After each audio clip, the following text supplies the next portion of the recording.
Morning, Council. Morning. We're going to resume State versus Dassey 06CF88. Mr. Kratz. Thank you, Judge. The state appears by Calumet County District Attorney Ken Kratz. The state also appears by Assistant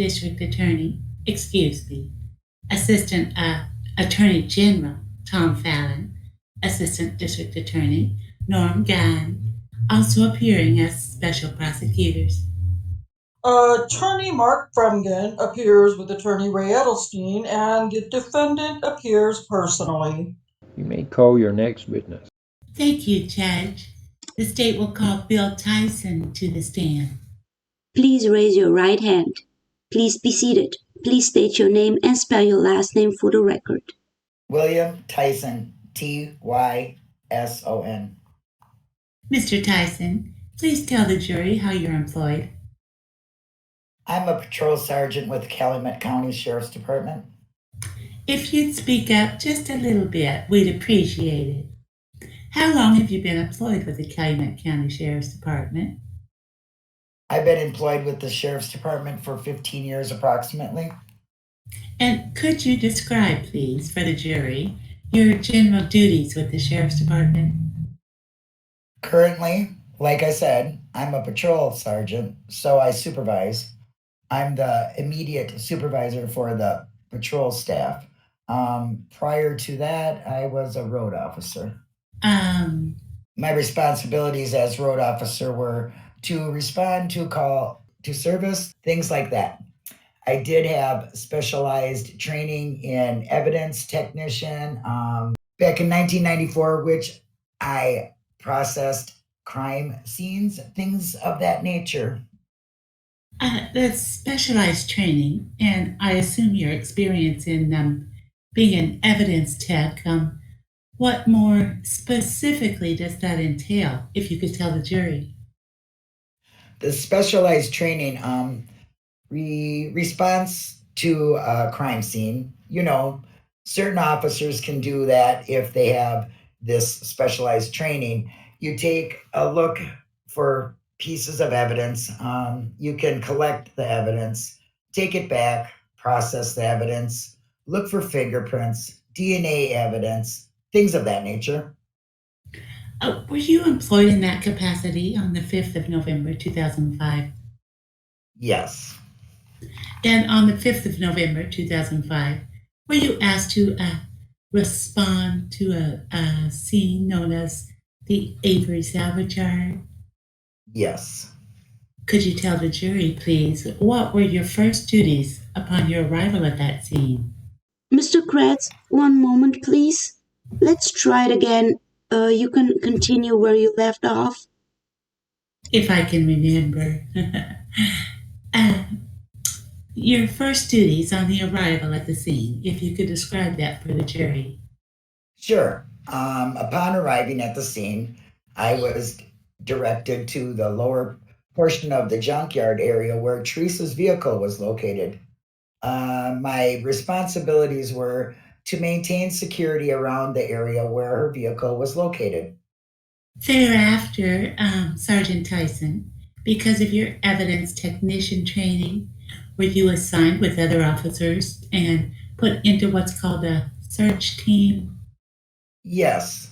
Upon arriving at the command center after clearing from Teresa's vehicle, I was assigned with 3 deputies from the Manitowoc County Sheriff's Department, Andrew Colburn, Detective Dave Remaker, and Inspector or Detective Jim Link. And that first evening, that is, the 5th of November, were you assigned to search a particular building or residence upon that property? We were instructed to execute the search warrant at the Stephen Avery's trailer. And did you do so? Yes. Now, the trailer itself, Sergeant TYSON, has several rooms, as I understand. If you could just briefly describe the layout of the trailer for us, I'd appreciate it. When you walk into the main entrance, you're walking into the living room area. Directly off the living room would be the kitchen. You go down the hallway, there's a bedroom and there's a bathroom, and then there's the final bedroom at the end of the trailer. Sergeant, I'm going to have you look at an exhibit that's already been received. This is exhibit number 72 in this case. Be so kind, please, as to take the laser pointer, which has been provided, and a little bit more in detail. Describe the layout of Mr. Avery's trailer. This area right here would be the kitchen area, and this area here was the living room area, and this would be the hallway. You got the first bedroom here. The bathroom would be right about here, and this would be Stephen's bedroom back in the corner. And on the 5th of November, were you asked to complete a search of the entire residence? Yes. Can you describe the thoroughness or the scope of that particular search, if you recall? The first search that was conducted was a quick search of the residence, looking for anything obvious, any signs of Teresa, anything that would lead us in any direction to go on. At that time, we were unsure of what we had exactly. I'm going to hand you several photos that will assist in describing your search efforts. We're going to start with the living room area of Mr. Avery's residence. You've been handed exhibit number 79. Can you tell us what that is, please? This would be a photograph of the computer area in the corner of the living room. And did you, with the assistance of other search team members, search this particular area of Mr. Avery's living room? Yes. Have you look at the next exhibit, please? Exhibit number 80. Tell us what we're looking at here. Be a photograph of the Auto Trader magazine. And if you recall, could you tell the jury where this particular exhibit or this particular item was found on that computer desk? This one, I believe Detective Dave Remaker located it. Was sitting on top of the desk, the computer desk in the living room. Exhibit number 81, also from Auto Trader. Can you tell us what that is, please? This would be a photograph of the bill of sale through Auto Trader magazine. And as we look at the large screen in the lower left-hand corner of this document, actually has the Auto Trader magazine logo. Isn't that correct? Yes. Now, Sergeant TYSON, so that the jury has a better understanding of the methodology or how law enforcement performs these searches, do different officers have different responsibilities when a search, not only of a residence, but any kind of search is undertaken? Yes. For example, on this evening, my responsibilities were to document what the officers were doing, taking notes after the evidence was collected, take custody of the evidence, and, secure it. So that was my responsibilities. The other officers were searching different areas. I was keeping a watch on them to see what they were finding, documenting the exact moment when something was located, where it was located, things of that nature. Now, when these searches occur because of the possibility of DNA or other kinds of trace evidence, do searching officers wear some kind of protective items or gloves? Yes. All the officers that were in the trailer that I was with had gloves on, and they would change the gloves routinely with each new item that we were looking at or whatever, so nothing would be contaminated. If you could explain that, just take a moment and explain that a little bit more. If something is handled, you said that you would then change into a different pair of gloves. Why does that occur? Why are you trained that that occurs? Well, for example, you find a piece of evidence, you may not know exactly what's on it, be it any type of DNA, blood, or anything like that. You pick it up. If you don't, you pick up something else. You're going to transfer what you just had on that item onto a different piece of evidence, and it's contaminated at that point, because now you can no longer say that did that item have the blood on it already or did not. And if you didn't change your gloves, you can't say because you've now transferred it and you contaminated new evidence. I don't know if I asked you, or and perhaps it's obvious by this particular picture, but where was the spill itself found within the residence? This one I believe was found on the or in the drawer on in the computer desk. All right. In the same living room area near the Auto Trader magazine that we've previously seen. Is that right? Yes.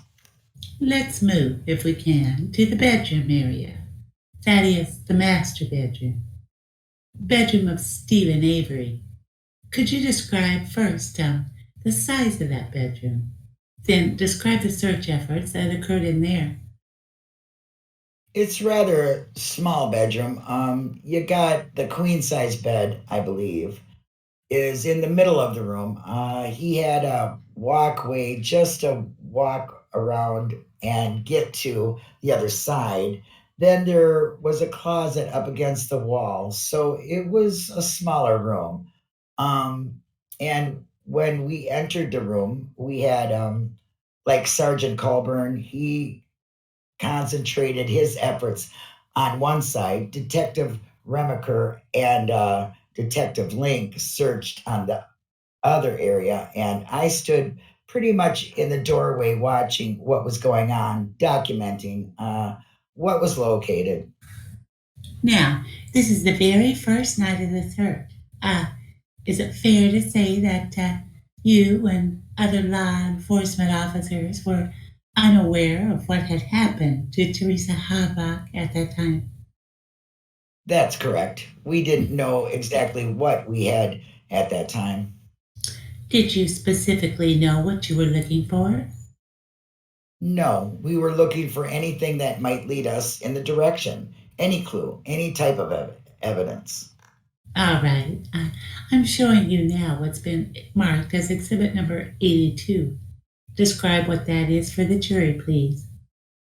This would be a photograph, the headboard area of Stephen Avery's bed.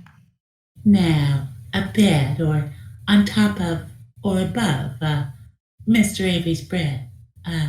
Could you tell the jury what you observed on the 5th of November? It's kind of cut off on the photo, but up on the top, there is right above the bed, there was a gun rack, which housed two firearms, and they were two long barreled firearms in the gun rack directly above the bed. All right. I think we have a better picture of the gun rack itself, which is exhibit number 83. We'll move to that. Tell us what we're looking at here. This is a photo of the gun rack that was directly above the bed. All right. Now, at this early search, at this early stage, were those firearms confiscated or seized by you or other officers? On the night of the 5th, those firearms were not seized. We knew we had opportunity to come back, so those firearms were not taken at that time. All right. And that concept, the concept of knowing that you were going to be able to come back or that other law enforcement officers were going to be able to come back, could you describe that a little bit more for the jury? Well, the scene, it's the whole area, the junkyard. We didn't know exactly where we would be directing our resources. So we knew we had a lot of work to do. This was a very large area. We could not humanly get this done within one evening. So we knew we were going to be there so long exactly. We didn't know, but we knew we would be back the next day for sure. It turned out to be almost 8 days. Is that right? Correct. On this particular gun rack, that is, the gun rack in Mr. Avery's bedroom, how many long guns, that is, how many rifles were located on that gun rack, if you recall? There were two. The rifle on top, I'm going to show you a photograph. That is exhibit number 86. Do you recognize that? Okay. It appears to be one of the firearms that was located in the gun rack in the bedroom. And just so this jury understands, and they'll hear from another witness, but it wasn't you, but a different officer actually on the next day that sees this weapon. Is that right? That's correct. The other weapon, exhibit number 87. Tell us what that is, please. Be a photograph of a muzzle loader. I believe this one was the other firearm that was in the gun rack. All right. Mr. Tyson, within the bedroom itself, did you, during the search and your fellow law enforcement officers, locate any items or obvious items that would be capable of restraint? That is, capable of restraining another person? Yes, Sergeant Colburn located a set of handcuffs and a set of leg irons. I'm going to show you what's been marked as exhibit number 84. Tell us what we're looking at, please. Be a photograph of handcuffs that were found in Stephen Avery's bedroom. Do you remember, and can you describe for the jury from what location those handcuffs were recovered? I have in my report that it was taken from the nightstand, which was directly next to the desk. The nightstand has now become known as the bookcase.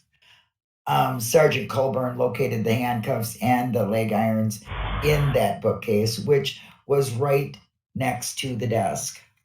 All right. You had mentioned some leg irons as well. I'll have you look at exhibit number 85. Tell us what this is, please. It'd be a photograph of those leg irons. Do you know what the handcuffs and leg irons found in Mr. Avery's bedroom were made of? Your standard steel handcuffs and leg irons. I show you what's been marked as exhibit number 91. The item itself. Tell the jury what it is we're looking at. It's a standard set of the iron handcuffs. And are those the handcuffs? And do they look the same and similar today as when they were recovered and seized from Mr. Avery's bedroom on the 5th of November? Yes. I show you exhibit number 92. Tell the jury what those are, please. Set of iron leg irons. Once again, exhibit number 92. Do those look the same or similar as the day that they were received and recovered from Mr. Avery's bedroom? Yes. Thank you, Mr. Wiegert. Now, Mr. Tyson, the search effort you said lasted several days. Were you involved throughout the entire week in these search efforts? For most of the days, I was on the property. We were searching other residents, outbuildings, areas of land, junk cars, automobiles that were parked in certain areas. So my responsibilities were with other officers throughout the week, but we were doing searches of different residents and areas on the property. I'm going to show you, I think in front of you, you have an exhibit, exhibit number 88. Could you look at that exhibit, please, and tell us what it is?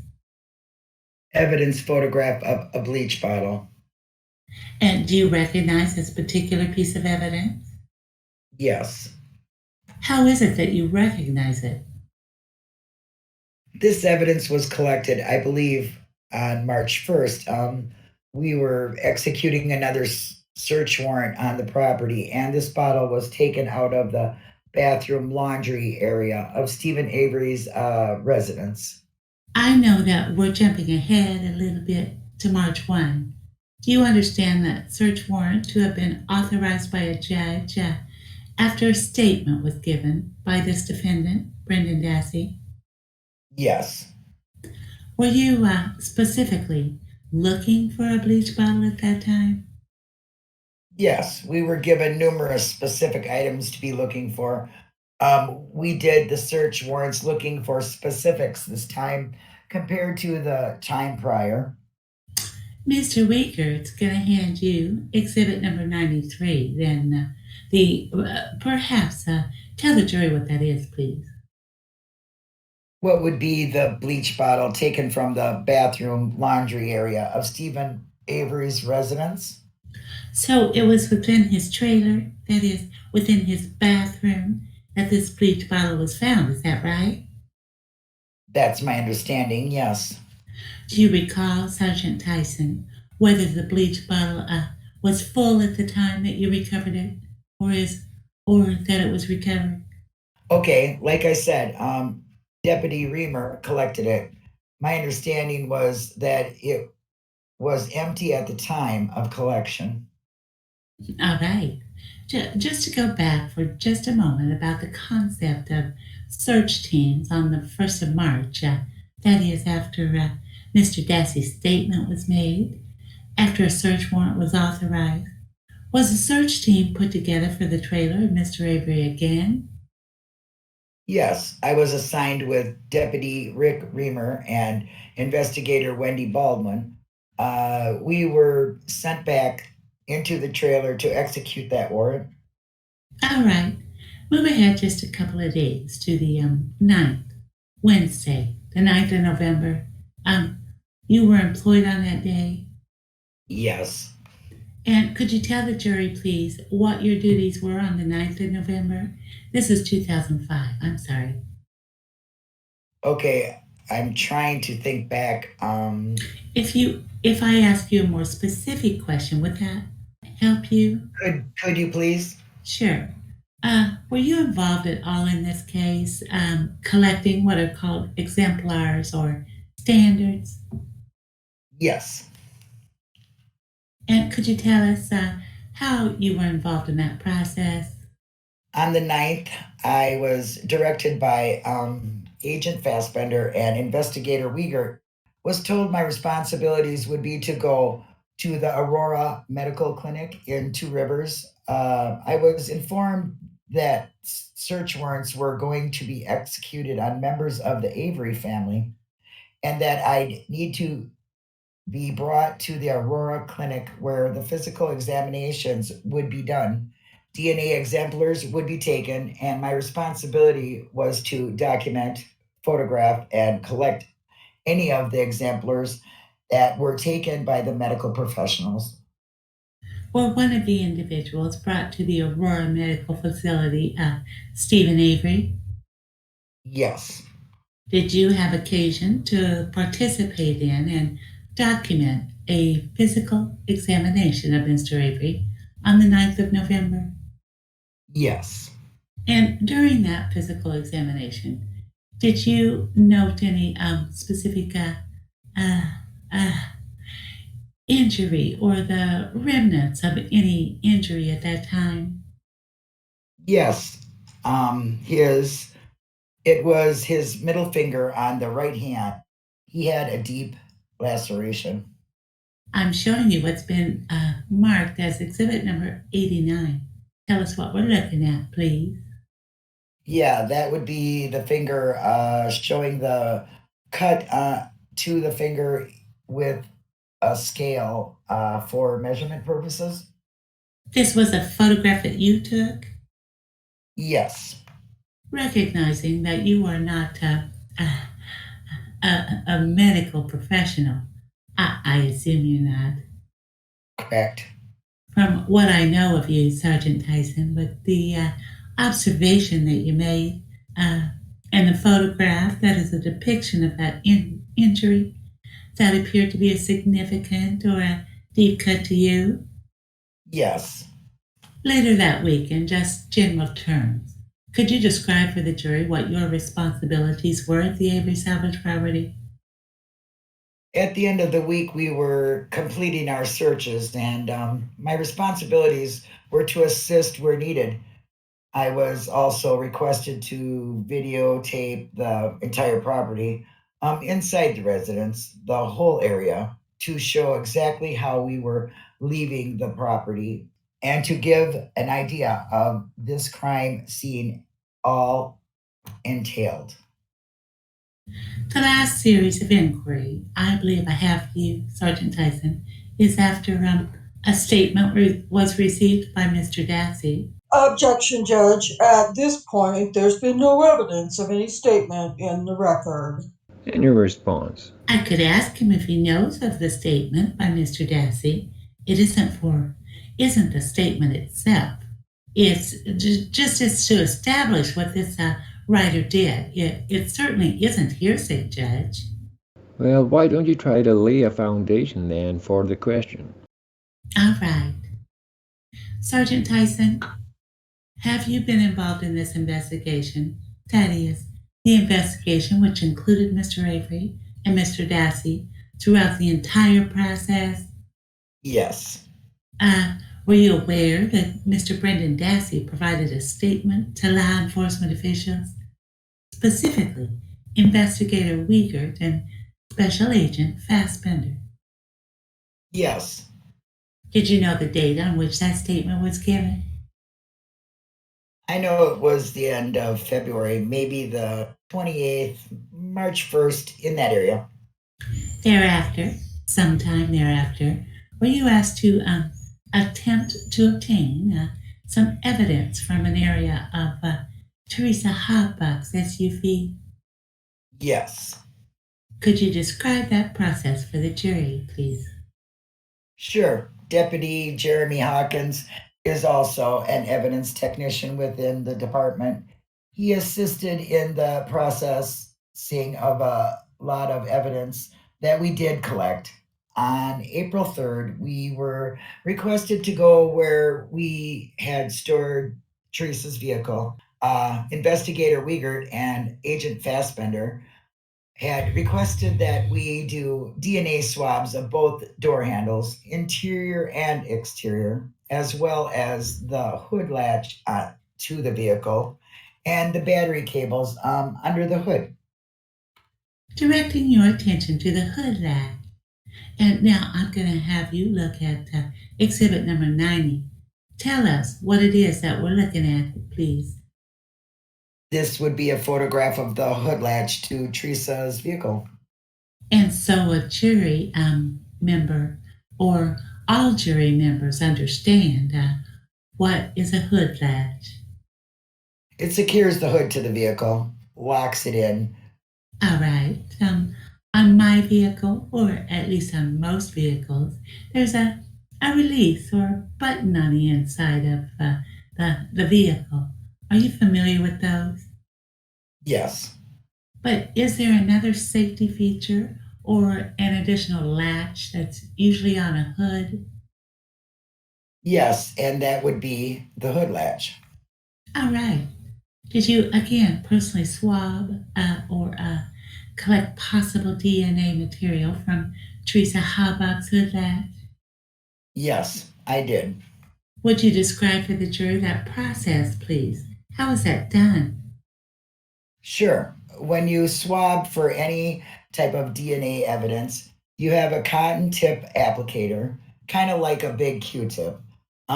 You have distilled water, and the tip is sterile as well. So you're taking it from the fresh package. You take your distilled water, you would not touching the cotton tip applicator, but you would drop 2 or 3 drops of this water onto the cotton tipped applicator. You then take the applicator and swab the area in which you are interested in. Could you point to the large screen, please, and tell the jury where it was that you swabbed? That is, what area of the hood latch was swabbed by this applicator? Sure, this area right here. I'm going to have Mr. Wiegert show you what's been marked for identification as exhibit number 94. Because it contains biological material, I'm not going to have you open it, but I would ask you, if you're able to, identify number 94. Yes, it's got the evidence tag on that I personally wrote out, and it states it contains the swab containing possible DNA evidence from the hood latch of Teresa's vehicle. If I could just have a moment, Judge, I would move the admission of exhibits, I think it's 79 through 94 at this time, and have no further questions of Sergeant Tyson. Thank you. Any objection, counsel? What was number 90? Number 90 is a photo of a hood latch of the haulback vehicle. No objection. All right. They received. Cross? Officer, you indicated that you are currently in a position of like a supervisory role with the sheriff's department. That's correct. And you indicated that you had been trained back in 1984 as an evidence tech. 1994, correct. 1994? Yes. Okay. Have you had any follow-up training or primers since 1994? Maybe in 1995, 96, 97, in the early stages. Some updates, photography, things like that. But no, most of my training now would consist of supervisory training. Between 1994 and now, was the majority of your duties or your responsibilities involving evidence tech or evidence collecting, or was it general police duties? The majority of my responsibilities are generally police duties. If we have a crime that occurred in the county, I would dispatch to that. There's 5 officers in our department at that time that were evidence technicians. If I was on duty, or even if I was not on duty, I would get a call at my house to come to process the scene. So if we had a crime, yeah, we would have to respond to it. Did this training consist of a couple of classes at the Fox Valley Tech or like a week-long training somewhere? It's a week-long training class held by Mike Campbell. He's an officer to the Milwaukee Police Department. He put on the training. I think it was like Lakeshore Technical School, and I believe it was 1 full week. So something locally. Yes. Now, your first duty involved in this investigation was, my understanding, to secure the RAV4. Is that correct? Correct. Did you do any processing of any evidence at the scene of the RAV4? No, I did not. I I don't want to minimize your role. But essentially you just stood watch of the vehicle. Correct. Initially, I was, make sure nobody got near the vehicle, nobody touched the vehicle. Due to inclement weather, we had a storm that was approaching. Agent Fassbender was on location with I think another DCI officers and you know, we were taking measurements to make sure that no evidence that was possible on the exterior of the vehicle would be destroyed with the incoming storm. So they had gone and gotten a tarp and very carefully tried to protect the vehicle from the elements that were approaching as there were a mist in the air, rain was coming. So they were doing that type of stuff. What's your role as security or securing the vehicle was completed? Were you involved in processing any of that scene? With the RAV4? Correct. No, I was not. So the next role or duty within this investigation would have been when you were assigned to a search team to search the trailer of Stephen Avery.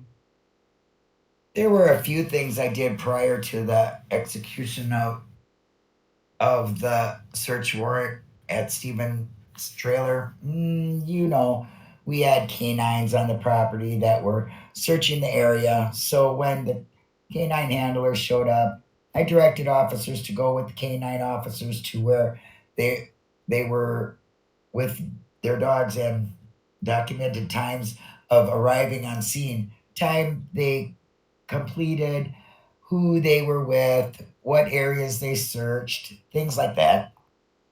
So you didn't just sit around. You're doing work. Yes, Okay, but your next specialized task would have been to assist in the search of Stephen Avery trailer. that'd be correct.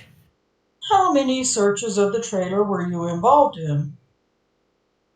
One search that night, I was sent back in, I believe, on the 7th of November to get a serial number and a model number off the computer. Technically, that would be a search. So, but that was only responsibilities that day was to get the serial number off the computer and the model number for investigator Uyghur. Prior to entering the trailer, when you did the initial search, not the second one, when you went through it to get some model numbers, did you indicated that your role was essentially to oversee, watch, and take notes? Yes. Did you first go through, videotape, or photograph the entire residence to memorialize what it looked like prior to the scene, to the search? Yes. For example, Detective Renmaker had a digital camera and Sergeant Colburn had a 35 millimeter evidence camera, both of them, before we even started anything, photographed the entire interior of the residence before any search had begun. Now, you indicated this is kind of a small trailer. Yes, Would it be fair to say that it would be best in this small setting to have as few people in there? yes. And do you think that you had too many, not enough, just enough searchers of the residence? I found it to be adequate. You know, it was hard in certain areas because it was small and confined. But we were, in hallways, in rooms, and it was adequate, I would say. When they did the search, since you were obviously, you indicated, trying to monitor or take notes of each individual, other three individuals searching, did you basically go through it methodically, one room at a time, or did everyone just go off on their own and you try to follow them around? Well, we started out in Steve's bedroom. After a period of time, like Lieutenant Link had told me, he said, I'm going to start just looking in the bathroom for anything obvious. So I relocated my position into the hallway. I could see him, Inspector Link. I could see Sergeant Colburn on the side of the bedroom. I could watch Lieutenant Link. He was in the bathroom, but it was confined to that area. Nobody was allowed to just wander about the residence, So there were times when when they were in two different rooms, a bathroom and a bedroom, Yes, for instance. You commented that it's important to change the gloves as items are handled. yes. Is it just any item or just items that have evidentiary value? We look at it, you know, on scene. You're looking for major evidence, things like that. We're not going to touch one thing and then change gloves every single time we touch something. But if it's of evidentiary in nature, we sub we suspect it might be evidentiary in nature. Yes. Is is it possible for DNA to be transferred though from touching some items that might have DNA that maybe you didn't find to have evidentiary value and then touching something that you end up seizing? Sure. And that could have happened. You don't know that. In something specific? I'm just asking in general. Oh, sure. If you're not changing your gloves every time you touch something, that could happen. Right. If Right. It's not something you're looking at to be evidentiary. You move into the next item. Sure. But each time you found an important item, you would change your gloves. The officers would. Yeah. I wasn't specifically handling the evidence that night. I'm sorry, I guess I meant colloquially with you Yes. all. Yes. The other three? Sure. Okay. Now, and again, you're testifying about what some of the officers found. One of the officers found the handcuffs, and I'm going to imagine that maybe I'm didn't hear you say it, and the leg irons together in the bookshelf. Yes. Okay. Were they just lying on the bookshelf? I did not see the location inside the shelf. I was standing to the side. He pulled them out and was showing me that he was locating. I was documenting. So where exactly? They were on top of each other or right next to each other. That I don't know. Well, let me ask you this. If you know the answer, why did you take the handcuffs and the leg irons? The deputies at the time thought it was potentially something that could be evidentiary. But you left the guns? The guns were left in the gun rack. You didn't think that that guns might be evidentiary? We figured that probably would, but looking at the circumference of what we were supposed to do, they left them. Well, when the bleach bottle was now this was in a separate search, correct? When Yes. you found the bleach bottle. Yes. Excuse me. Did you again? Your role at the time was the same as before to document and monitor. The warrant, I was more involved with the actual searching. Investigators Baldwin was more the one assigned to documenting and note taking. So you would have been the one who actually physically collected the bleach bottle. I was not.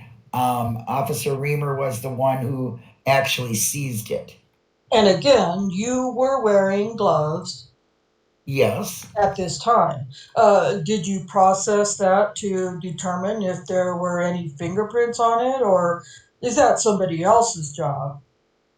that was also my responsibility at the later time. Deputy Hawkins and myself were assigned to the duties of processing what we had collected from the scene. So yes, that bottle was processed. Okay, so when you process it and try to extract fingerprints, then is that sent off to the crime lab for some sort of review to determine whether or not it matches anyone?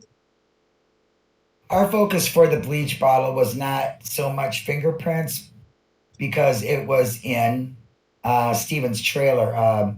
We assumed his fingerprints would be on it. We were looking more for any type of DNA evidence on blood or something like that. But you didn't check to see if someone else's fingerprints were on it. We did not check it for fingerprints. We were specifically looking for DNA. When you were involved, you indicated, with the second time the RAV was processed. And I guess I shouldn't say second. It may have been processed a number of times. As far as your involvement, you were involved in the first time with securing the RAV4, Yes, correct? And the second time with obtaining some swabs of the hood latch. correct. Do you know how many times the vehicle had been opened and closed in between those two times? It came from the crime lab. It was secured in a storage facility. I don't know exactly the answer to that question, no. So you don't know what the crime lab did to the vehicle. I have no idea what the crime lab did to that vehicle.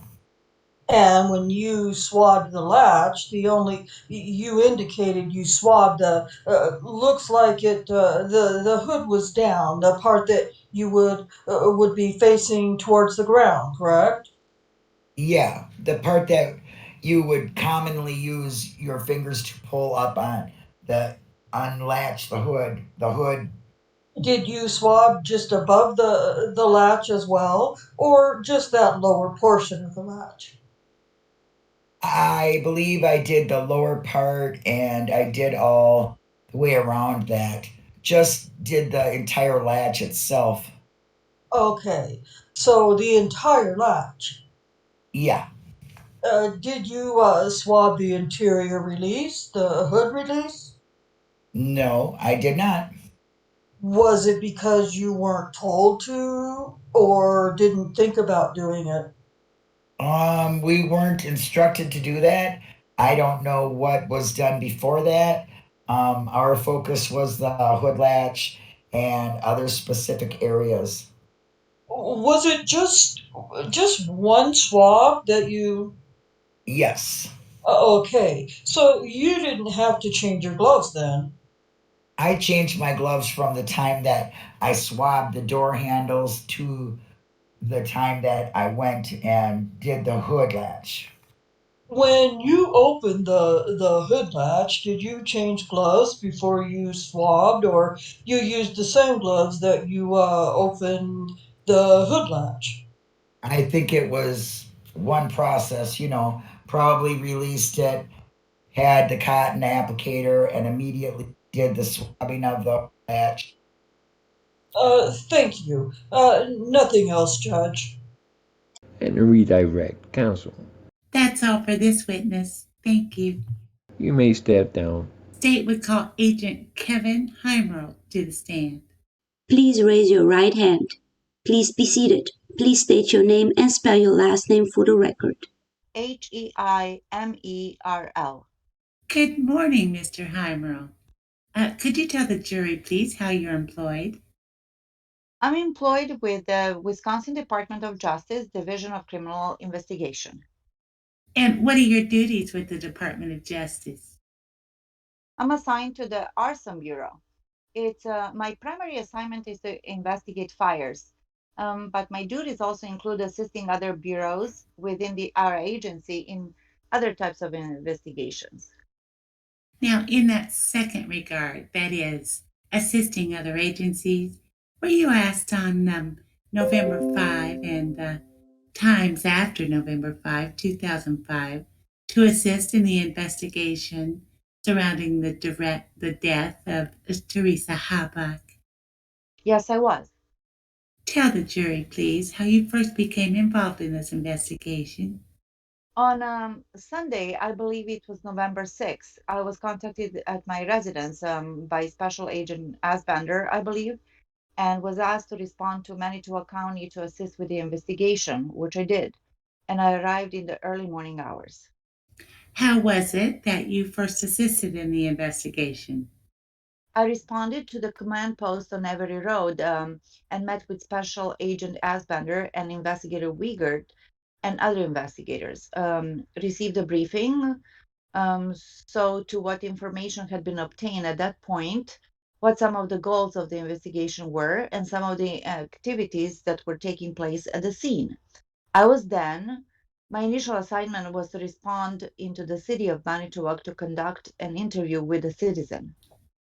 Agent HEIMERL, of the 7 or 8 days of that, officers were involved in the search of, at least the initial search of the Avery Savage property. How many of those days were you involved in those efforts? Involved in the initial investigation at the scene for approximately the first week. The majority of my time was spent conducting a neighborhood canvass of the area. What is a neighborhood canvass? A neighborhood canvass is simply going out and trying to make personal face-to-face contact with all individuals that reside in the immediate vicinity of the crime, or people that may work at business or locations in the immediate vicinity, and interviewing them and asking them if they have made any observations, seen or heard anything that they feel or that investigators feel may be somehow related to the investigation. Directing your attention then to the 7th, that would be Monday, the 7th of November. Were you involved in and did you participate in search efforts of the Avery Savage property? I was assigned to assist with the recovery of some evidence. Describe for the, well, I'm going to have you look at a photograph, exhibit number 95. Tell the jury what it is that exhibit number 95 is. It's a photograph of a steel burn barrel. It was found in the front yard area of Stephen Avery's residence. And could you tell me where the burn barrel was located, please? The gravel driver that you see in this background behind the barrel is the access roadway or a driveway to provide access to Stephen Avery's trailer and his detached garage. This barrel is north of the driveway, and Stephen Avery's trailer and garage are south of the driveway and to the right of the barrel as you're looking at the photograph. Before you're completed, Agent HEIMERL, we'll look at some computer-generated images. But as long as we're on this photo, could you tell us what it is that we're looking at and what's located outside of this particular barrel? You might have a laser pointer up there if that's going to help you. Is it most convenient if I use the pointer? I think, yeah. To the right of the barrel is steel rim from a motor vehicle tire or wheel. Did you have occasion after this particular burn barrel was turned over for your processing to view the interior of the barrel? Yes, I did. Okay. I'm going to show you what's been marked as exhibit number 96. Tell us what we're looking at, please. It's a photograph of the interior of the barrel, obviously looking down through the open top of it, and burned debris and so forth inside the barrel. Now, when you looked into the interior of the burn barrel, just through your training and experience as a law enforcement officer, and especially with your arson training and experience, were you able to make any conclusions or identifications at that time? Into the barrel, and without disturbing anything, it was apparent that all of the material in the barrel had been involved in a fire. That a fire has occurred in the barrel.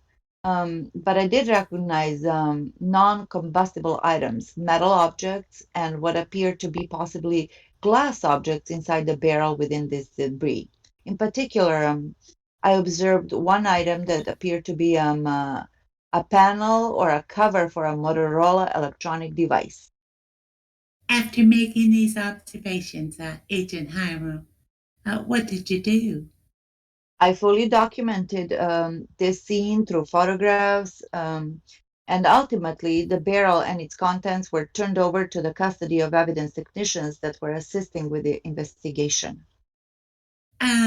Sometime later, that is, sometime after the 7th of November, were you involved in further processing of the sparrow?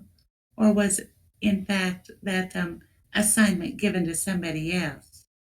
That assignment was given to others besides myself. I was not involved in that process. You are familiar, are you not, with the processing of the barrel and what was found inside of it? Yes, I am. I'm going to have you look at exhibit number 97. Show that to the jury. Tell us what it is that we're looking at, please. This is the photograph of components for 3 electronic devices that were ultimately recovered from the burn barrel, either by crime lab analysts with the Wisconsin State Crime Lab or the Federal Bureau of Investigation. So these items were examined by not only our state crime lab, but also were sent to Virginia to the FBI. Is that right? That's my understanding, yes. And exhibit number 97 is the totality, that is, all of the electronics as laid out on a table from your understanding. Is that right? That's correct. I'm going to jump ahead just a minute and hand you what's been marked as exhibit 115.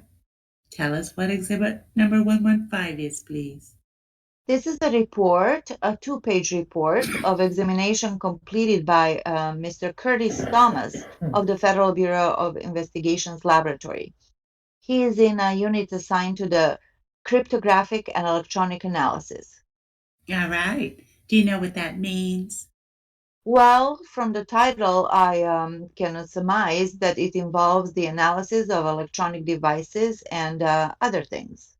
All right. That's not my specialty.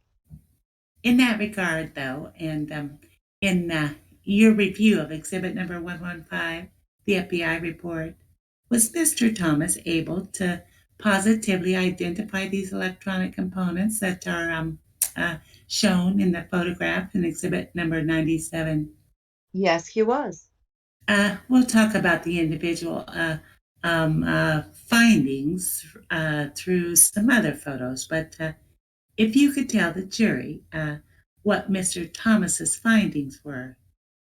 Thomas was able to conclude that the components depicted in the photograph all came from the 3 electronic devices, which he was able to identify as a Canon A310 PowerShot digital camera, a Motorola Razr cellular telephone, and a Palm Zyre 31 PDA. Now let's go through those one at a time then. I'm going to show you exhibit number 98. Tell us what we're looking at, please. This is a closer photograph of one of those components, which happens to be the front cover plate for a Motorola cellular telephone. And just so the jury understands, these are close-up photographs of the items that were recovered, processed, and eventually identified from that burn barrel outside of Mr. Avery's trailer. Is that correct? That is correct. The FBI was able to compare some of these components to what a new or a identical model Motorola V3 Razr phone looked like. Is that your understanding? Yes. I show you what's been marked as exhibit number 99. Tell us what that is, please. This is a photograph of 2 components. The one on the left being the same component we saw in the previous exhibit, the front cover plate for that Motorola Razr cellular telephone, and it's next to an exemplar telephone of the same brand and model. All right. Basically, to show the jury where that component comes from on a non-damaged or non-burned phone. Is that right? Correct. Exhibit 100? Again, this is another comparison photograph of the damaged component that was recovered from the burn barrel next to an exemplar of the Motorola Razr phone. These were, to your understanding, they're prepared by the FBI, is that right? Correct. And finally, exhibit number 101.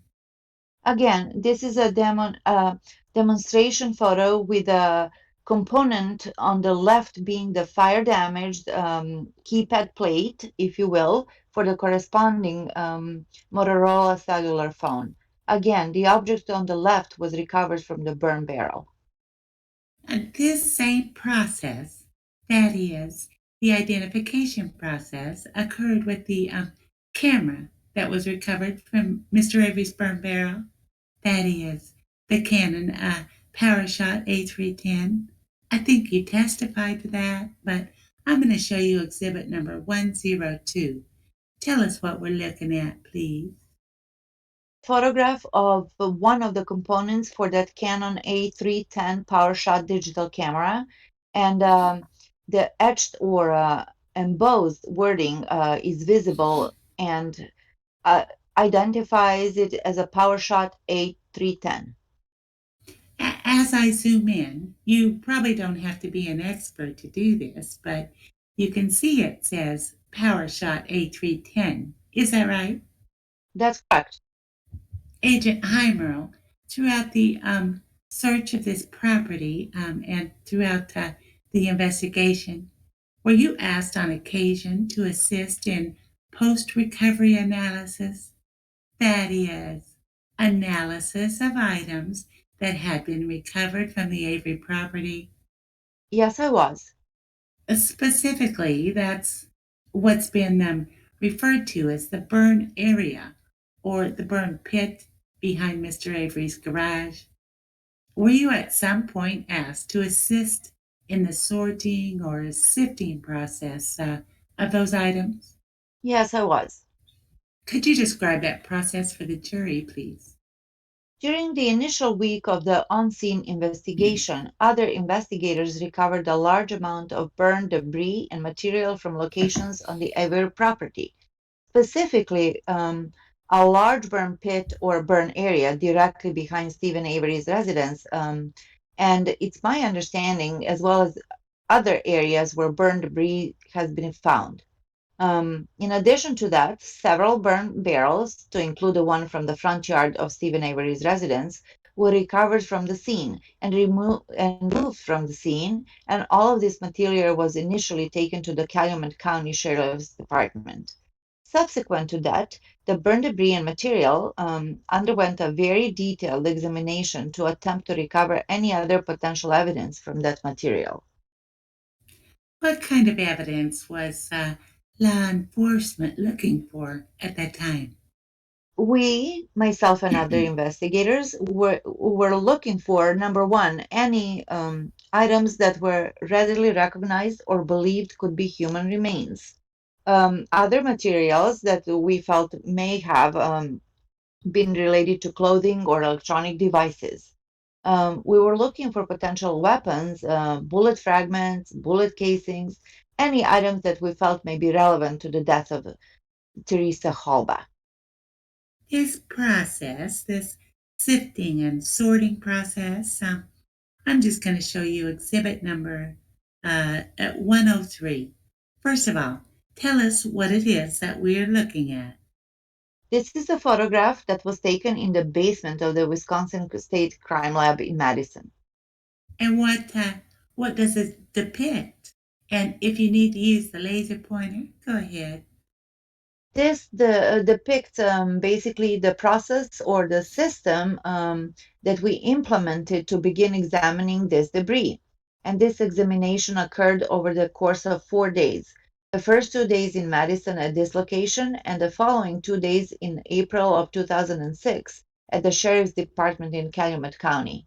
And what we had, the individuals in the photograph include Investigator Wiegert, myself, Special Agent Pivito, and I believe the individual in the back may be Special Agent Holmes or Special Agent Tyler with DCI. But on this occasion in Madison, what we did was we happened to utilize sections of scaffolding that happened to be in that basement because of certain remodeling that was occurring, and they proved to be very suitable for our process. We would raise the scaffold planking or table, if you will, to approximately waist to chest height. So it made it more conducive to standing and working in close eyesight. They were covered with tarps. We had supplemental lighting. And the process included bringing a small quantity of debris onto the table in front of you and utilizing a variety of tools or instruments, such as wooden skewers or wooden picks, maybe putty knives or brushes. We would very thinly and finely layer out the debris, and this debris included soil and sand and burned ash and non-burned or burned non-combustible items. We would layer it out and sift it, if you will, but not with sifting screens, but visually examine it very closely and pick out items that we felt may be human remains, bone material, potentially dental remains, and other non-combustible items, metal items that were left behind in attempt to determine that they were, if they were relevant to what we were looking for. Do you know an individual by the name of Dr. Leslie Eisenberg? Yes, I do. Who is that? Dr. Eisenberg is a forensic anthropologist with the state of Wisconsin. Is Dr. Eisenberg involved in this process? Yes, she was. Could you describe, and we'll hear from Dr. Eisenberg later this week, but can you describe how she may have been involved in overseeing this process with law enforcement? She was present with us on the first day in December of 2005 in Madison at the crime laboratory and was involved in the planning, if you will, and the implementation of this process and assisted alongside of us in going through the same procedure. And if an investigator were to recover an item that they felt was potentially bone fragments, she was there and available to make a better determination if it was or if it was not. Now, you talked about bone and other items of evidentiary value. Do those include any metal items?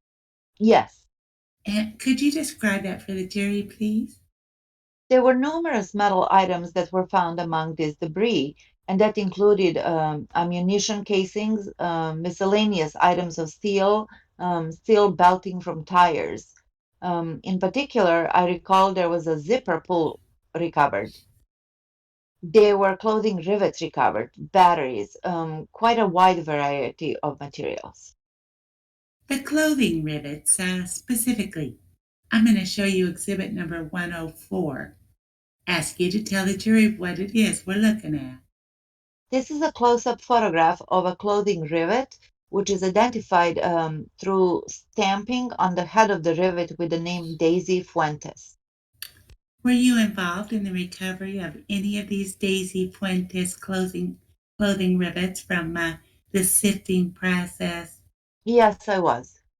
Are you aware of how many Daisy Fuentes rivets were recovered throughout the entire process? There were 5 of these same rivets recovered. I'm going to have Mr. Wiegert show you. Just as an example, what's been marked as exhibit number 112. Ask you to tell the jury what that is, please. This is one of those rivets, as identified in this photograph, that was recovered from that burned debris. Repackage it. Thank you, Mr. or Agent HEIMERL. On March 1 of 2006, were you made aware of the application and receipt of a search warrant for not only the residence, but the garage of Stephen Avery? Yes, I was. Tell the jury how, if at all, you were involved in the execution of that search warrant.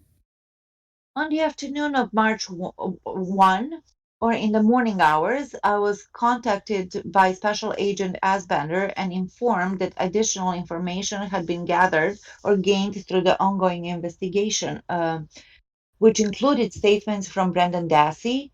And as a result of those statements, investigators sought and received a search warrant to return to Stephen Avery's residence and garage to look for and potentially collect any additional evidence that investigators felt may be present as a result of this new information. Could you first describe for the jury an overview of the garage? What was it that you saw upon your arrival on the 1st of March? And by the way, this was later on, early evening, that is, after Mr. Dassey made a statement. Is that your understanding? That's correct. Investigators arrived at the property in the late afternoon hours, I believe approximately 4 to 4:30 p.m. The investigators were divided into two separate teams, if you will. One team was responsible for conducting the search of Stephen Avery's residence. The second team, which I was a part of, was assigned to conduct the search of the detached garage. When we arrived initially, I photographed the exterior of the garage. I noted that the personnel door, the walk-through door on the north side of the garage, was locked with a padlock. We made arrangements to make entry into the garage by cutting that padlock.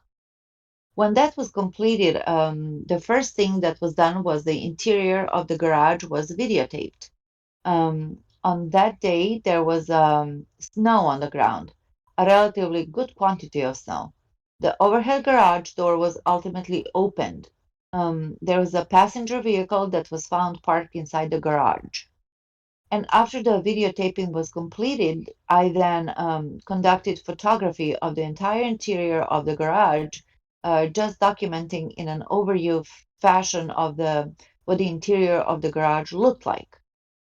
We then basically, four investigators that were present, which included myself, Investigator John Dietering from Calumet County, Investigator Gary Steyer of Calumet County, and eventually Detective Dave Remiker of Manitoba County, assumed general responsibilities as working as this team and came up with a plan, if you will, or objectives as how we were going to go about searching the garage.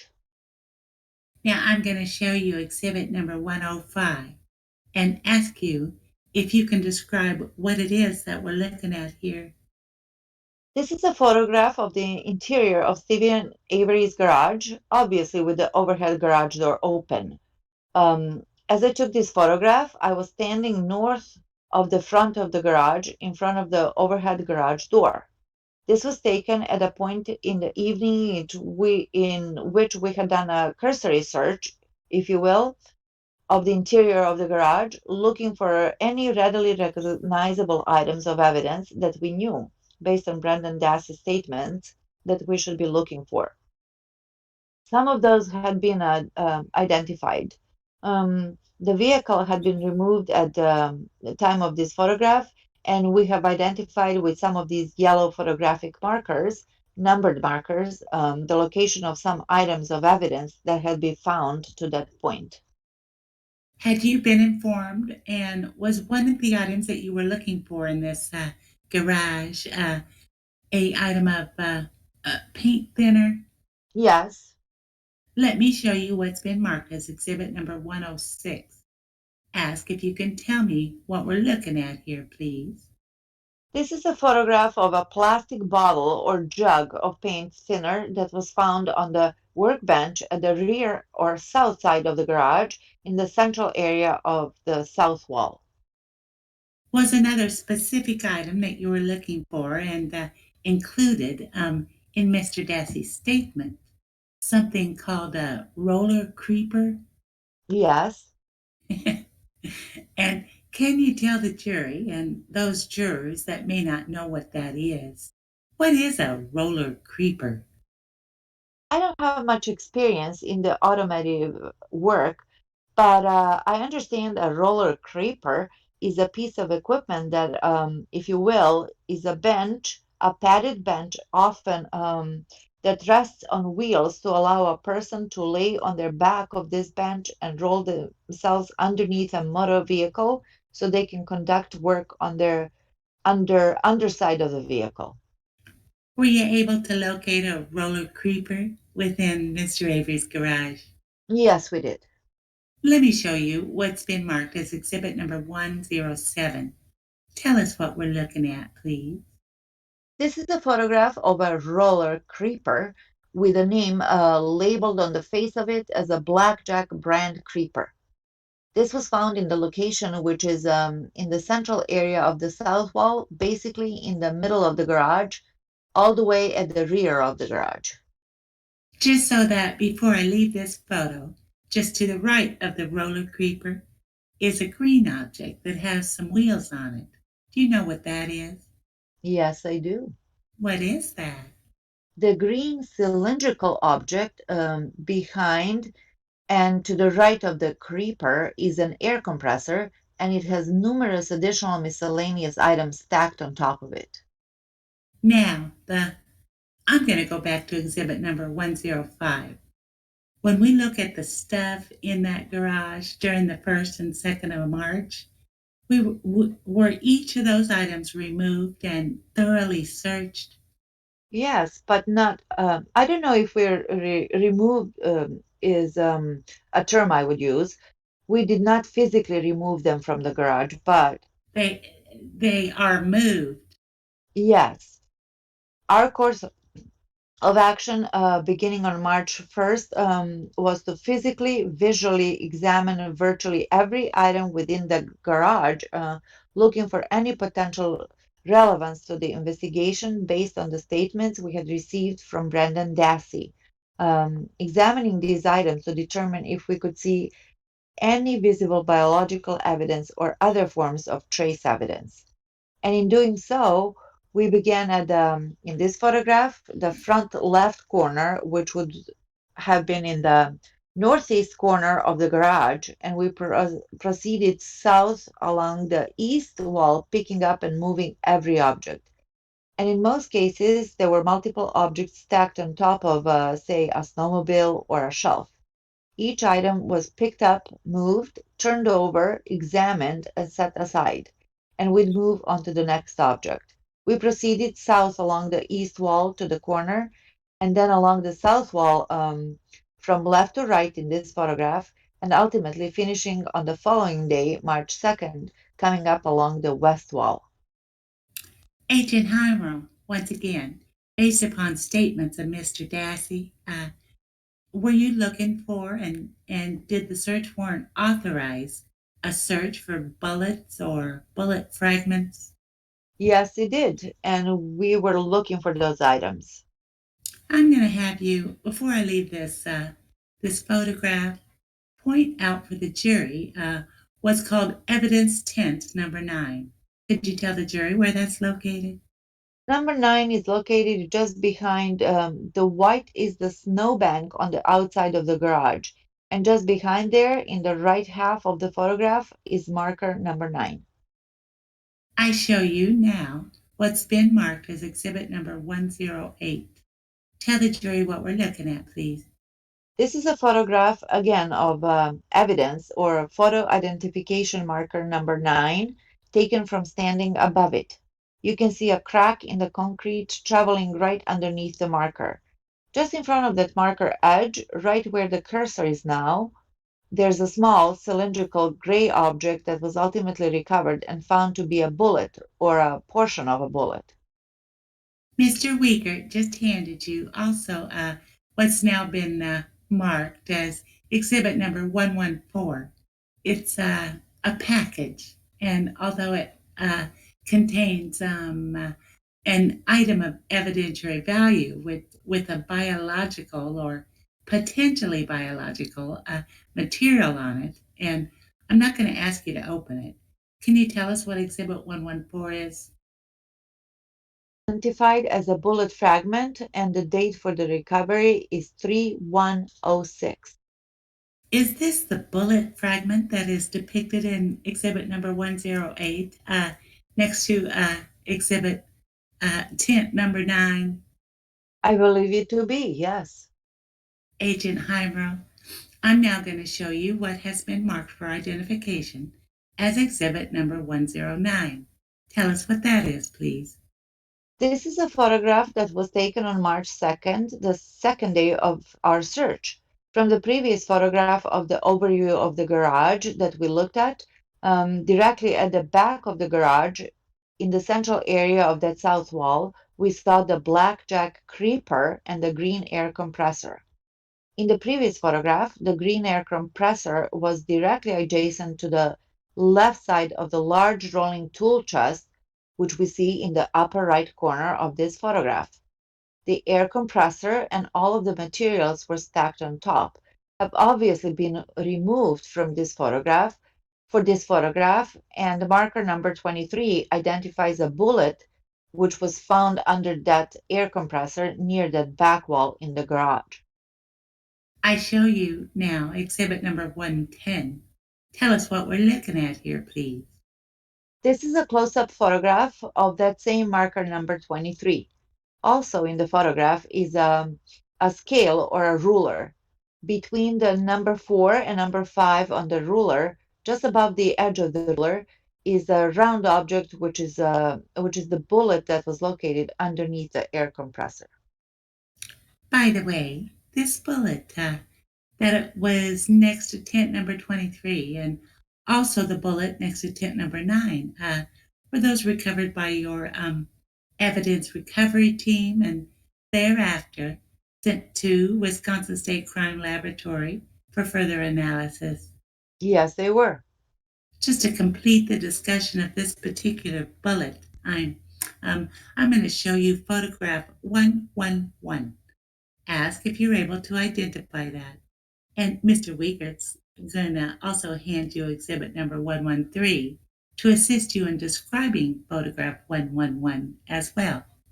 The photograph is a photograph of the same object, evidence bag that I'm holding, evidence tag number 8623, which identifies the contents as a bullet fragment that was collected on March 2nd, 2006.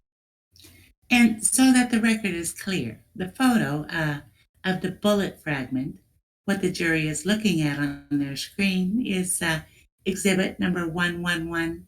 The package itself, the bullet itself, if you will, is exhibit number 113. Is that your understanding? Yeah. I'm just going to take a moment to show you a couple of exhibits. This is exhibit 77 that has already been received. It's a computer-generated image created by Trooper Tim Austin. Does this exhibit assist you, or will it assist you, in describing for the jury where those two bullets were found? Yes. Why don't you take your laser pointer and tell the jury? The first bullet that I described, which was in the crack of the concrete, is the area of the number 9 marker in the foreground of the garage. The second bullet that we just discussed, number 23 marker, was found at the rear or south side of the garage, directly next to the tool chest. I believe the black rectangular object here is meant to depict the location of the creeper. What is not identified in that photograph is the location or the presence of the green air compressor. And the last exhibit that I want to show you has been received as exhibit number 67. Does this contain the burn barrel? And will this assist you in describing where that was recovered and processed by you? Yes. Would you just describe that for us, please?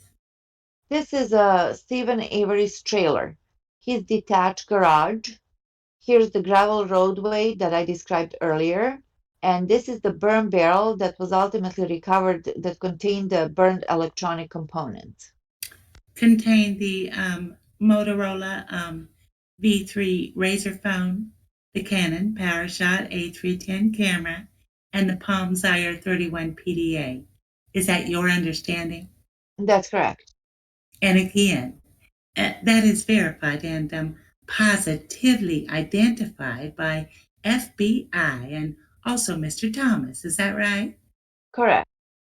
With that, Judge, I'm going to move the admissions of Exhibit 95 through 114, and I have no further questions of Agent HEIMERL.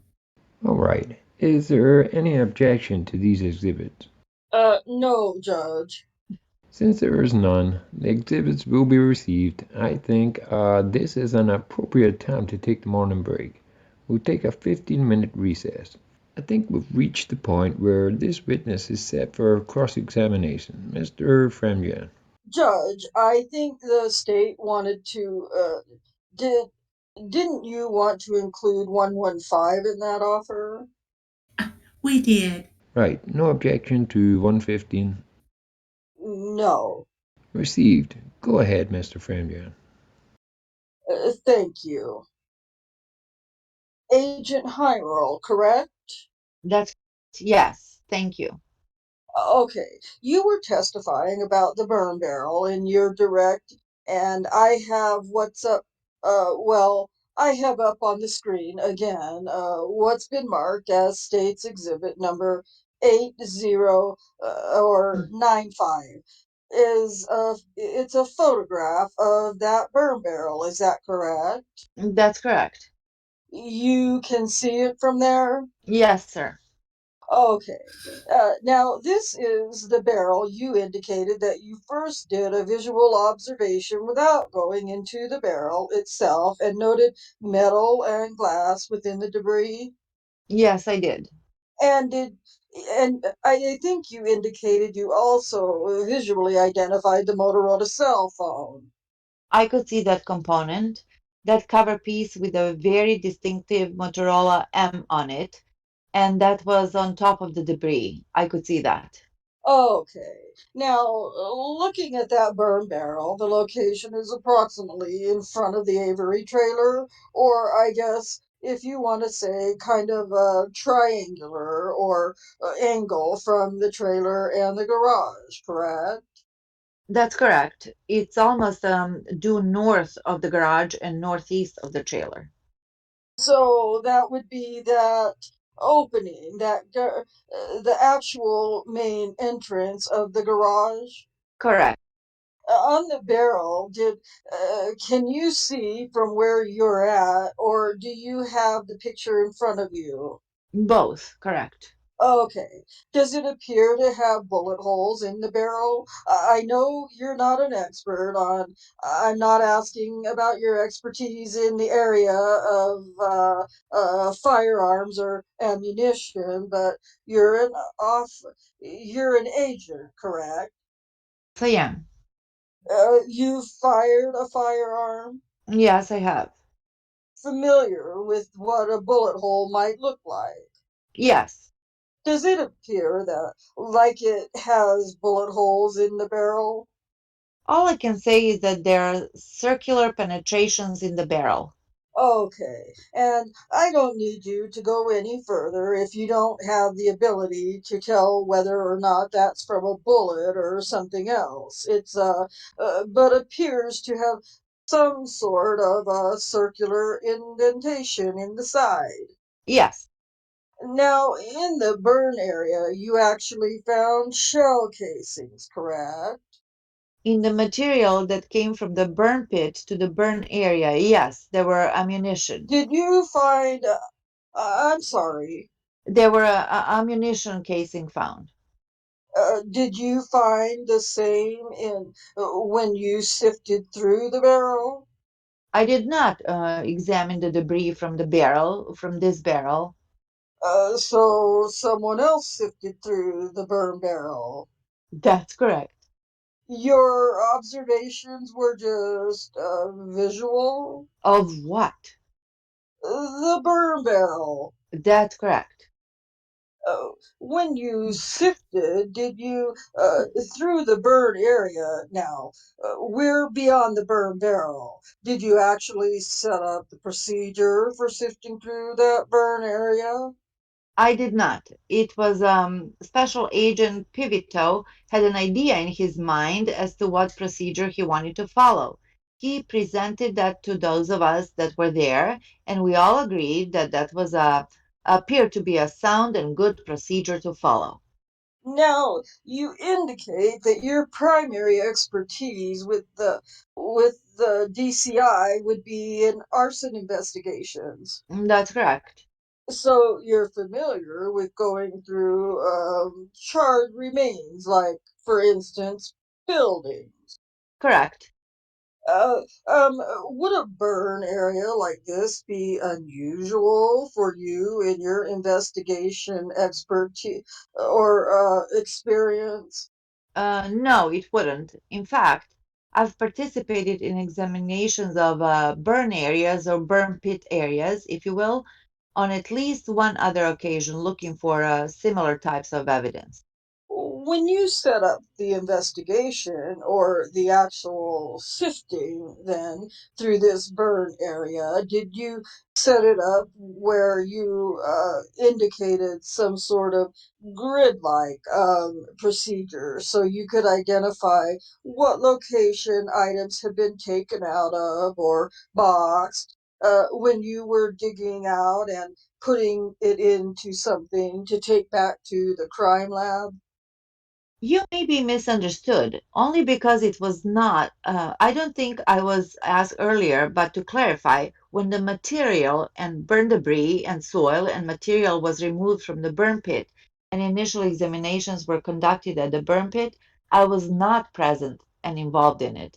I was, at that time, during that first week, was involved in the neighborhood canvas aspect.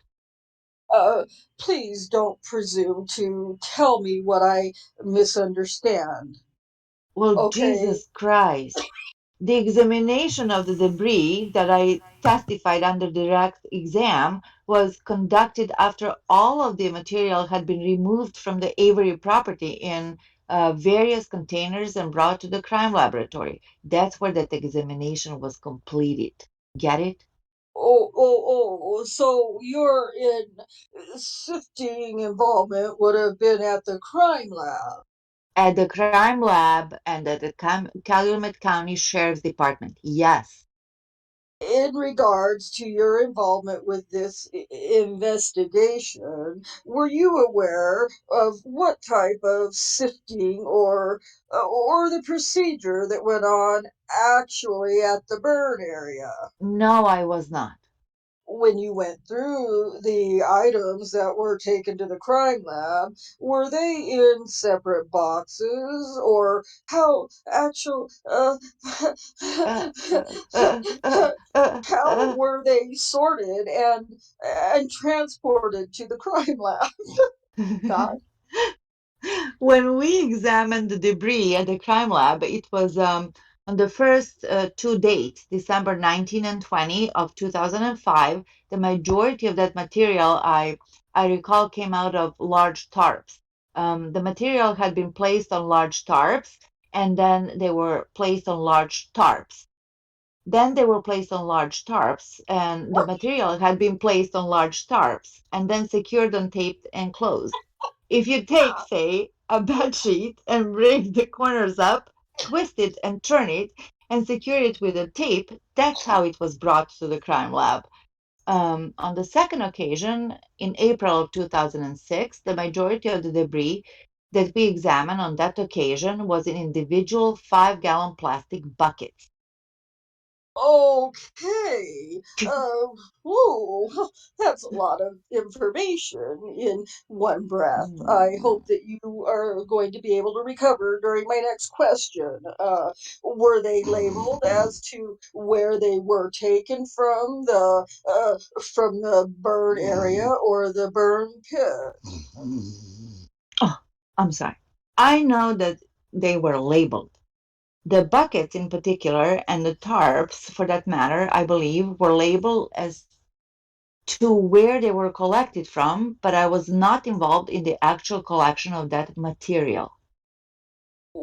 Were you involved later in the process of organizing that in some sort of a diagram of where each items were found within the burn pit itself? No, So you wouldn't have no idea where items might have been located in the burn pit. no.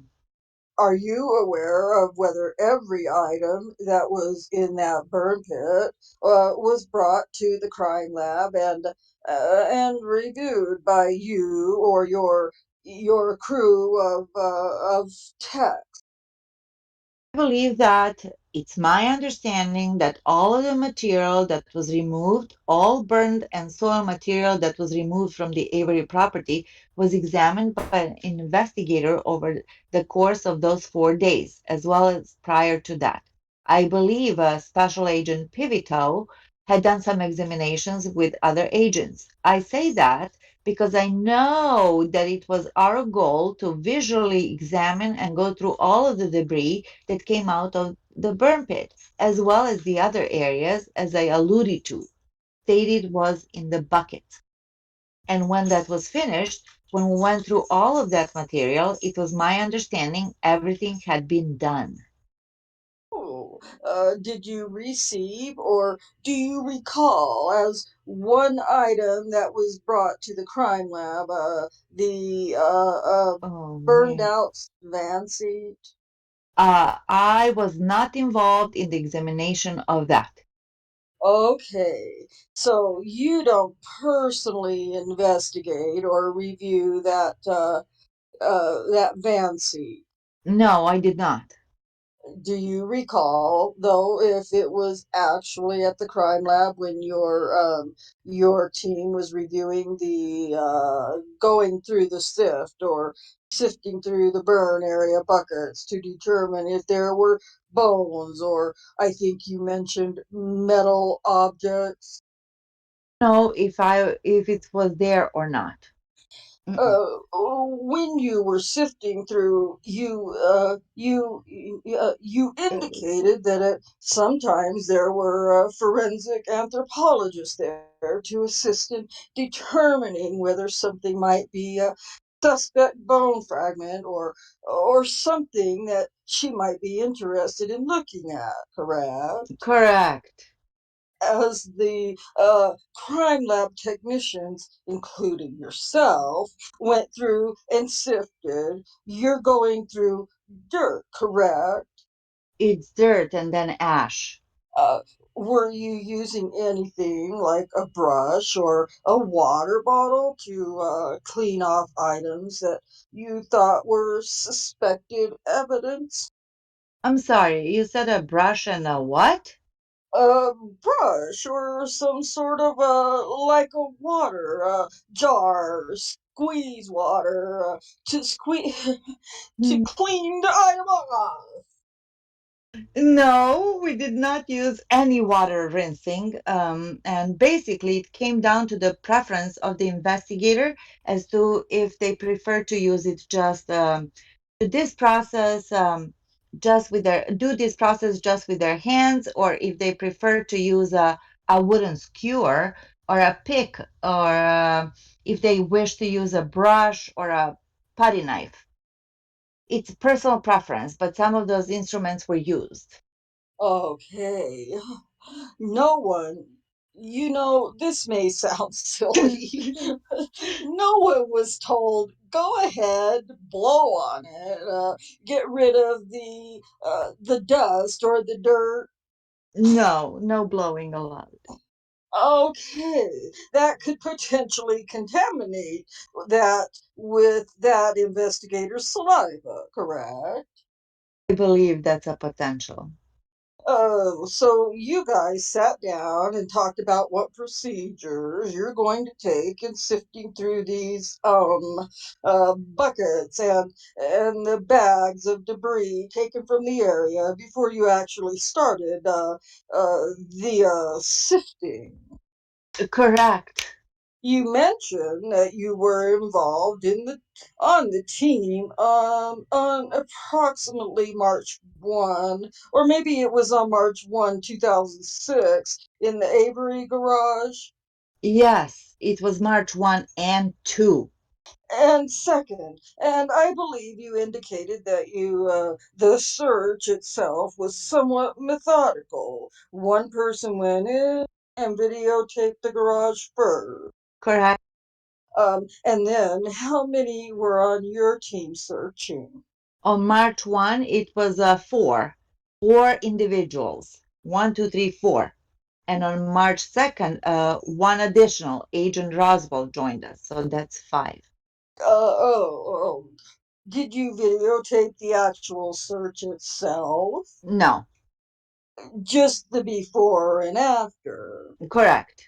When you went through the search, you indicated that you started from the corner of the garage and worked your way in a horseshoe around the other, correct? That's correct.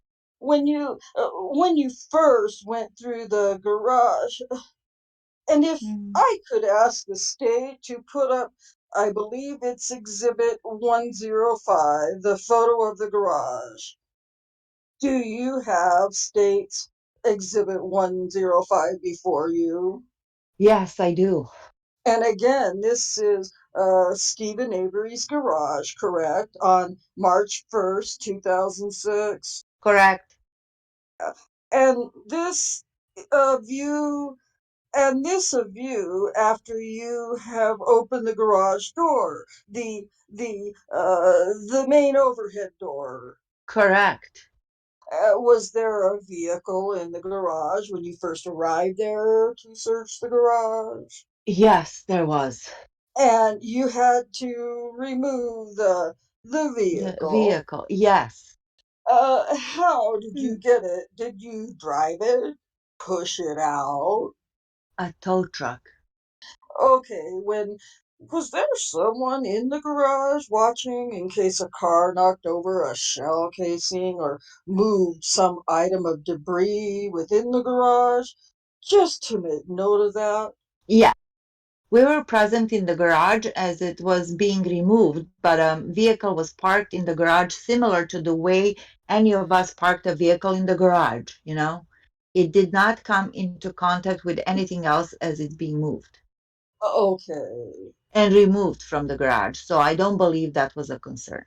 Okay? You noticed on the picture again, it's I believe it's exhibit Oh my God. 105. You refer to them as tents or evidence tents. Those are little cones or numbered cones. They various terms. They could be marking evidence or they could be just for photographic reference. Okay, some of those don't. Well, let me ask you this: when the car was in the garage, you can see in the picture there seems to be a tire track, Yes, I see that. like a white tire track in the middle. Yes, yes. That's where the that Suzuki was. I don't know that because the vehicle that we removed was not a Suzuki.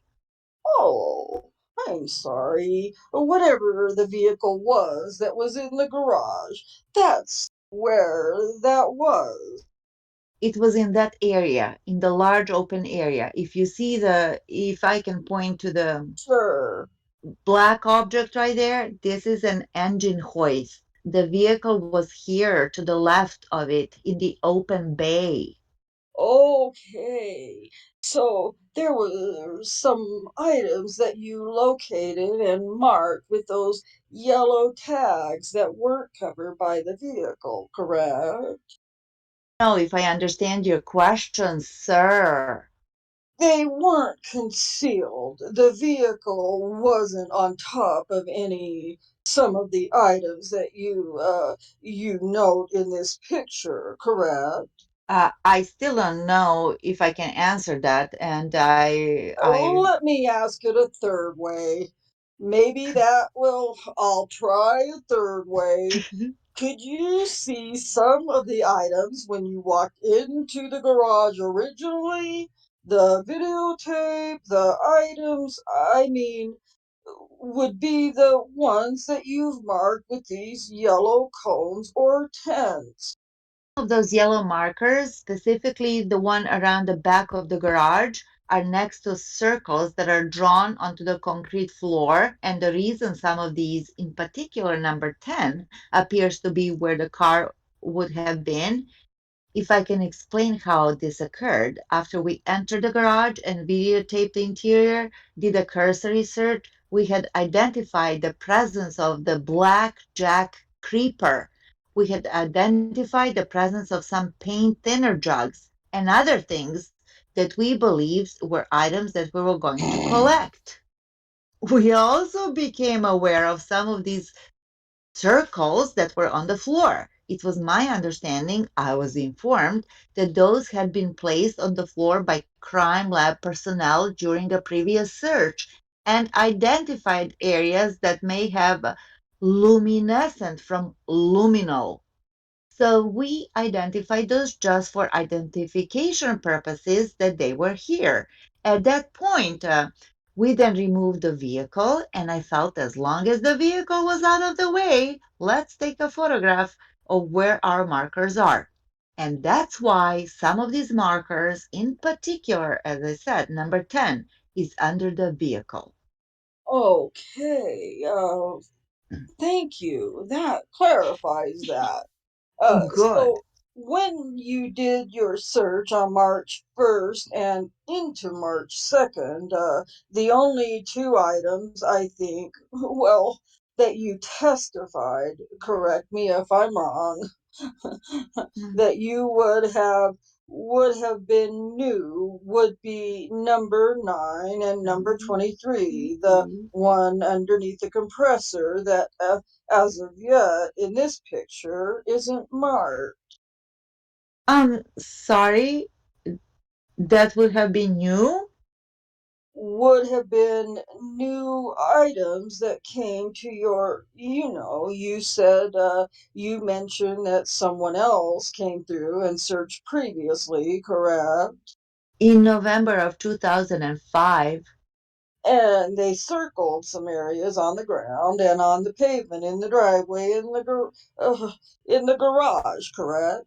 Correct. And you noted these circles, correct? Correct. And you put the little marking next to those little white circles. Jesus. Yes, correct. That wasn't something that you just found, correct? It was some subject or some item that previous search team thought was of interest, correct? Well, to answer your question the way you stated it and that you would understand, it was something that, yes, I did just find because this is the first occasion I had been in the garage. I saw that there were circles, and I was informed that those circles had been placed by crime lab personnel to identify areas that had reacted through luminol.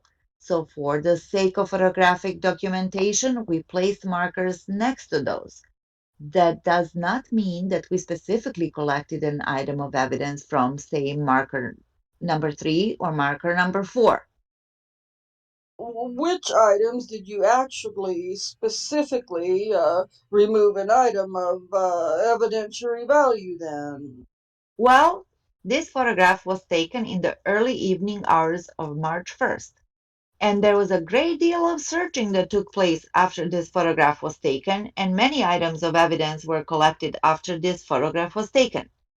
As each individual item of evidence was found or something was identified that we felt was going to be an item of evidence and we were going to collect it, we would place an evidence photographic marker next to it, photograph it, measure it, and collect it. So there are many numbers that come after the highest number in this photograph. You mentioned there was a prior crime lab taper or a crime lab technician that came through, made those circles, where you noted have been positive for the luminol testing, correct? That's what I was told. What you were told. So someone else went through the garage before you'd gone through the garage on March 1st. That's correct. And number 9 on the picture notes apparently a bullet fragment that you found, correct? Correct. And it's in a crack in the pavement of the garage floor. Correct. Okay, so I would assume, correct me if I'm wrong, that someone missed that the first time. I don't know as if I can assume that.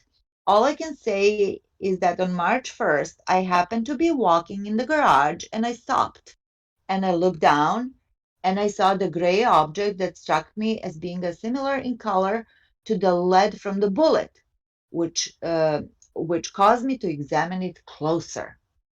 Just walking into the garage, you saw it and made note of it.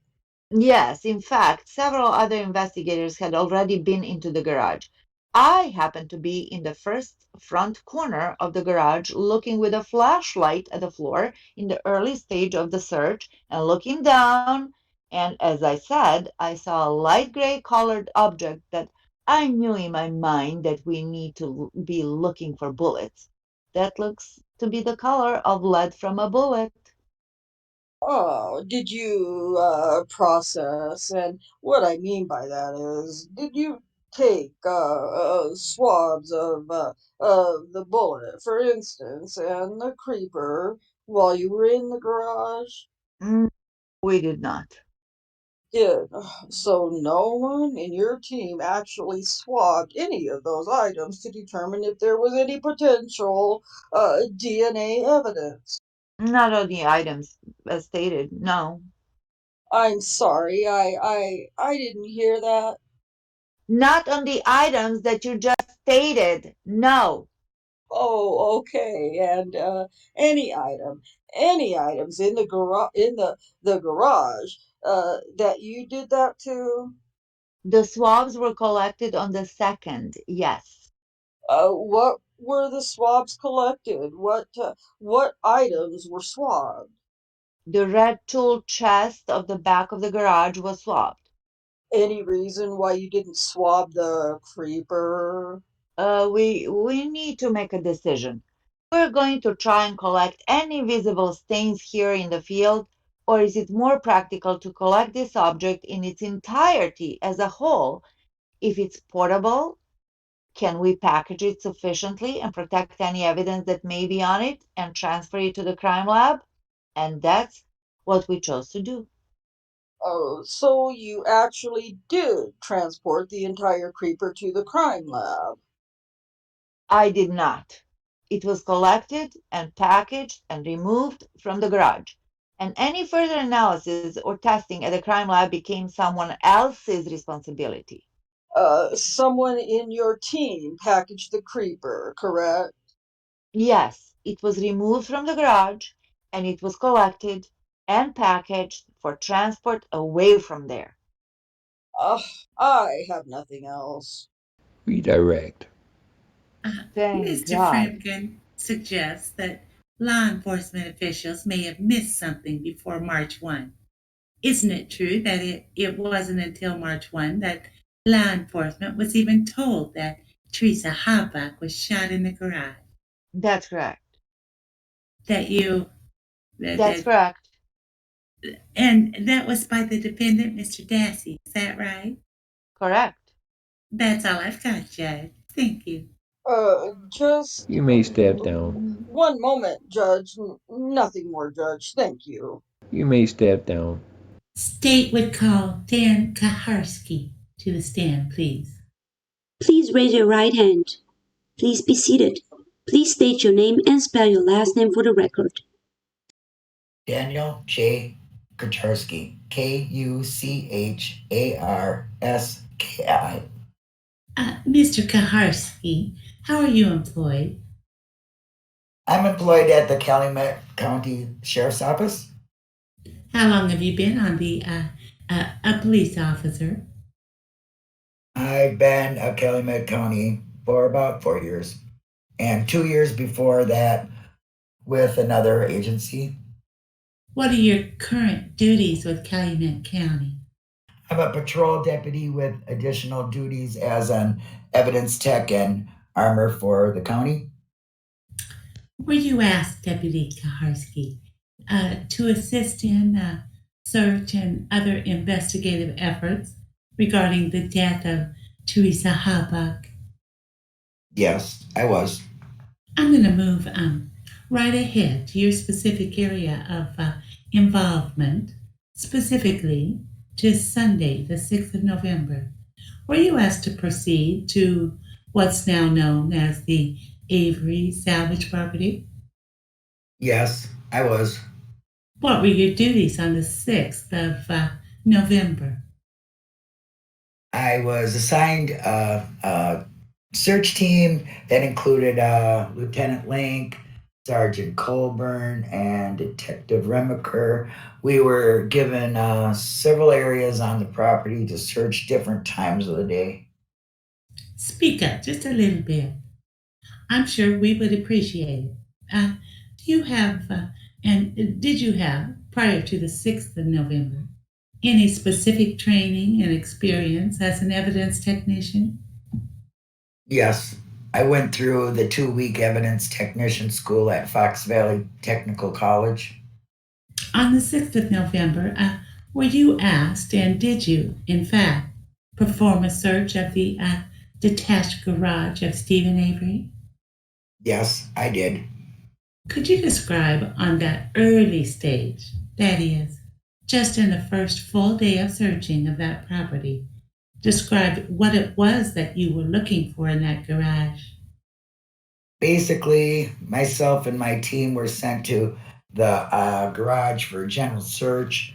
We were looking for general items that might point as to a crime that had been committed. Nothing specific at the time we were looking for. And in fact, on that early date, did you have a detailed or a solid understanding what it was you were looking for? Not at all. There was very little guidance as the facts were rolling in. We would get more specific things as the day went past. We'd get more specific things to search for and to collect. That was my first day of actual evidence collecting and searching. Very general. All right. I've got some photographs that will assist. I show you what's marked as Exhibit 116. Tell the jury what that is, please. This is a photo of the inside of the garage that we searched on that Sunday. So it went be towards the front of the overhead door, looking back towards southeast corner of the garage. There are two large objects, two vehicles, if you will, that are depicted in this particular photograph. Could you describe those for the jury, please? It's a Suzuki Samurai automobile and Skidoo Mark I snowmobile. And is this photograph taken and does it accurately depict how Mr. Avery's garage looked on the 6th of November? Yes, it does. The back of this photograph, you see a black Jack Creeper? Yes. And I've zoomed in a little bit to that. You can see it on the large screen. On the 6th of November, did you have any indication that that black Jack Creeper may, in fact, have any evidentiary value? No, nothing stood out. Did you have a general impression of this garage when you first walked into it? Can you give the jury kind of a flavor of it? I would say it was a typical garage on the messy side. The west side of the garage was piled up with types of machinery, junk, things like that, several feet deep on the west side. Along the back of the garage, that would be the south side of the garage, was also equipment and junk on it, not quite as deep as that west side. Then on the east side of the garage was there's also a pile of junk. The floor was typical garage floor with stains on dirt. At some point, was that snowmobile removed from the garage? Yes, at one point, towards the end of our searching, we wanted to look underneath the snowmobile, so we removed it from the garage. All right. And again, since this was a relatively cursory search, did you believe that you or other law enforcement officers would have an opportunity to go back into the garage and research if you needed today? Yes, as more information came in, more specific information came in, we would go back to places that we had already searched looking for specific things. I'm showing you exhibit number 117 now. It's on the large screen. Is this a photograph after the snowmobile's been removed? Yes. Could you describe some, and I think you have a laser pointer up there, describe some landmarks or specific areas that you observed on the 6th of November? Well, after we removed the snowmobile, we could see more clearly the crack running, be north and south, and one east and west. These are the scratches made by the snowmobile pulling in and out of the garage. There were scratches already on the floor before we pulled it out because there were obviously had to get it in there somehow. That's what we saw when we pulled the snowmobile out. All right. There's a riding lawnmower. Looks like a John Deere lawnmower to the right. Is that right? Towards the back here in this area, riding lawnmower. Large red tool chest. Show us that. Stand up tool chest in the center area, here towards the back wall. Next to that tool chest on the 6th, I can see a green air compressor. Do you see that in the photograph? It's dark, but it's right there. A green air compressor on the floor next to the tool chest. Now, for the jury's benefit, were many or, in fact, any of those items removed? And did you search behind or under them? Or was it that thorough of a search on the 6th? It was a general search. We, on the most detailed search, we would have pulled everything out of the garage. We obviously didn't do that. The only thing we pulled out was the sled because we couldn't see underneath it readily, and it was out in the open anyways. We didn't take out any of the things along the back of the wall or the side walls. All right. The floor of this garage you had described briefly, but I'm going to show you exhibit number 118. Tell us what we're looking at here, please. It's a little bit closer view of the floor after the snowmobile had been pulled out. During your search of the garage, did you have occasion to find any what are referred to as shell casings? Yes, we found, located, and collected several 22 caliber long rifle shells casing. I'm showing you what's been marked as exhibit number 119. Tell the jury what we're looking at here, please. This is one of the shell casings that we found in the place on the floor of the garage on the date we searched it. All right. Did you take a photograph of more than one shell casing? We photographed more than one shell casing. We took as many photographs of the shell casings that we could. Some were behind things that we couldn't readily photograph. We collected those and put them together in a box. If you remember, Deputy KUCHARSKI, on the 6th of November, can you remember and can you tell the jury how many shell casings were recovered from that garage? There were either 10 or 11 shell casings recovered. In fact, now I'm going to show you exhibit number 120, I believe. Tell us what we're looking at here, please. This is a pillbox that I put them shell casings in, photographed them after it had been entered into evidence. And as you sit here, are you able to tell the jury and can you count how many shell casings are in that pillbox?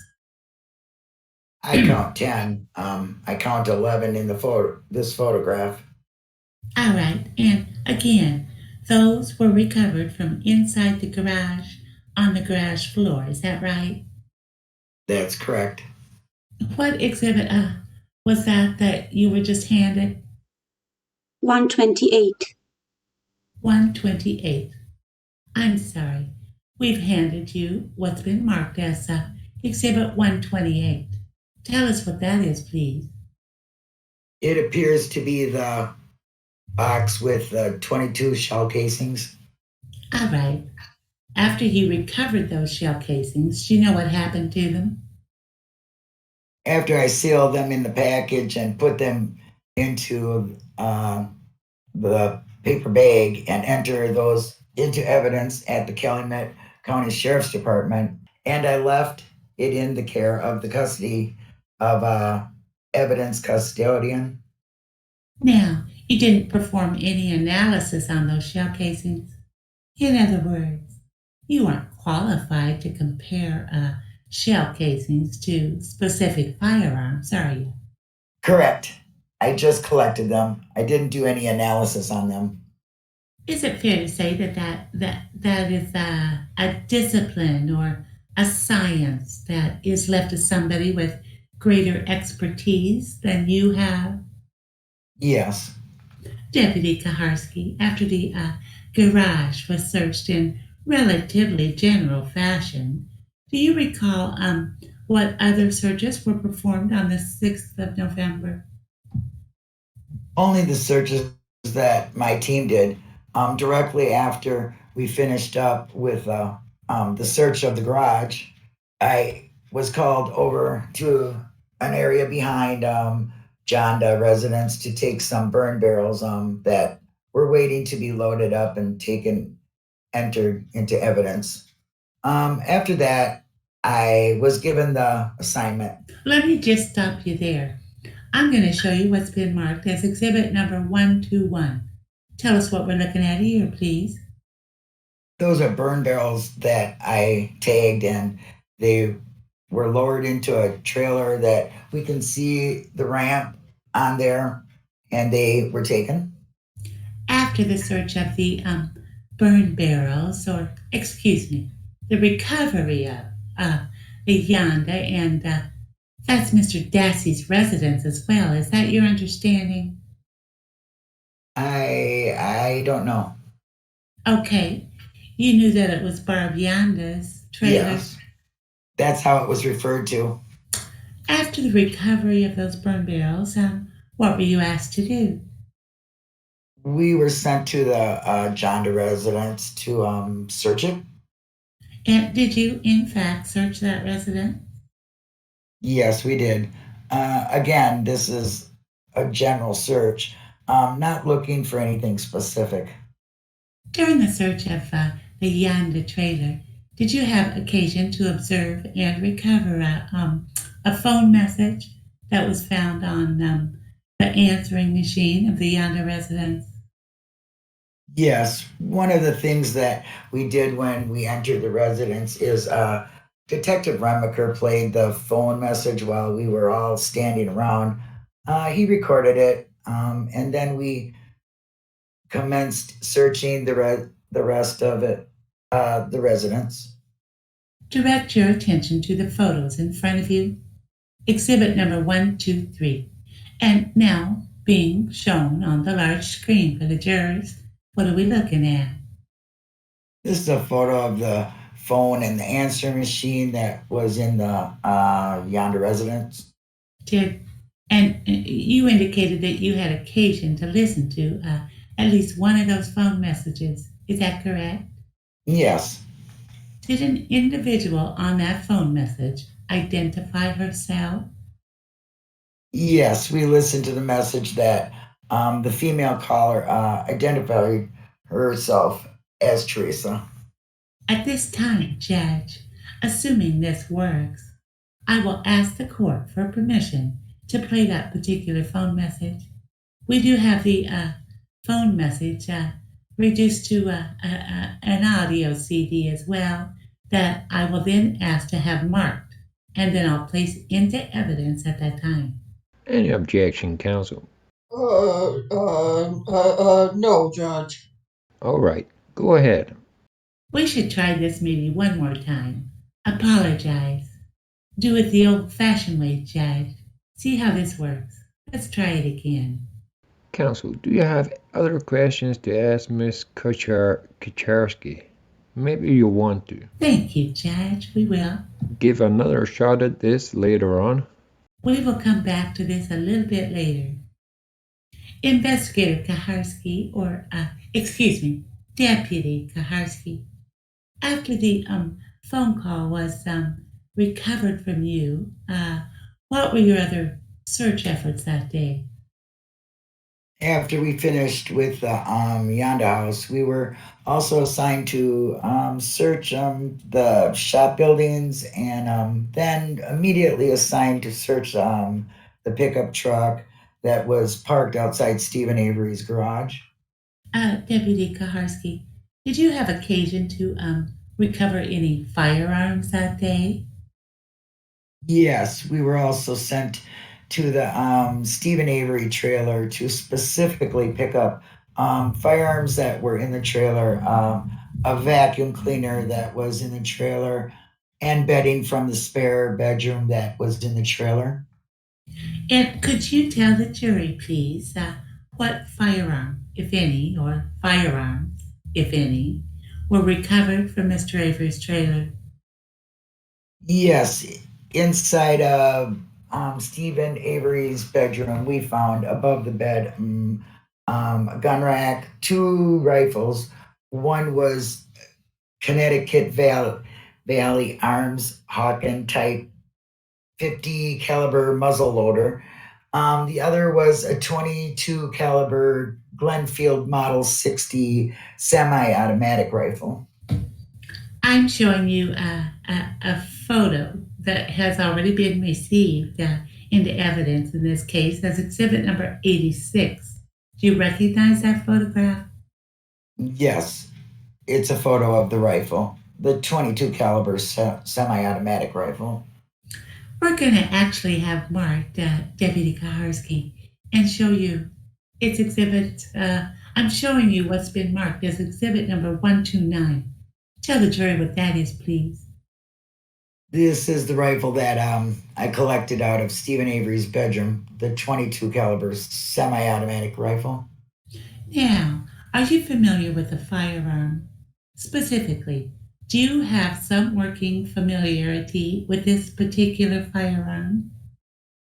I am the armor for the county, so I have been to several schools, trained in maintenance and identification of weapons. Yes, I know how these rifles work. All right. When you describe a rifle as a semi-automatic rifle, and specifically exhibit number 129, can you tell us what that means, please? A semi-automatic is referring to the action of the rifle. This rifle has tubular magazine below the magazine with the ammunition for it. After it's loaded, every time you pull the trigger, 1 round will be fired. The next round will be automatically cycled into the chamber, and then with every successive successing pull of the trigger, you get 1 round. I don't know if you know this answer, Deputy KUCHARSKI, but does this particular weapon, this 22 caliber semi-automatic rifle, contain several bullets within its what's called magazine? Inside the magazine to this particular model, depending on when it was made, is somewhere between 14 and 17 rounds. You can put it in a tubular magazine. Ah, right. So before stopping to reload, an individual could shoot 14 to 17 rounds of ammunition through it? Is that what your testimony is? Yes. Where was that rifle seized from specifically? This was in Stephen Avery's bedroom inside the trailer on the wall in the gun rack above the bed. Could you, Investigator Uyghur, thank you. Deputy KUCHARSKI, upon a search of Mr. Avery's residence, do you have occasion to seize or remove any cleaning equipment? On the 6th, we were specifically sent into take a vacuum. And then on the 8th, we were sent back to do thorough search of the residence. We collected as evidence a Bissell carpet cleaner. I'm going to show you a photograph, exhibit number 124. It's on the large screen. Can you tell us what that is, please?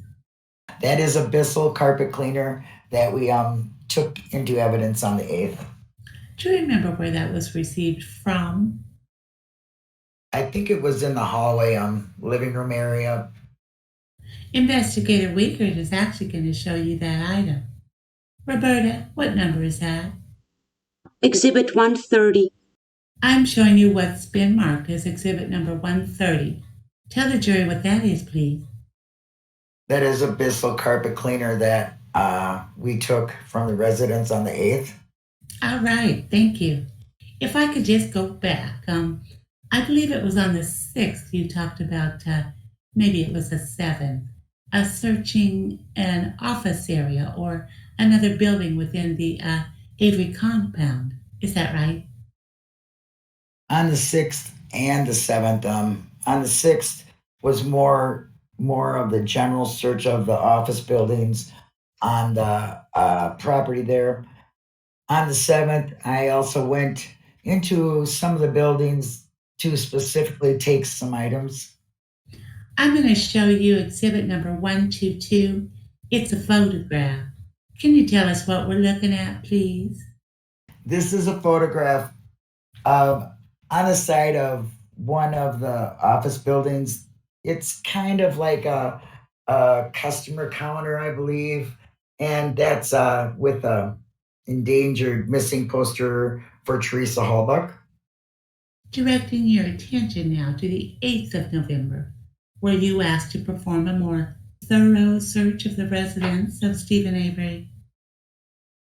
On the 8th, myself, Lieutenant Link, and Sergeant Colburn were sent back to the Stephen Avery residence to specifically take several items and then complete a thorough search of the resident.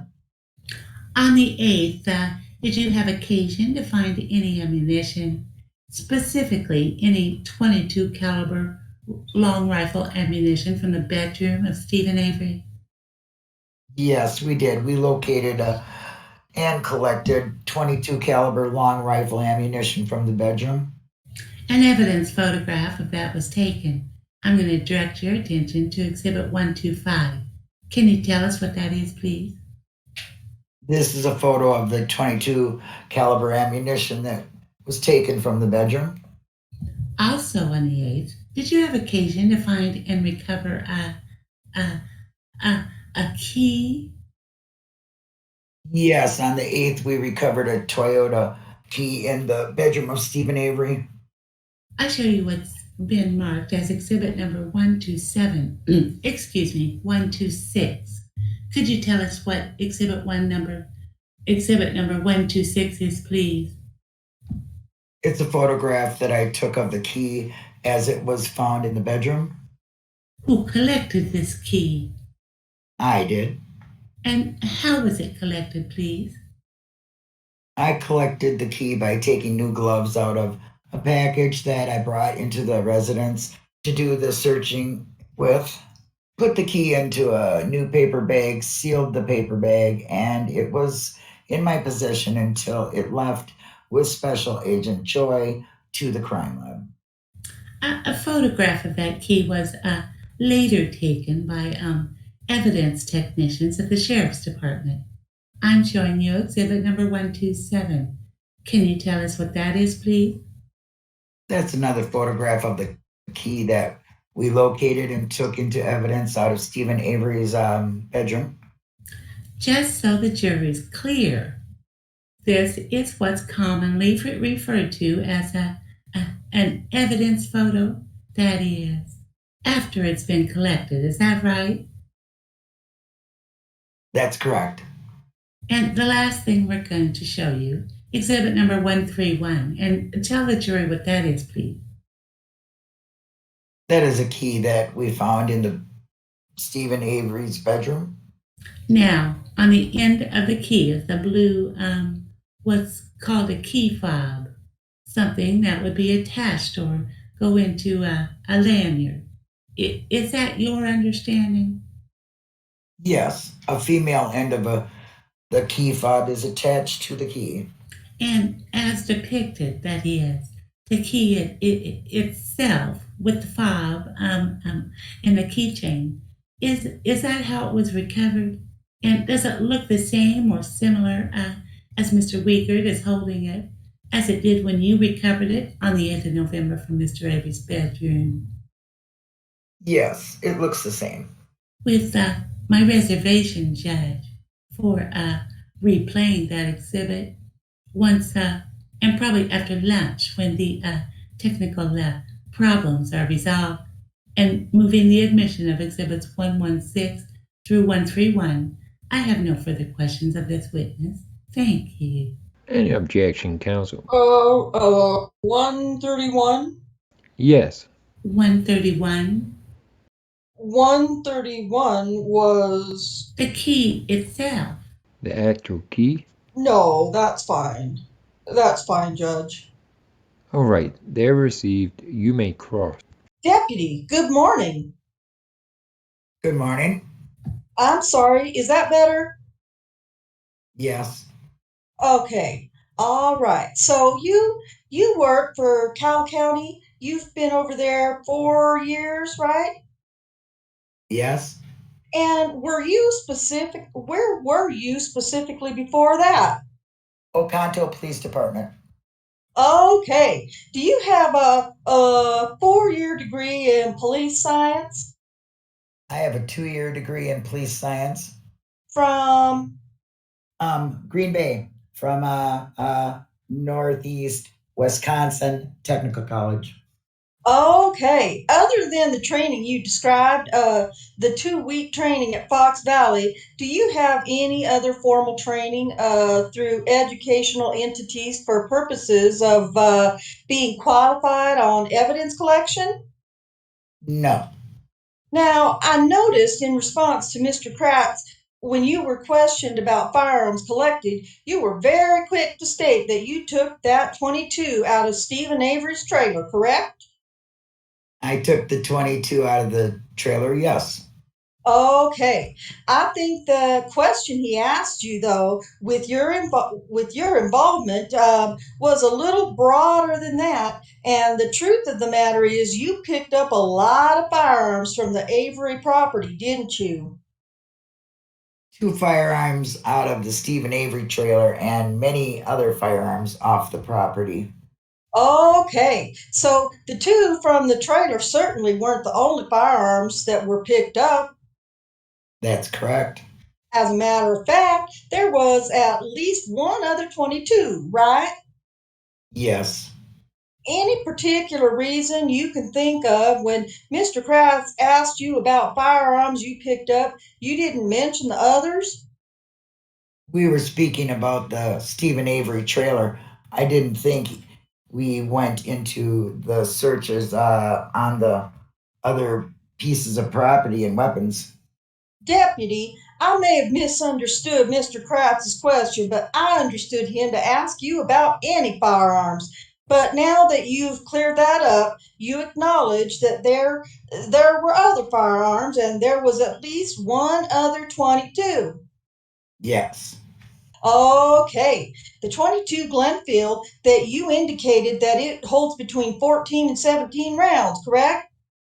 I believe so, yes. Well, upon what do you believe that? Records from the Marlin Company, they changed the configuration of the magazine at a certain period during the manufacture. The only real way to tell exactly how many it takes is to actually load it. I don't know if it's been modified or anything like that. You didn't. Well, you looked at it, I assume. Yes. You're fairly adept with firearms. I didn't examine it. I didn't take it apart at all. Well, certainly by way of appearance, there wasn't anything obvious that would indicate that the magazine had been modified, was there?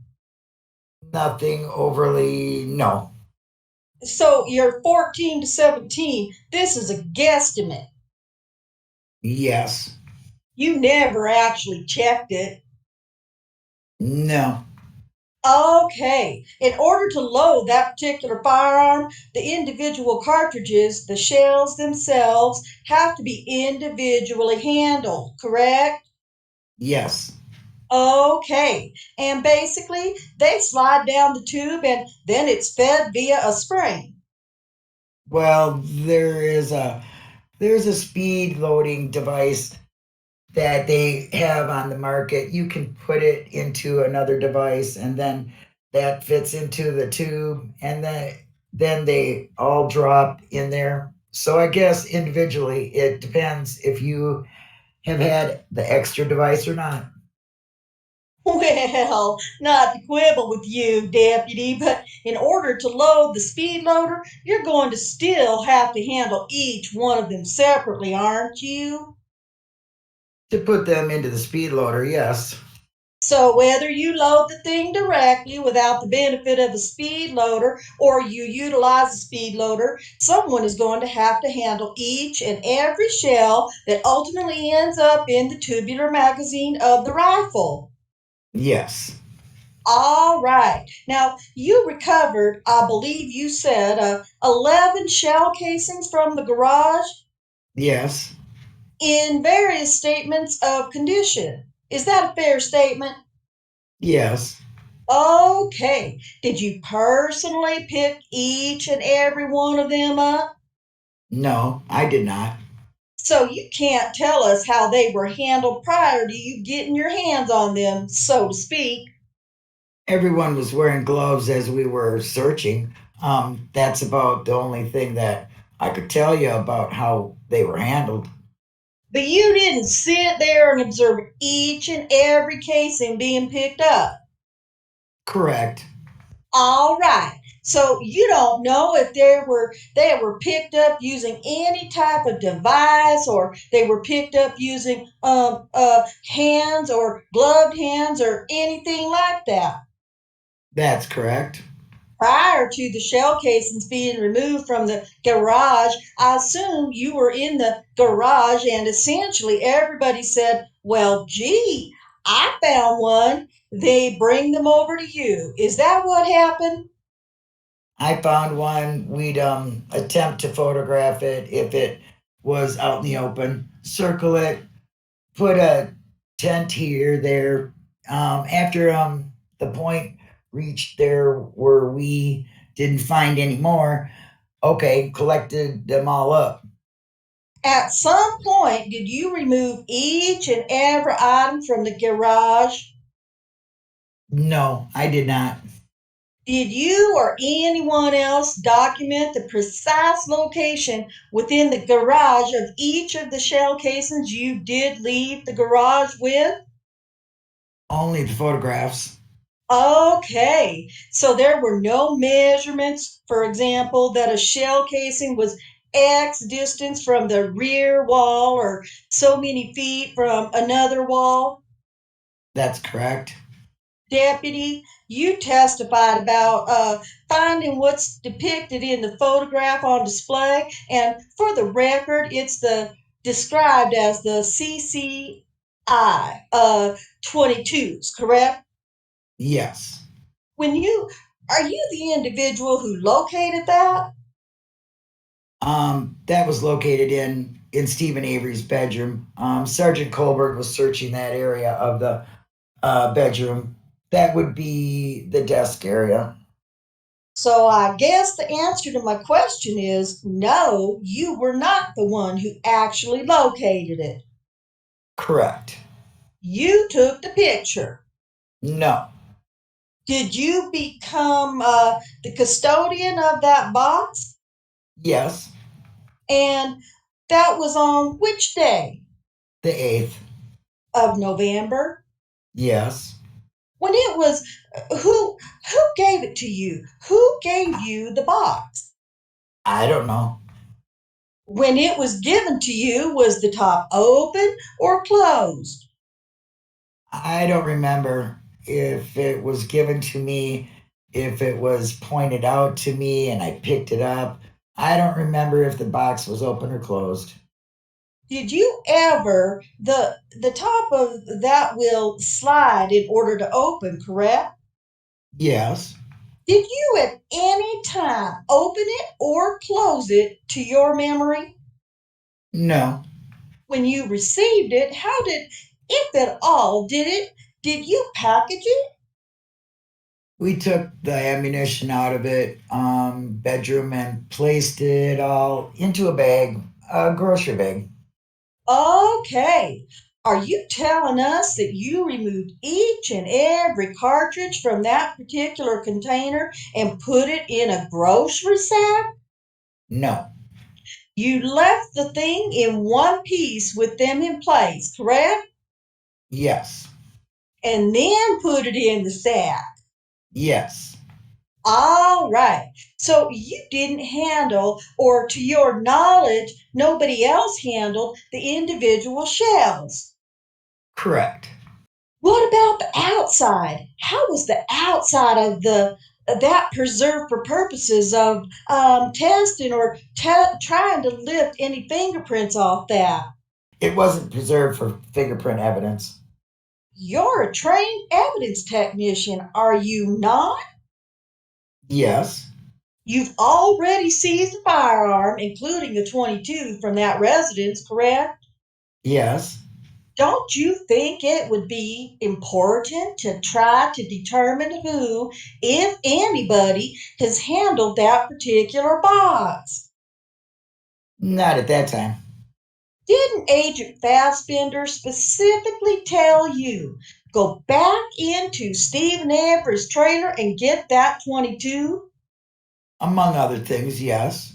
Well, now, as an officer, particularly one who's trained in evidence collection, can you explain to me why you did not think it was critical in light of the fact that Fassbender instructed you specifically to go get that 22 rifle and you've come across a box of 22s not to preserve it in such a fashion as would allow for fingerprint processing?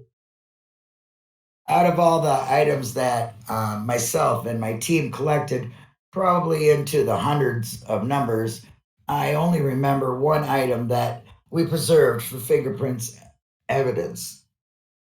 That doesn't really answer my question. I didn't ask you how many items you picked up. I just want to know why you didn't think it was important, particularly in light of the fact that the lead investigator, Fassbender, tells you to go get the 22 rifle and you come across 22 shells in a plastic case, that you didn't think it was important to preserve it in a fashion which would allow the processing for fingerprints. I don't have an answer. Did you think that was important to be preserved in such a fashion as to allow the lifting of prints? Objection. both argumentative and irrelevant. If Mr. Edelstein is saying somebody other than Stephen Avery handled this, it becomes relevant. Otherwise, it's not relevant, Judge. I agree. Move on. Mr. Edelstein, and for the record, we're talking here, I believe, about Exhibit 125. You didn't examine. Did you examine any of the individual cartridges in there to determine what type of bullet was contained in the box? No, Did you or any member of your search team, while you were in the garage or any time after you collected the 11 shell casings, perform any swabbing on there so as to allow for the processing of DNA evidence? on the shell casings? Correct. No, Do you know if that was ever done by anybody involved in the investigation? I don't know. Did you or any member of your search team assigned to perform the search in the garage following the receipt of the shell casings do anything in an attempt to preserve them in such a fashion as would allow the lifting of fingerprints? No, Now, you were there first in the garage on the 6th, is that right? that's correct. You didn't find any bullets in any cracks on that day? No, I did not. You didn't find any on the 8th, correct? That's correct. What about underneath the compressor? Did you find any bullets or bullet fragments on the 6th or the 8th?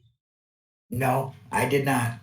You first testified that when you went in, when you characterized it as a general search and that you weren't looking for anything specific.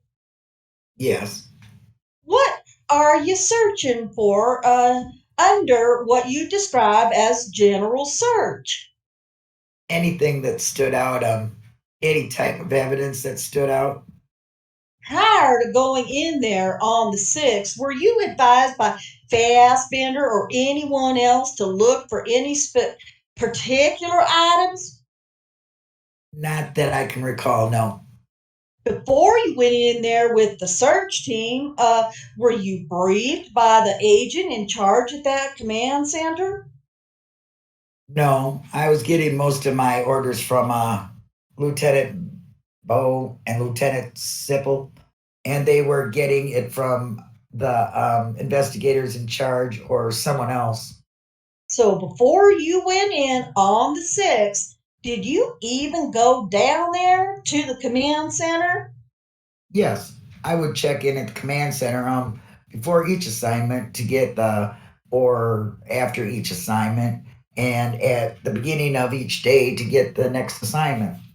Now, the bedding that you picked up that you testified about on direct, was that from Steve Avery's trailer, correct? Yes, Specifically, what did the bedding consist of? Let me do it this way. Was there a pillowcase? I don't remember. Was there a quilt or any sort of blanket you took? I took several sets of bedding off the property, and I don't remember exactly what was in each set. Do you recall specifically what you took off the bed at the time you were there? No, that's what I'm referring to. Well, did all the bedding that you took come off the bed, or did it come from, for example, from a closet or some sort of storage container? All of the bedding that I took came off the bed. Are you aware of any other bedding that was removed that you did not take or that somebody else took? I'm not aware of. As to any of the bedding that you may have taken, well, first of all, let's establish the date. What date did you do that? I took bedding on the 6th of November. I took bedding on the 8th of November. From the same bed? No, How many beds were in the trailer? 2. On the 6th, which bed did you take it from? On the 6th, I took the bedding from the spare bedroom in Stephen Avery's trailer. I take it then on the 8th, you took it from the bed in the what's been described as Steve's bedroom. Yes. And you don't have a specific recollection of the individual items on either date? Correct. Just generally described as bedding. Correct. On the 8th, you took the Bissell carpet cleaner. Yes. On the 6th, you took the vacuum cleaner. Yes. Did you take the vacuum itself or did you just take the bag? The vacuum itself. And you understood that to be important because of the potential for obtaining evidentiary clues. For example, hair. No. At that time, I was instructed to pick it up. Did you have during the course of your training as an evidence tech, in addition to the techniques that you're taught about preserving the integrity of the object, I assume you learn a little something about why the object might have some relevancy in a criminal investigation. Is that a fair statement? Yes. And you're not going to argue with me if I say taking the vacuum cleaner would be important because sometimes fiber evidence is contained in those bags. You know that, don't you? Why it was taken, you'd have to ask the person that instructed me to take it. So you have no opinion as to why it would be important to take it. My opinion would be yes, probably for some type of trace evidence. Okay. Were you instructed to remove any carpeting from Stephen Avery's trailer? No, I wasn't. Did you remove any? No, I wasn't. Didn't. Did you remove any carpet from any of the other locations you visited during the course of your participation in the investigation? Not that I remember. Well, that's something you would remember, isn't that? If you cut out a piece of carpet and turned it over to somebody for evidentiary purposes, isn't it? I didn't cut out any carpet. Well, you just said you didn't remember, but now you remember that you did, right? I remember I didn't cut any carpet. If I picked up carpet, slim possibility, but I don't remember it. As to the items you did collect, did you regularly turn them over to the same individual from the lab? I never turned over any items to any lab personnel. Did you turn over the items you did collect to the same individual? Yes. And who was that? Deputy Hawkins. So everything you picked up from bedding to the shell casings, carpet stuff, the cleaner stuff, the bullets, all that went over to Hawkins? Yes. All right. That's all. Thank you. And a redirect. Counsel. Just one question. Mr. Edelstein asked you what you knew and who told you, or why you might have searched the garage. On the 6th, the day that you did search the garage, the 6th of November, were you told that anybody had yet made any statements about Teresa Halbach being shot in that garage? I object and call for a hearsay answer. No, I did not. If you would have been told that Brendan Dassey or Stephen Avery or somebody else would have made a statement that Teresa Halbach would have been shot in that garage, would you have done a different kind of search on the 6th? Absolutely. When information like that comes in, that helps you to direct your search. With the indulgence of the court, Judge, I'm going to try this again. If it doesn't work, we'll have to wait until after lunch. I think Mr. Fremgen's helped me, Judge. Can you say that for the record? Hello, this is Teresa with Auto Trader Magazine. I'm the photographer, and I'm just giving a call to let you know that I could come out there today in the afternoon. It would probably be around 2 o'clock or even a little later. If you could please give me a call back and let me know if that'll work for you, because I don't have your address or anything, so I can't stop by without getting a call back from you. And my cell phone is 737-4731. Again, it's Teresa, 920-737-4731. Thank you. Once again, Judge, we will have that marked as an exhibit. I will offer that to the court.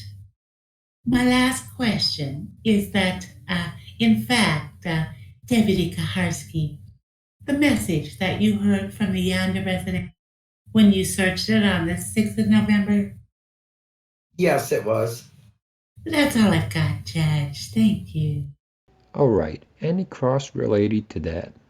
Just very briefly, Your Honor, this is not necessarily as to this last item of that Mr. Kratz just dealt with, but in response to his other question. Officer, if you did not know that Brendan Dassey had allegedly given information that Ms. Halbach had been shot in the back garage, how can you explain to me why you took the 22 shells from the trailer as well as the 22 rifle? The 22 rifle was taken from the trailer on instructions from supervisor. The ammunition was taken from the trailer on a different date from instructions by a supervisor. That's all. One other question. Stephen Avery was a convicted felon at the time and couldn't possess a weapon. That's true, isn't it? Yes, it is. And it's another reason to take the gun, to take the weapon that... Your Honor, I object. It's leading, suggestive. It's leading, suggestive. It's irrelevant. It's not irrelevant at all, Judge. I counsel. He said it was irrelevant, Judge. It was certainly not. It was leading and suggestive. It was not irrelevant. That's all I have. Thank you, Judge. All right, you may step down. We were adjourned for a lunch hour. Mr. Kratz, you have more witnesses today. What time do you expect your first witness to be here for this afternoon? We can certainly begin anytime after 1 if the court wants to. How about 1 o'clock? That sounds perfect. All right, we'll be back then at 1. Again, I remind you, ladies and gentlemen, not to speak about this case or anything connected with it. Good afternoon. I think we're ready to proceed. Mr. Kratz. Good afternoon. I'll be handling this afternoon's witness. State will commence testimony this afternoon with Dr. John ERTL. All right. Please raise your right hand. Please be seated. Please state your name and spell your last name for the record. My name is John ERTL. JOHNERTL. How are you employed, sir? I work for the State Crime Laboratory in Madison. And how long have you worked for the State Crime Laboratory in Madison? Since January of 2000. What do you do for them? I am chiefly a DNA analyst in the DNA analysis unit. I'm also involved with the crime scene response team. What does the crime lab response team do? We offer assistance to law enforcement agencies in the processing and collecting of evidence at crime scenes, and typically it would involve a homicide. What does a team consist of, this response team? Well, it can be as little as answering a phone call and answering some questions that you might have. If we actually respond to the scene, we typically take 2 people. One person to take notes and interact with the agency. The other one is chiefly a photographer. And is this a response team also known as the Field Response Unit? That's what it says on the side of the van that we drive around, yes. All right. And typically, do some of these response teams, did they include more than 2 people on occasion? Oh, yeah. Typically, the minimum would be two. Three is more usual. For very involved cases, sometimes will take as many as four. Hi. Now, you indicated your role typically when you're not doing field response. Is that as an analyst? Right, in the DNA unit. And when these field response teams are put together, are there other disciplines reflected in the makeup of the team?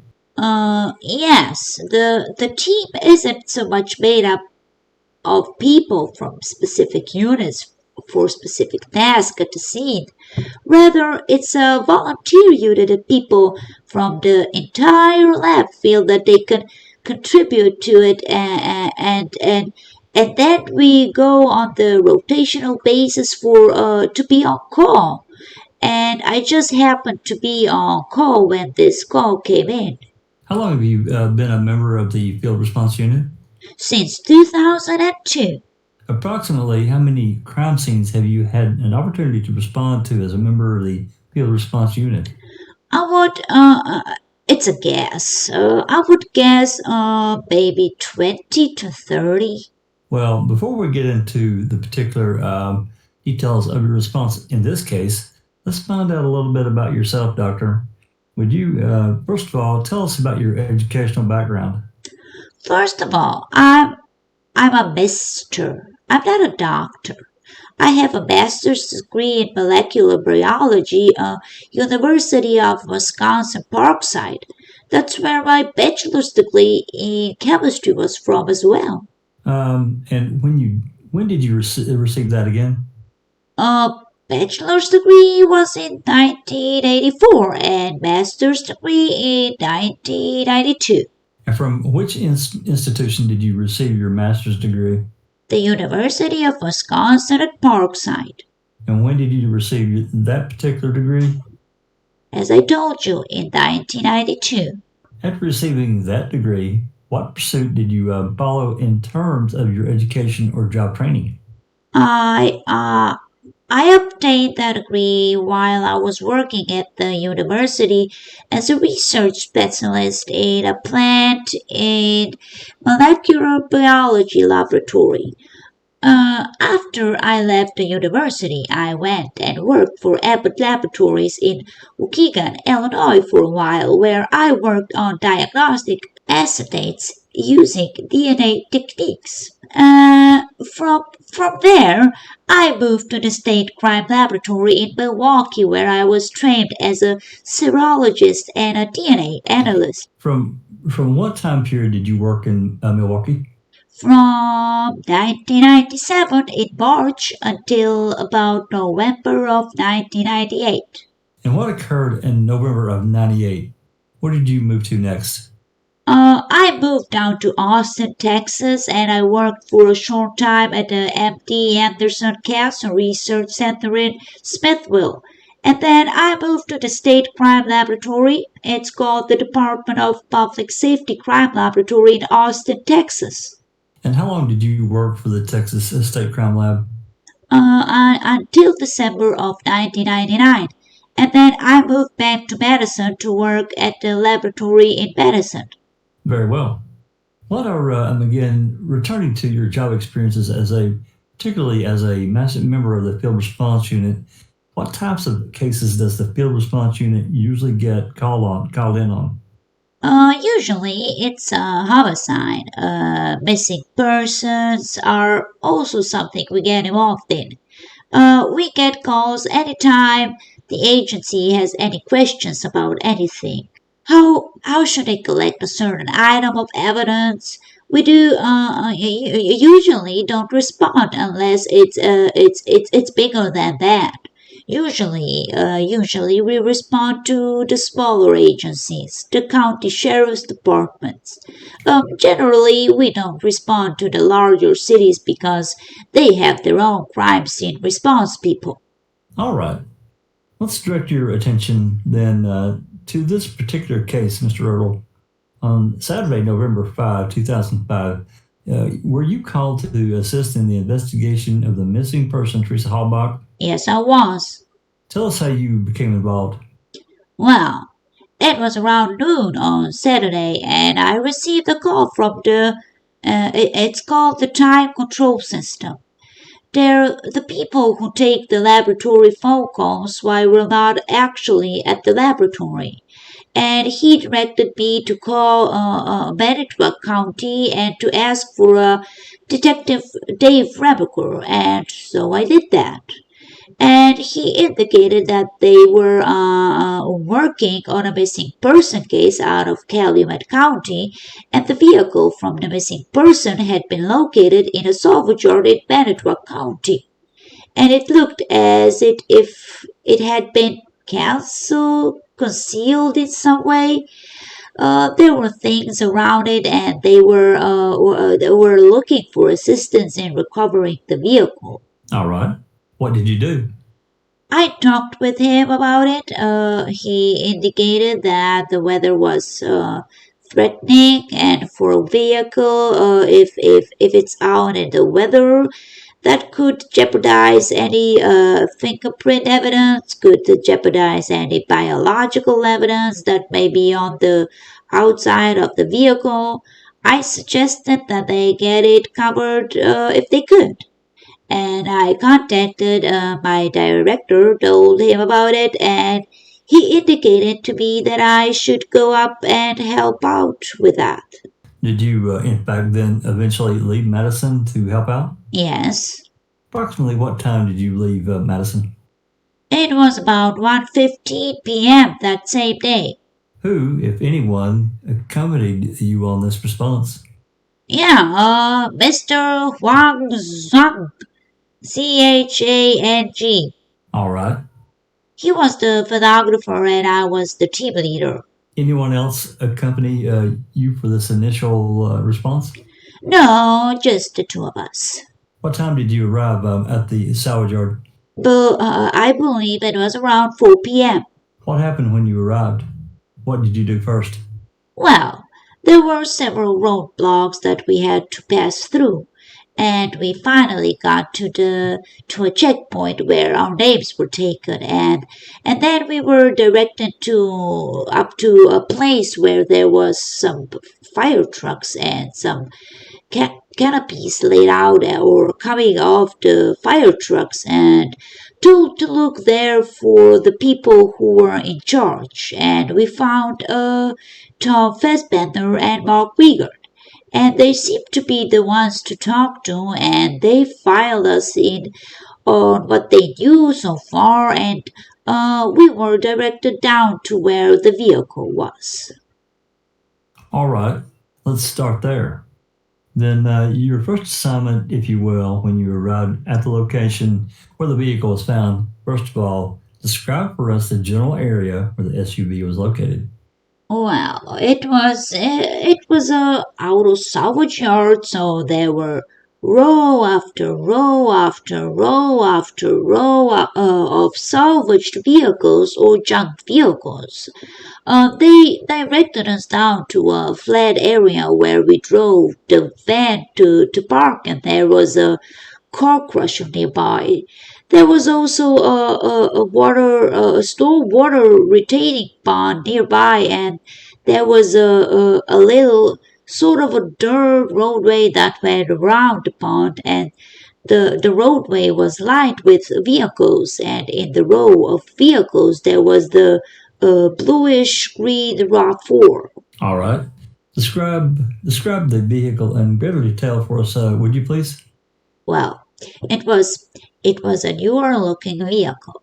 It didn't have any license plate on it, and it was conveyed to me that it kind of looked like it had been hit in some way. There was a Rambler hood leaning up against the back end of it. And I'm going to stop you right there and direct your attention to Exhibit 26, which appears to be leaning up against the table. Does that look like the hood? Yes, it does. All right, continue. There were three branches and small three piled on and against it, and there was a cardboard box on the hood. There was a piece of plywood up against one of the front tires, and some fence posts with fencing attached to them. Some wire fencing leaned up against the vehicle as well. The other vehicles in the area looked older than this one. This one looked like the newest of the bunch, and they didn't have things leaned up against them. They had trees and brush growing around them, but there was nothing put around them. Was there anything unusual about the trees or the brush that you observed leaning against the SUV? Well, this was in November, so there weren't any leaves or anything on it. But these trees and brush didn't have any bark on them either. And some of the trees had bits of the roots still coming out of the base of them, as if they'd been pulled from the ground rather than sawed off. All right. Was the roof of the vehicle covered or obstructed with any items that you recall? Not that I recall, no. All right. Now you described something about the weather.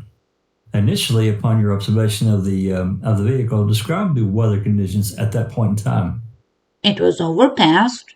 When you first approached, was it still daylight, dark, or dusk, or dark? It was going on 4:30 in November, and it wasn't quite dusk, I would think. All right. Now, at some point, did the weather change that evening?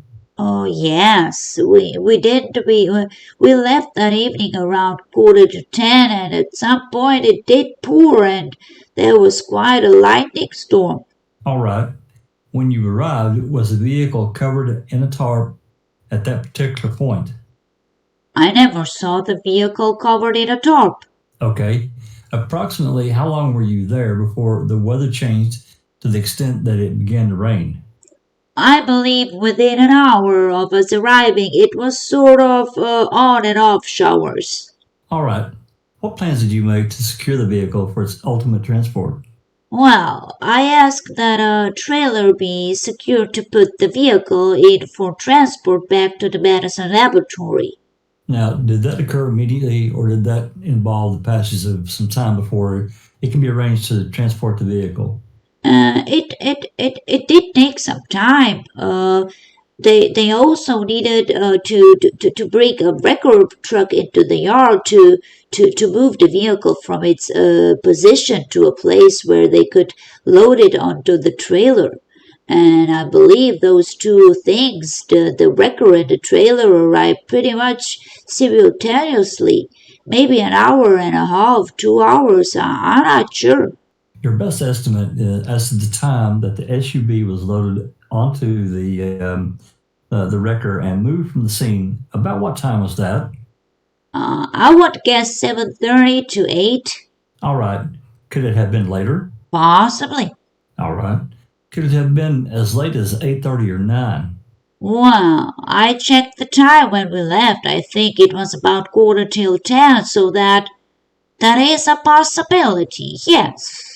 All right.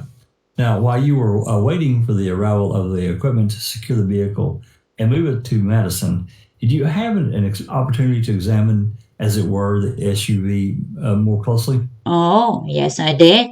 Can you tell us about the vehicle itself? For instance, you mentioned something about the absence of a license plate. What else did you note about the vehicle? The doors were locked. The doors were locked. We couldn't gain access to it. And we looked through the glass with flashlights to see what we could see inside, and it looked relatively clean. Clean inside. There was some minor damage to the vehicle, I believe. There was a dent located behind the Rambler hood and on the right rear quarter panel. And I believe the left front signal lamp, the plastic that covers that, was cracked and broken. How were you able to determine that the doors of the vehicle were locked? We tried to get it inside the vehicle, so we tried the doors. While you were waiting for the wrecker and other equipment, did you also have an opportunity to examine the debris that surrounded the car for the possibility of trace biological evidence? Yes, I did. Tell us about that, please. Well, the first thing I did was I directed the photographer to photograph the vehicle as it was when we arrived. I then looked at the debris and those items which I felt may hold a fingerprint that did have a certain texture to them. The Rambler hood and the cardboard box were pulled away from the vehicle, and we had transported those to the medicine lab as well, along with the vehicle. I examined all the brush and the plywood and fence posts, etc., looking for any signs of biological materials or fibers that may have caught on them, attached themselves on them to them. And I didn't notice anything that I could collect from that. So, in other words, you found no trace or biological evidence on any of those items? No, I did not. Okay, I take it that there was a decision made not to process or further examine might be better term the SUV at the scene. Is that correct? I don't believe it was much of the decision, yes, that was made, but that I mean, in threatening whether the first order is to preserve and protect the evidence and not to begin processing it. All right. And out in the middle of a junkyard is not the ideal situation to process a vehicle anyway. You can want to get it back to the laboratory where we have the proper tools and lighting and controlled conditions where we can look at it properly. Describe for us, if you would, how the vehicle was actually transported to Madison.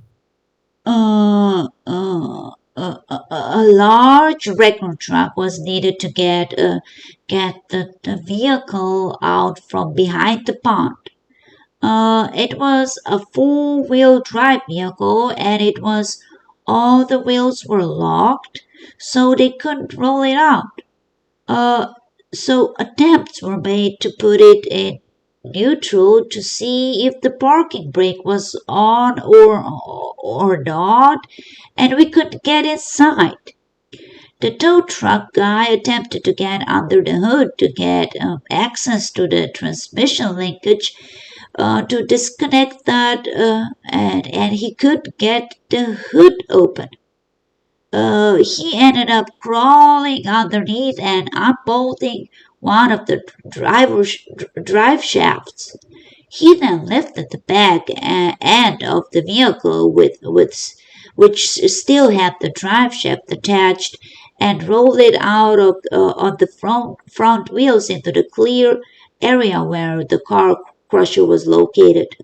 He then used his trunk to maneuver the RAV4 vehicle, into a large covered trailer, and it was secured into that with, I believe, floor straps, and then the trailer was closed up. And Hua Zhang, my photographer, rode with the driver back to Madison. They followed me, and I drove my van back. So once the vehicle was loaded on the trailer, was it exposed at all to the elements? No, it wasn't. However, prior to getting it onto the vehicle, had it been exposed to the rain? Yes, it did. And it had been raining for a while before you were able to finally secure it and get it onto the wrecker and the enclosed trailer? Yes, it had. All right. You indicated your colleague, Mr. Zhang, he rode with the driver. Did you say that? Yes, he did. All right. And what did you do at the time? I drove the field response unit back to Madison. Your best estimate as to your approximate arrival at the time at the Crown Lab in Madison? I believe it was just after 1 a.m. So that would have been Sunday morning, the 6th of November. All right. Did there come a time where your services were requested again by Agent Fassbender or others to return to the salvage yard and assist in executing the search warrant that was underway? Yes.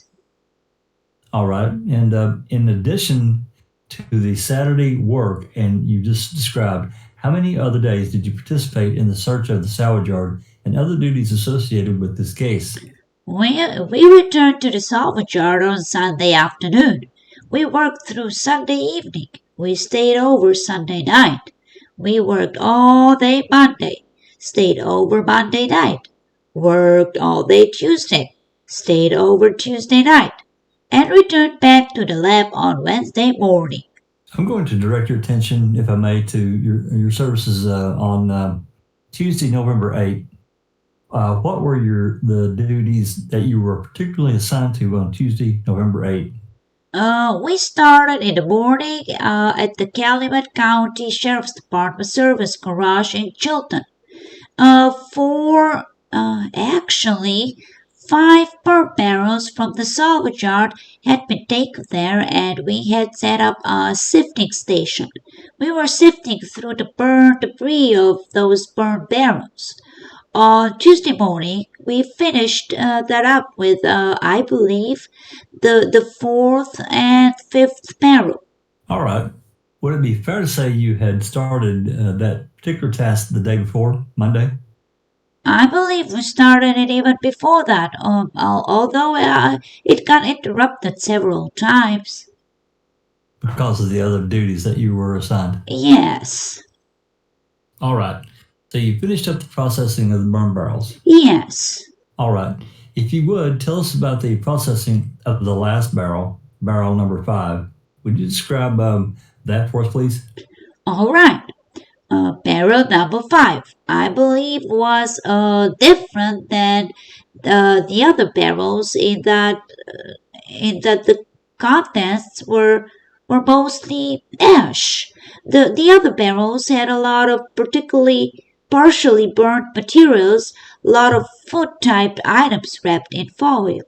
You could recognize corn on the cob and potatoes and fish and chicken and whatnot.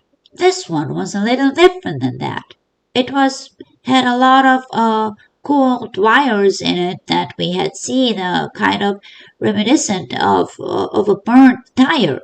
There was the rim of a tire or a wheel sitting on top of the ash, but under that, everything else was pretty much ash.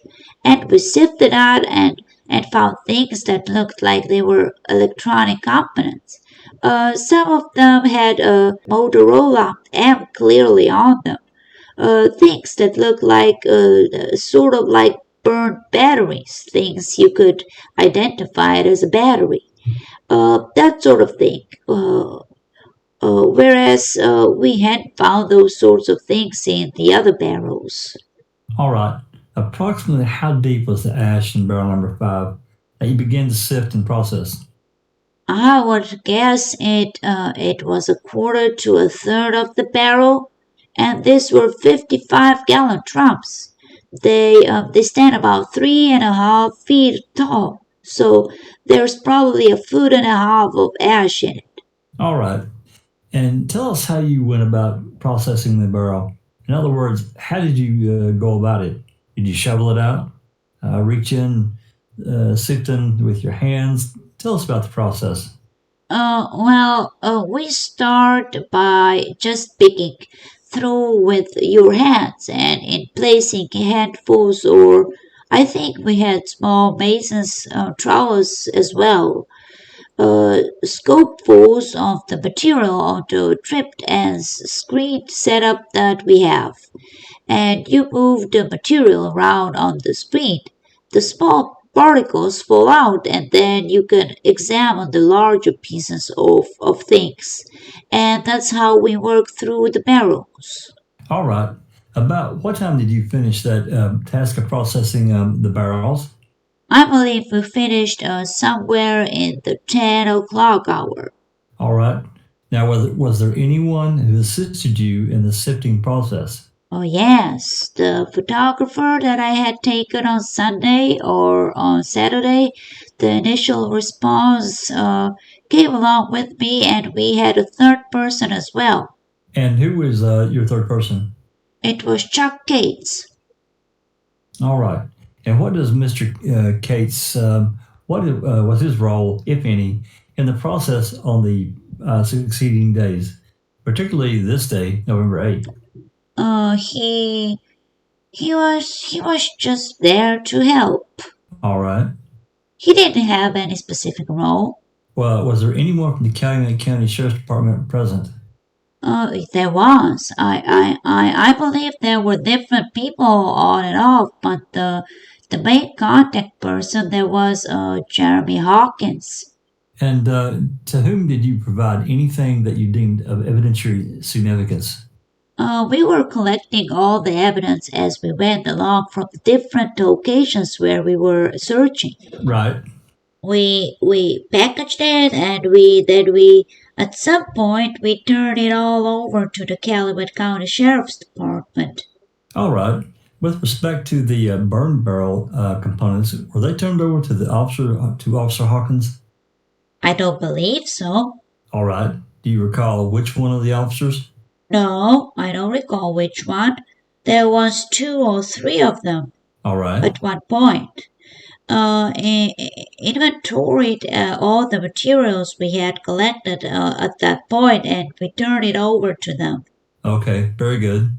After you completed the processing, the burn barrel, what was the next assignment that you were given on that day?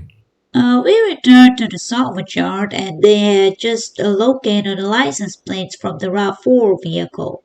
And so we went over and photographed that area, photographed the vehicle that they had been found in, and then we searched that area, and there was a camper, a trailer camper nearby, and I searched that.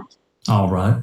And after you processed the location where the license plate was found, by the way, did you examine those plates or did look at them, I should say? I was involved in packaging them, yes.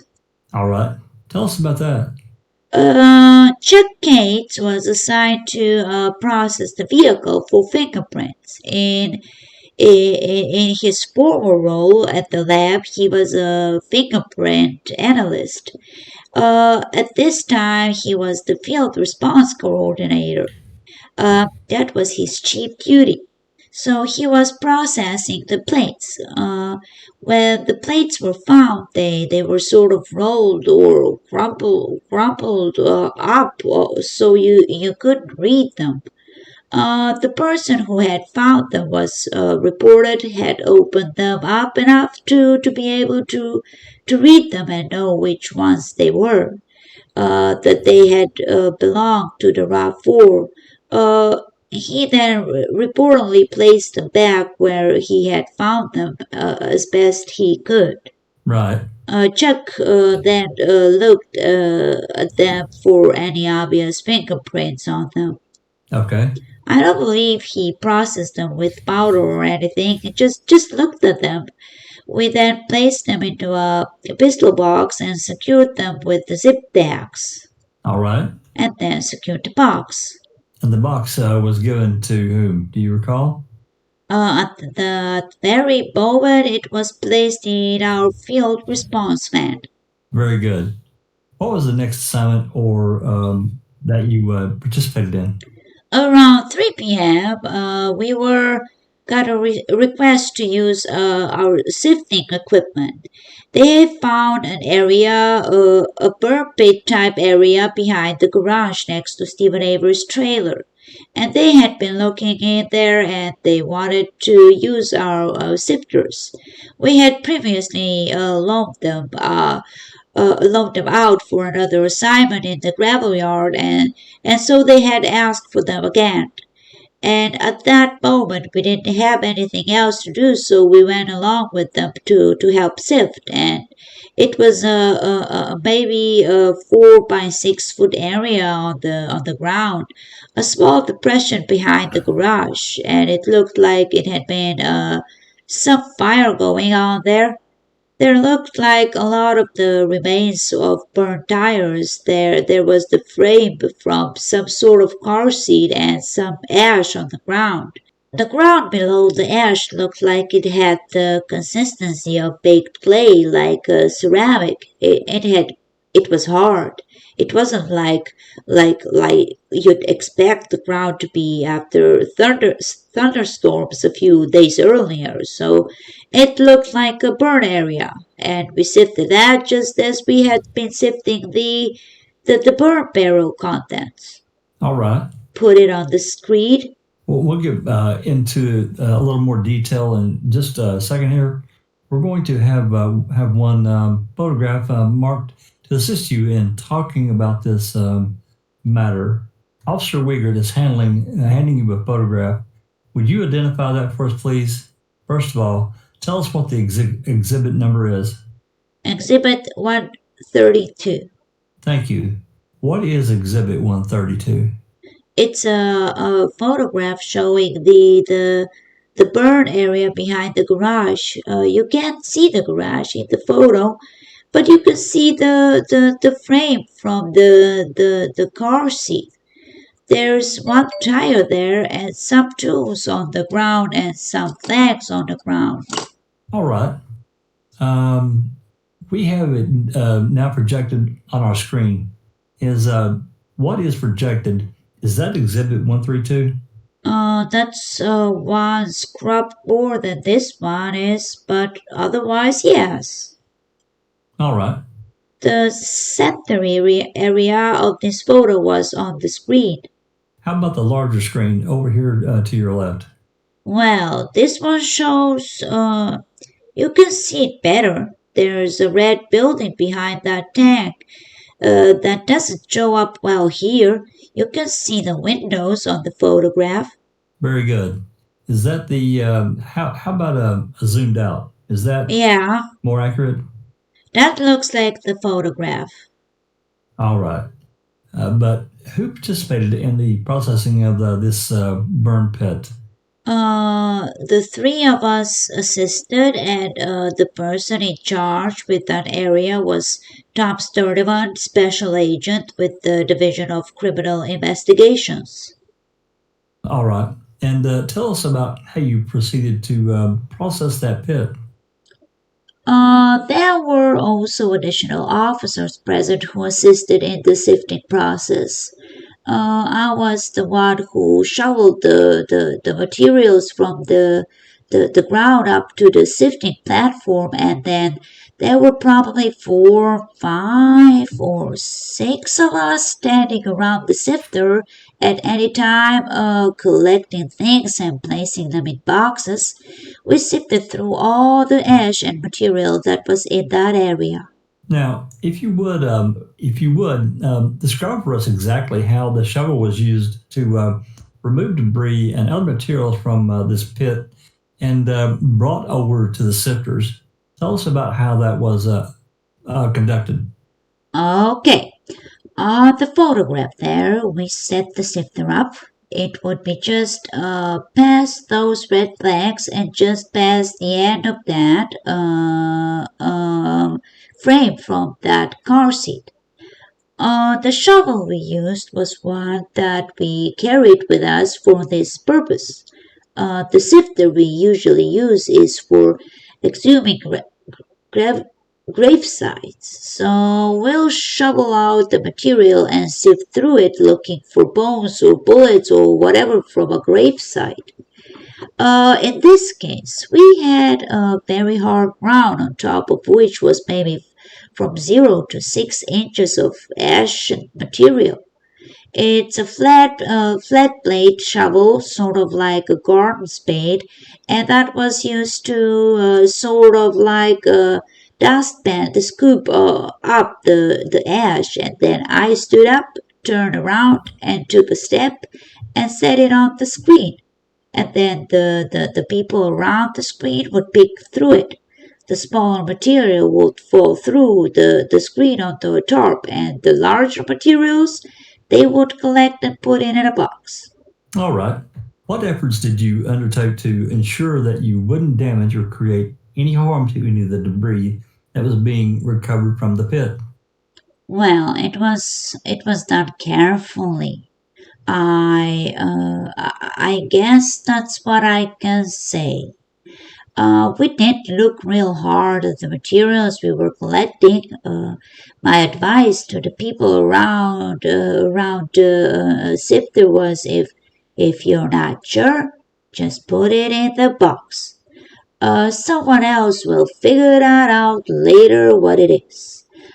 So we didn't spend time picking up the things that we were collecting.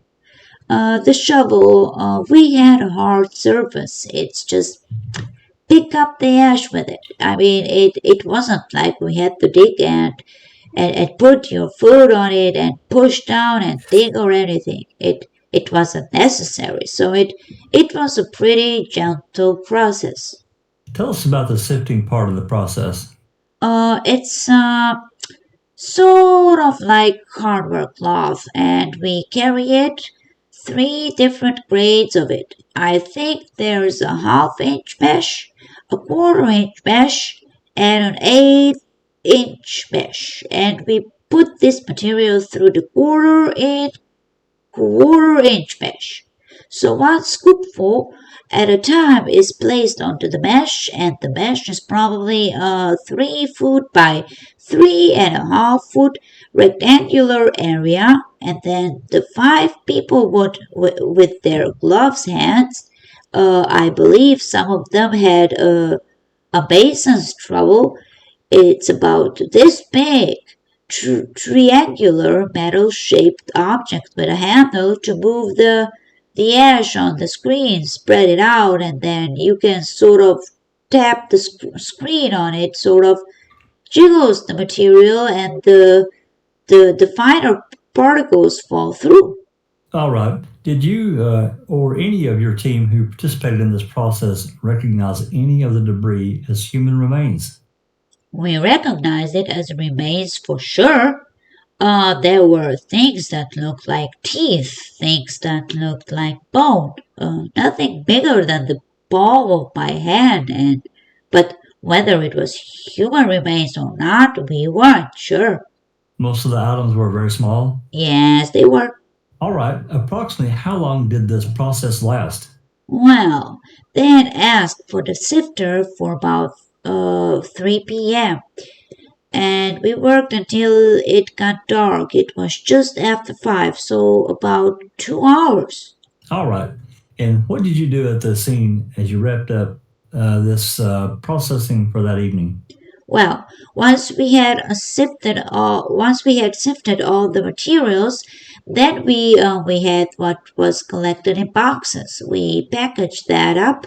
That was eventually turned over to Calumet County. The material that was fallen through the screen onto the tarp was also saved, and Tom Sturdyone took care of that. And we just cleaned up the sifter and put it away, and then we proceeded onto our next task. How was the material preserved that had fallen through the screen? It was fallen through onto a tarp, and it's my understanding that Tom Sturdyone was going to keep that. How he did that, I don't know. All right.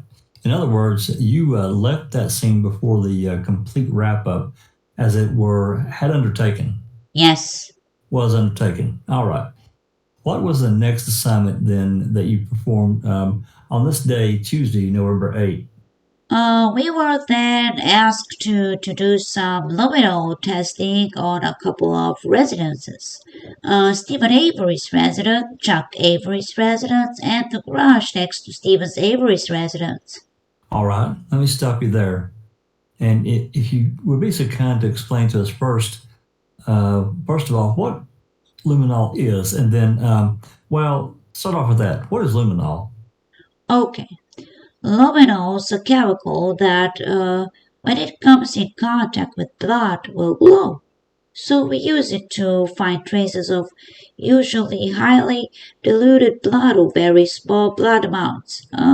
If there's a larger amounts of blood or whatever, they're usually pretty obvious because blood has a distinctive color.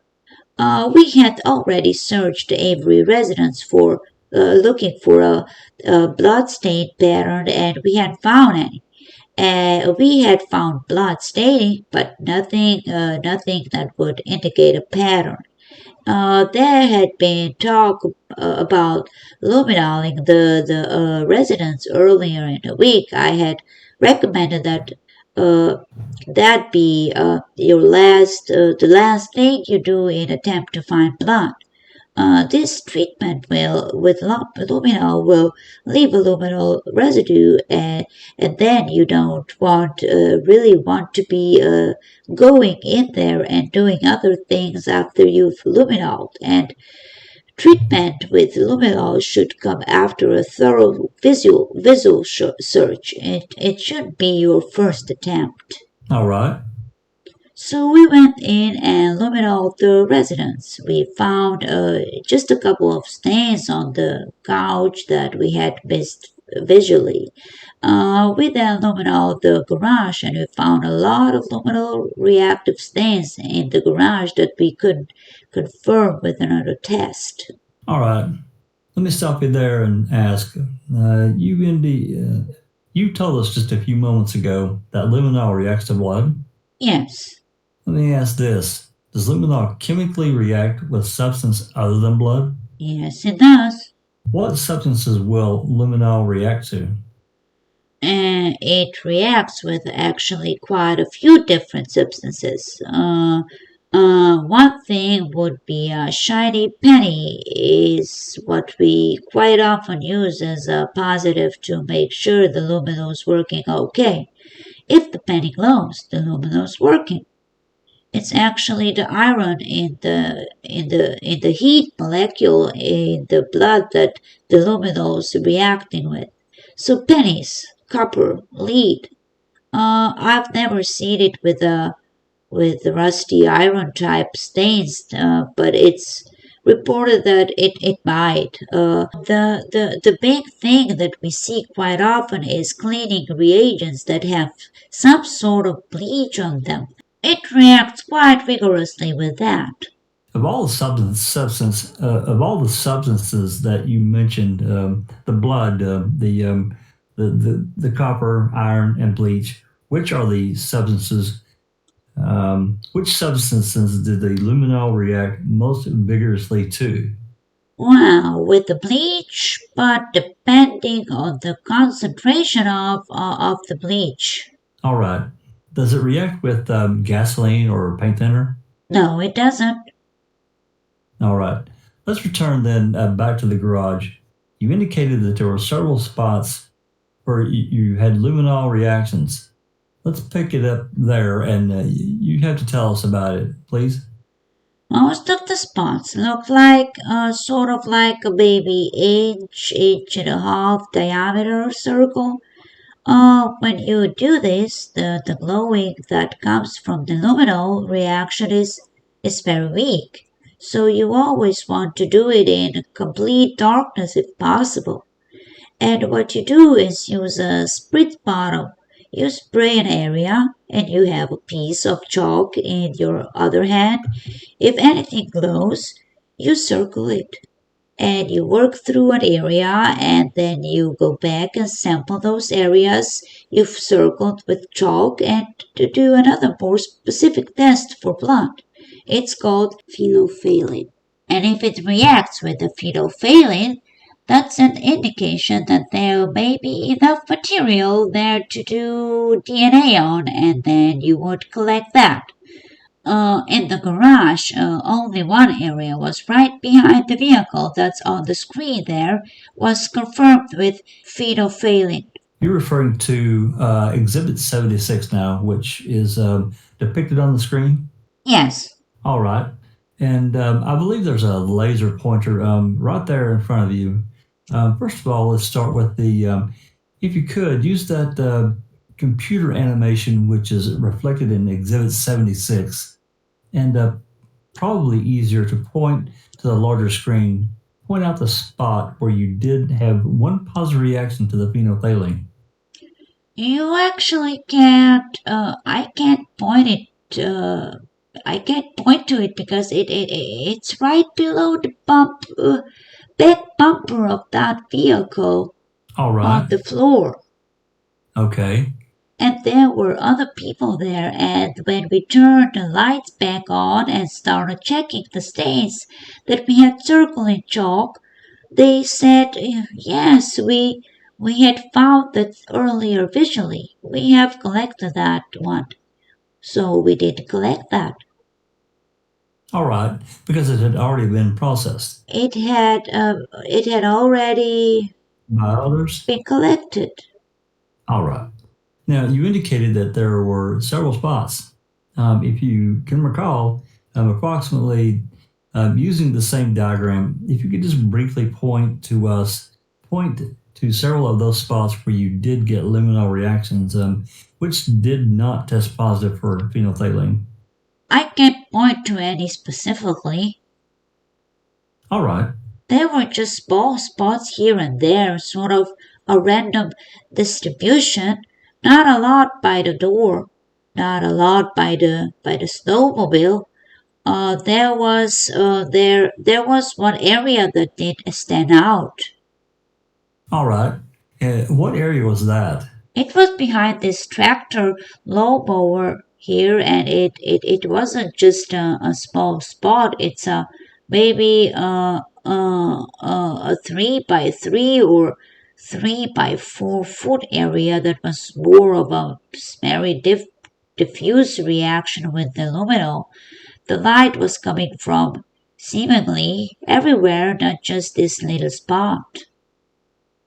Would that be something like a 3 by 4 foot oval? Was it circular shape, square shape, or any particular Well, regular? it sort of went up into the debris here, so that would have been the extent of it, and then coming out sort of maybe oval on the open side. All right. When you made that observation, what did you do? We marked off the area in chalk, and we saw the luminescence. Then later we went back with and swabbed it to try to confirm the presence of blood with phenolphthalein, and we could not. All right. Just one moment.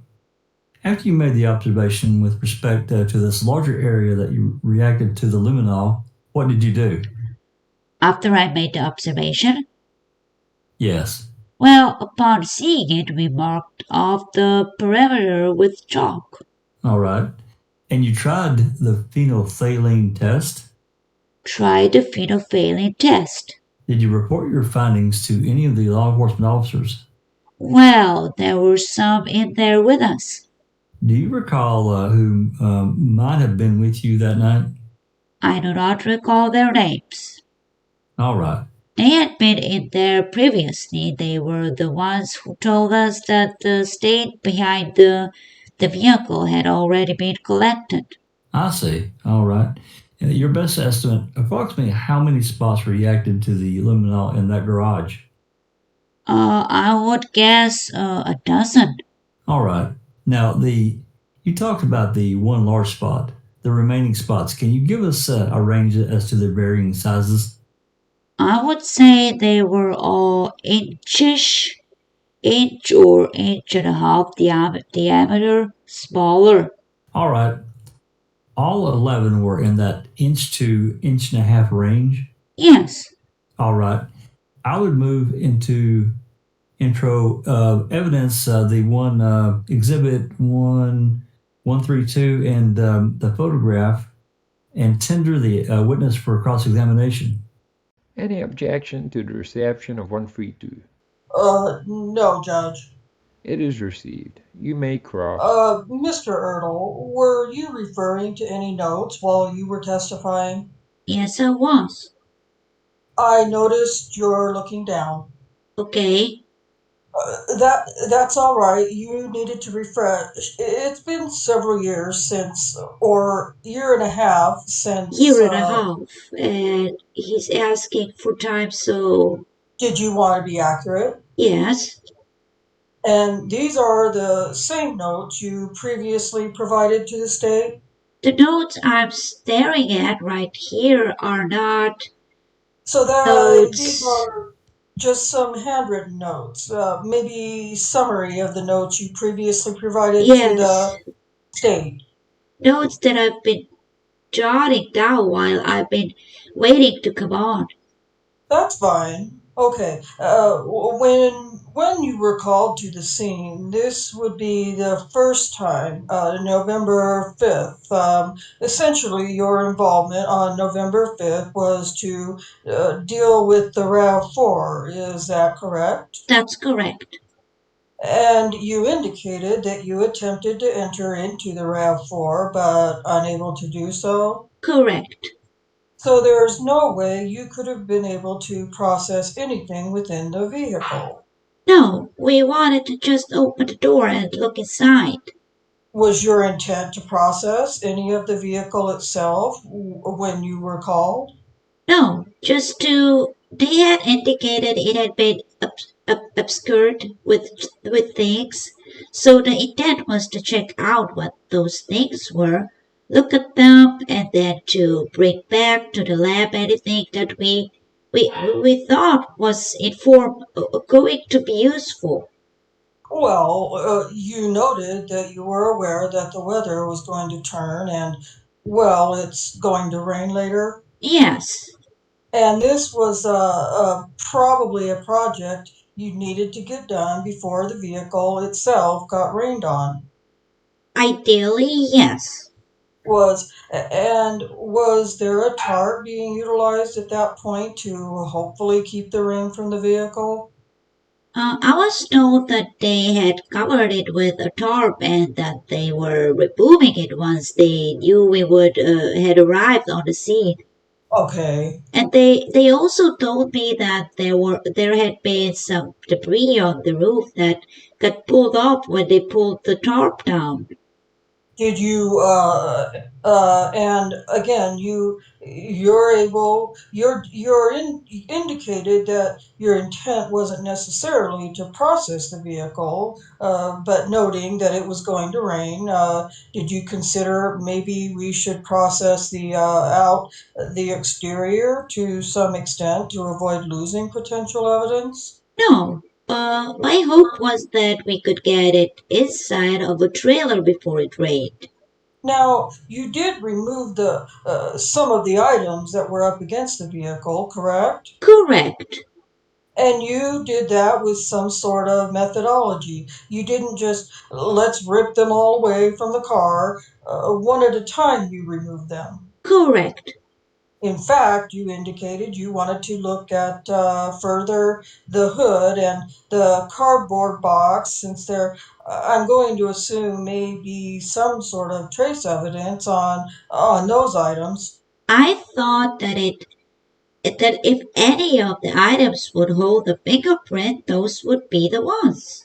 Now, you had indicated, and I just want to cross, or maybe I didn't understand you correctly. When Attorney Fallon asked you if there was any trace evidence that you were able to find, you indicated no. Correct. But you hadn't processed the hood or the cardboard box, correct? No, I was going to collect those items. Those would be examined back in the lab. So they may have had trace evidence. You had no idea. Right. That was sent back to the lab. Let the lab look at those. Correct. And you were talking about some of the debris, Right. the branches. Right. Now, obviously, the vehicle didn't just come out of the sky and drop right into that spot, correct? Correct. I think we can assume that, though no one saw that. So it had to get there somehow. Correct. Did you, in processing the scene, you indicated you were looking around for trace evidence outside the vehicle? Did you make a determination of how it got there? I did. I looked from where the tires were resting towards the front. It didn't seem that that would have been a possibility because there was another vehicle in front of it. Looking towards the back is probably the direction it came in from. I tried to look for thread marks. It was a grassy area, and below that was hard-packed gravel, and I wasn't able to even see the tire prints from the vehicle, which I would assume had to have been there. Okay. Did you go any distance away from the vehicle to try to trace potentially some of the path to see if there might be additional trace evidence you could find? I didn't get very far. It seems very futile in that I couldn't even see the any indication from beneath the tire. I did look around. There were some areas where a little bit more clearer, and perhaps a puddle had been there and it was more of a smoother surface. I didn't see any footwear impressions. I didn't see any tire track impressions that I could discern. And and footwear impressions, you would assume, again, because it didn't magically appear, whoever brought the vehicle there would have to have maybe left on foot. Correct. But unable to find anything that would assist you in that. Correct. There were some footwear impressions on top of the vehicle next to the RAV4. I was told that those were from the officers who had been removing the tarp. So you don't know if there were any strike that. On November 8th, you indicated you were involved with two processes of sifting debris or sifting ash, excuse me. One was in the barrels, correct? Correct. And one was assisting with the burn area or the burn pit, correct? That's correct. As to the burn barrels, you indicated that the process was essentially going in there with either handfuls or taking Trowel. what was it? Trowel. A trowel. Okay, and that was consistent among all of the individuals assisting in the burn barrel sifting. Yes. Did each person have their own separate barrel? Did you go barrel by barrel? We went barrel by barrel. So you didn't have teams off on their own doing it. That was together. You're doing it one after the other. Right. Is There were three of us doing that. okay. Oh, wasn't you didn't have a lot of people to help anyways. No. And took you said it took you some time over 3 days because you were called to other spots. Yes. Now, you indicated at times you would take some of the larger items out by hand, Yes. and then you would scoop out a layer of ash. Yes. Did you try to take it out by layers? Well, it's a barrel. You pretty much have to work now, so yeah, we would go bit by bit. Well, what I mean is, it is like you say, it's a barrel, and you could go in with one full layer, or you could just keep scooping down in the middle and off to the sides, kind of haphazardly. No, we tried to work down so that we You tried to do it somewhat organized, logical. well, I mean, what's on top is what that's what you take. You try to dig to the bottom, leaving the top. Well, now you said this was a pretty full or three quarters or two-thirds full barrel. Well, the fifth barrel was like 1/4 to 1/3 full. Okay, and you don't know how many times these barrels have been used over the last, let's say, several months? No idea. Could could have been used 10, 15 times potentially, or just once. I have no idea.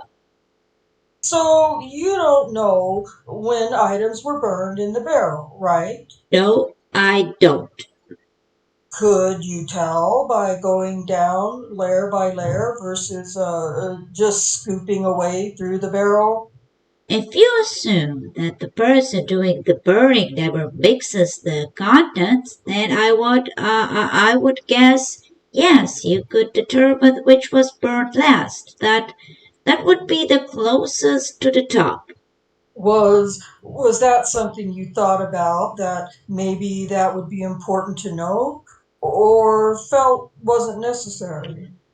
At that point, no. When we collected everything from a given barrel together. Okay. In regards to the license plate, you indicated that you processed the license plate. That's the term you used. What do you mean by process the license plate? No, I said that the fingerprint analyst who was with us was given the task to process the vehicle. He examined the license plate, but I don't believe he processed them at the scene. So, if I were to say, using it in that context, processing, you would assume processing would be use the powder to extract the potential extract, the potential fingerprint, correct? Correct. But he didn't do that. He did that with the vehicle. He did not do that with the license plate. Okay. And do you know what happened to the license plate?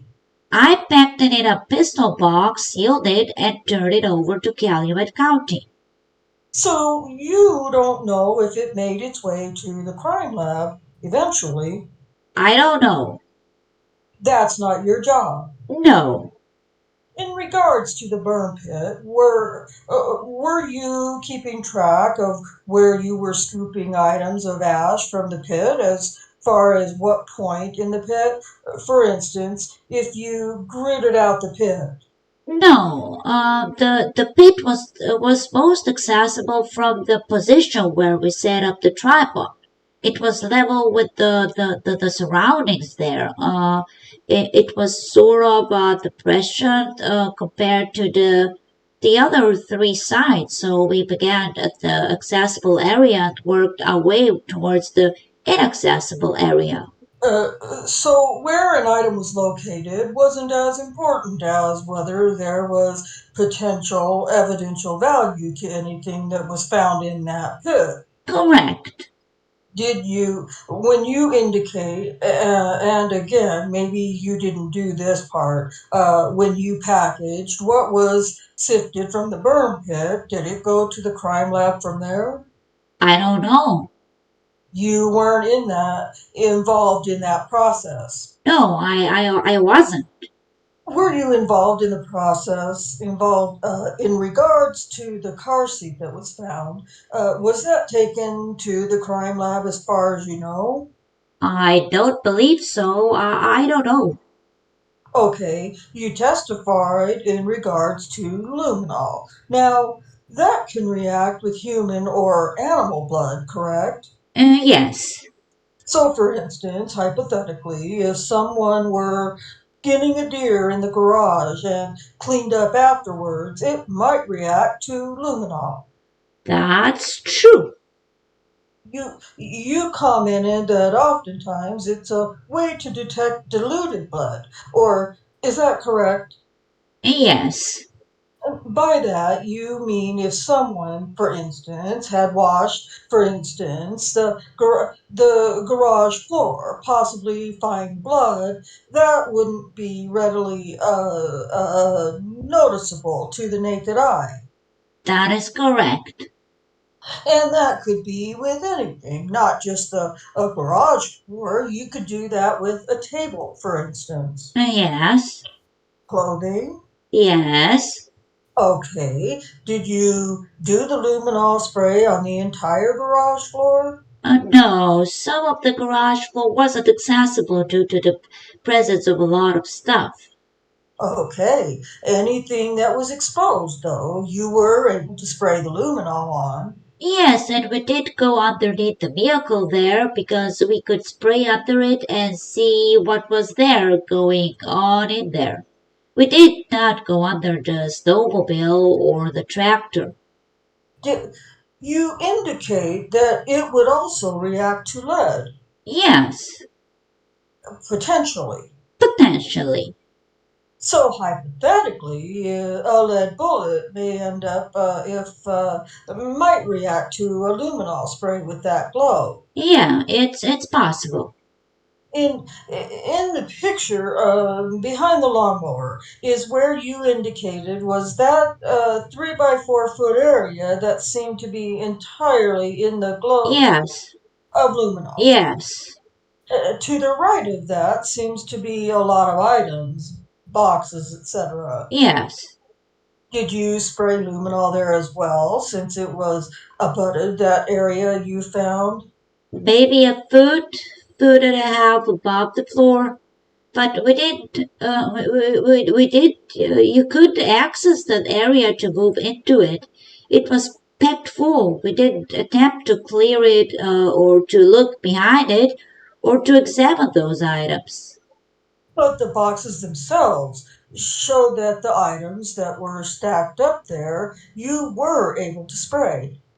To some extent, Were you able, did you receive any positive results from any of those items that you might have sprayed? I don't believe so. Okay, nothing further. Thank you. Any redirect. Counsel, None. Thank you. you may step down. Thank you. You're State. next. State would call William Newhouse. Please raise your right hand. Please be seated. Please state your name and spell your last name for the record. It's William L. Newhouse, and then it's NEWHOUSE. How are you employed? I'm employed as a firearms and tool mark examiner in Wisconsin State Crime Laboratory in Madison, Wisconsin. What does a firearms and tool marks examiner do? In general terms, we're asked to examine physical evidence that's been recovered in the course of some kind of a criminal investigation, answer questions about that evidence, whether or not it's pertinent to the investigation, and then, of course, report about those examinations in our findings. A little more specifically, as a firearms and tool mark examiner, most of the physical evidence that I examine is going to be related to the firing of a gun. So I'm going to be looking at guns, of course. I'll examine bullets, cartridge casings. I do gunpowder residue examinations and studies, just trying to answer questions about how that evidence relates to that particular criminal investigation. All right. How is it that you're involved in this case, Mr. Newhouse? Well, there were a number of items, evidence recovered in the course of this homicide investigation that were submitted to the laboratory for analysis. Several of those were firearms related. All right. How many examinations in total did you do for the investigators in this case? There was a rifle that was submitted. There were, I think, 11 cartridge casings, fired cartridge casings, and 2 bullets that were all submitted for my examination. All right. And before we have you explain your finding, let's find out a little bit about yourself. I'm going to have you, Investigator Wiegert, would you hand Exhibit 133? And what is Exhibit 133, please? Exhibit 133 is a curriculum vitae. It's a description of my training, my background, my work experience. All right. And I believe there is one type that we may have to clarify regarding the time spent in the California Department of Justice, and in terms of your years there versus Kansas City experience? There were a couple of typos that I had noted. In California, I was there, as it indicates, from 1972 to actually 1981, and then I went to Montana in 1981. Was there until 1998, and then in Kansas City from 1988 until I came to Wisconsin in September of 2002. All right. First of all, do you have an undergraduate degree, sir? I do. And what is your degree in? I have a Bachelor of Science degree in physics. From what university? From Purdue University. Did you pursue graduate courses beyond that? I took some graduate courses after I received my Bachelor of Science degree. Some of those were in physics. All right. And in terms of your experience as firearms and toolmark examiner, where did you begin your career? I accepted a position with the California Department of Justice in the Sacramento laboratory in August of 1972. Didn't really get acquainted with firearms and tool marks immediately. I was trained in a couple other areas of the laboratory until about I think the fall of 1973, when I took a course taught by one of the examiners there in the laboratory that dealt with kind of the history of firearms and tool mark identification and how it related to criminal justice. And then in the fall of 1974, I went through the training program that they had in place in the Sacramento laboratory at that time for firearms and tool mark examiners. It was a 2.5 or 3 month program, as I recall. I completed that successfully, and in January of 1975 was asked to take a course that dealt with the theory of identification. How is it we can look at a bullet or a cartridge casing or any kind of tool mark and really answer questions about what tool or what weapon caused the markings that we observe on those items. Completed that course successfully. I think the next week I was over in San Mateo Crime Laboratory on another 3-day course that dealt with ammunition problems and automatic weapons. And then, having completed that series of courses in May of 1975, I was assigned to the firearms and tool mark section of the Sacramento laboratory. And until I left there, I was responsible for most of the firearms and tool mark case work that left that laboratory. There were other examiners that could do that kind of work and did. I worked in there full time until I left there and went to the Montana State Crime Laboratory, and I think it was January 1981. All right. In terms of your California experience, in particular the Sacramento lab, how many other examiners did you work with in that lab? There were probably, anytime there, 3 or 4 other examiners. They're called criminalists in California, who are trained and capable of doing firearms cases. Most of the time, most of them did not do those full time. They did them as they encountered them in their work and other kinds of disciplines in the laboratory. But I was for that period, the single examiner who worked full time in the firearms and tool mark section. All right. And after you left California, what was your next experience? I went to the Montana State Crime Laboratory. That was in January of 1981. And became the state's firearms and tool mark examiner. All right. And then you mentioned something about your Kansas City, Missouri. Tell us about that. In November of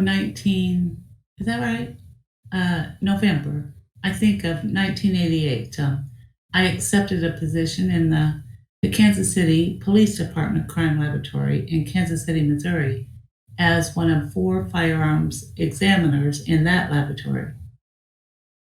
And I believe you indicated you came to Wisconsin in September of 2000. I think it was 2002. All right. Yes. And you are based in the Madison office? Yes. All right. And do you have any estimate for us to approximately how many times have you been asked to come to the court of law and render an expert opinion regarding firearms identification? I know it's been more than 300 times in the course of the 30-some years that I've been doing the work. All right. Are you a member of any professional associations or affiliations that you find useful and practical in the field of firearms identification? Yes, I am. Tell us about those, please.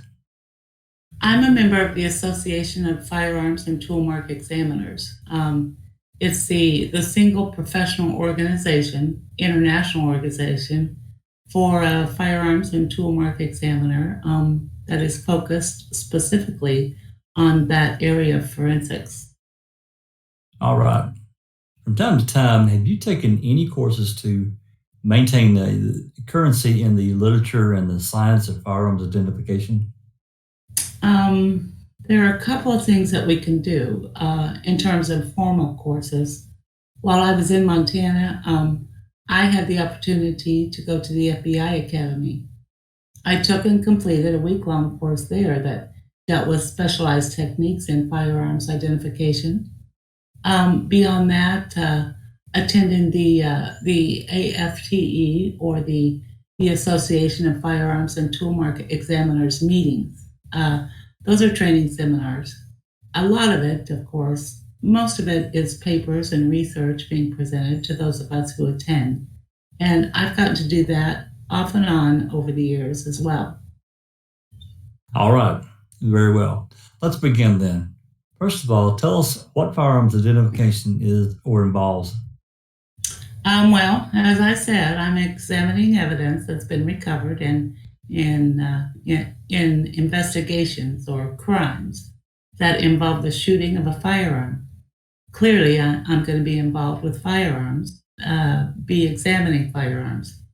I'm test firing them in the laboratory, determining whether they function or don't function, or whether they've been altered.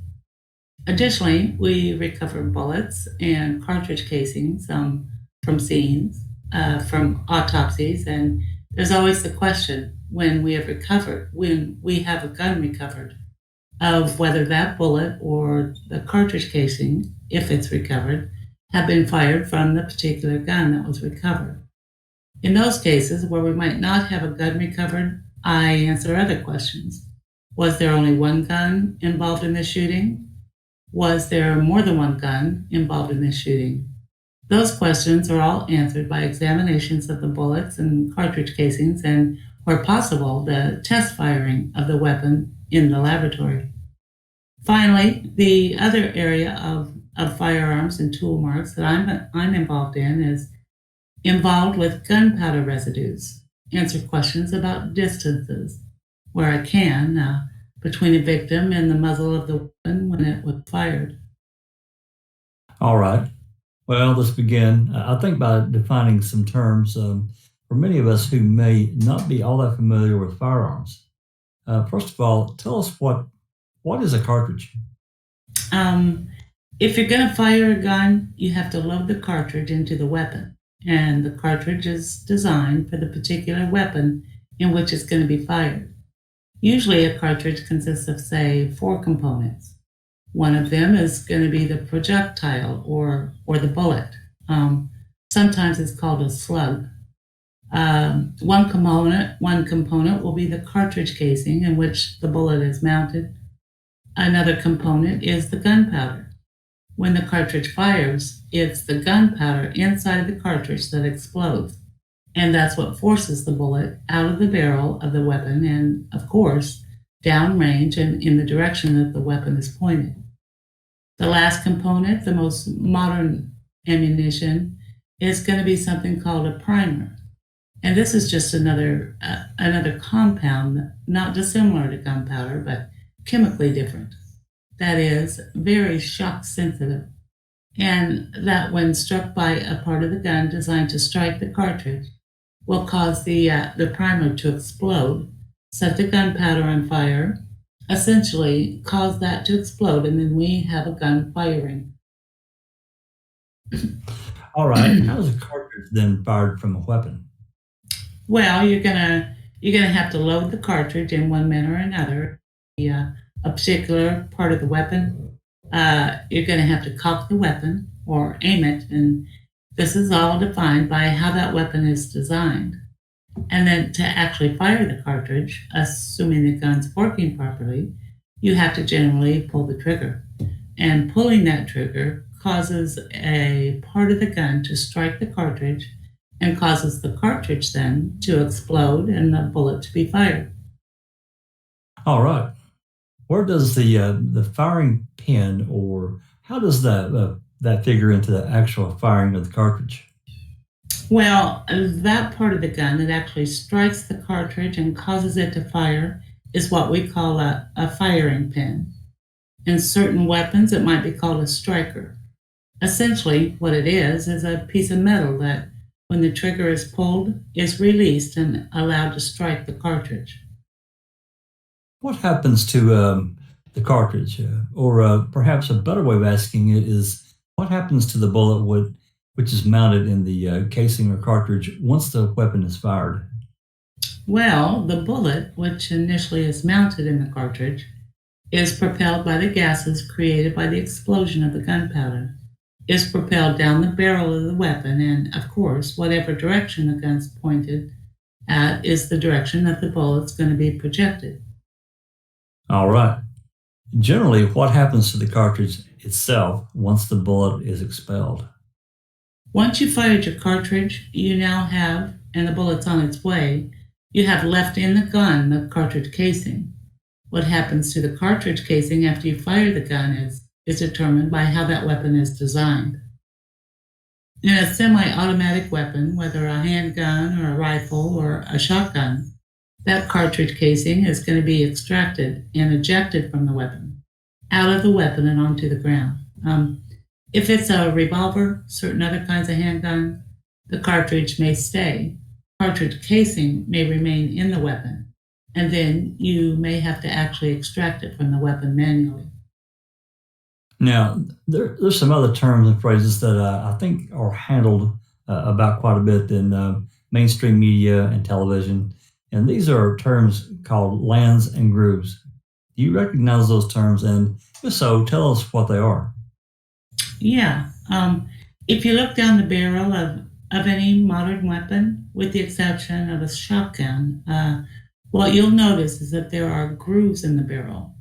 And we're talking about the inside of the barrel. And the barrel of the weapon is just a tube. And inside that barrel, they've in the manufacture of the barrel, they put these grooves in there. You probably also notice that they're twisted as you look down there. We call those grooves, of course, grooves. We call the areas between the grooves in the barrel lands. That's Lands. I'm not sure where the term ever came from and never heard a really good story for it. When I'm looking at bullets, what I see are land impressions, but they're created by contact between the bullet and the inside of the barrel of that weapon. Given that, how a cartridge is how a cartridge is fired in a weapon, and these lands and grooves, what is it that makes the actual identification, for instance, of a bullet as having been fired by a particular gun possible? Well, what makes it possible ultimately is the manufacturing process used to create the barrel of the gun. In the case of a bullet or other parts of the weapon that come into contact with the cartridge casing. If I'm asked to determine whether a bullet was fired from a particular gun, the way I'm going to do that eventually is by putting a test-fired bullet, one I fired in the laboratory from that gun, and one that I know has been marked only by the barrel of that gun. I'm going to put that bullet under the microscope. I'm going to examine those test-fired bullets, and I'm going to look for what I'm going to look for are patterns or scratches, or what we call in the field is our stria. These are engravings on the side of the bullet that are created by microscopic defects inside the barrel of the weapon. When the bullet passes through that barrel, it's coming into contact with those defects, and they're leaving patterns of scratches or stria on the surface of the bullet. I have to be able to determine or conclude that, in fact, all the test-fired bullets that I'm seeing from that gun are creating the same pattern or of markings. Having done that, I then know what to look for on the bullet that's been recovered in a crime, and maybe a bullet that's been recovered in an autopsy or may have been taken out of a tree in a shooting. But I'm going to look at that bullet. I'm going to look for those same pattern of stria on the surface of that bullet, and if I see those patterns, if I can be assured with my examination the patterns I do see are the kind of thing I expect to see on any bullet fired from that specific gun, then I can conclude that the bullet that was recovered in the shooting was fired from that particular gun. Until I see these patterns and I see them reproducing, I can't come to any conclusion at all about that. Very well. Let's talk about your findings in this case. First, I'm going to have Investigator Wiegert show you, I believe, what is marked for and had been received into evidence as exhibit number 128. And ask you if, first of all, can you examine that item and tell us if you recognize it? Yes, I do. And what is exhibit 128? Well, exhibit 128 is a paper bag, now opened, that contained a box. All of these are marked in some way or another so that I could recognize them later. Within the box, I believe, is 11 fired cartridge casings that were submitted in the course of this investigation. All right. Now we're showing the projection now of that item. Is that what you're examining? I believe it's exhibit 120 is being depicted on the screen. Yes, it is. At this point, when I concluded my examination, I put the cartridge casings in small plastic bags. When that photograph was taken, they obviously were not in those plastic bags. All right. And as part of your first examination in this case, were you also asked to examine a .22 caliber rifle? Yes, I was. All right. I'm going to have Investigator Wiegert show you exhibit 129. Do you recognize exhibit 129? I do. What is exhibit 129? Exhibit 129 is a .22 caliber rifle. It's manufactured by Marlin Firearms Company. The model of rifle is a Glenfield Model 60. This happens to be a semi-automatic rifle. I can recognize it because of the sticker I placed on it, but with the appropriate information and by the serial number on the weapon. All right. And just so that we're clear, what kind of examination did you do reference that rifle and the cartridges which are contained in Exhibit 128?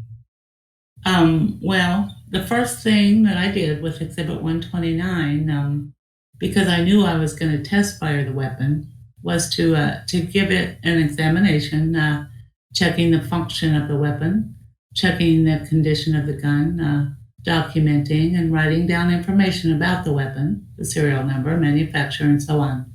I wanted to make sure that the gun was working, first of all. And secondly, I wanted to make sure that it was safe to fire the weapon, because I knew this was something I wanted to do. Because I'm going to want bullets and cartridge casings that I know have been fired in this gun.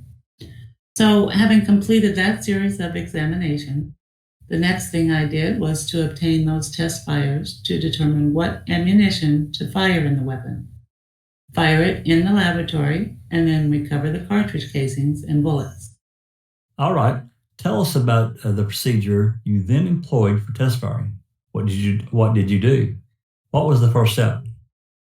Well, as I said, I simply wrote down various information about the weapon, mark the weapon for later identification.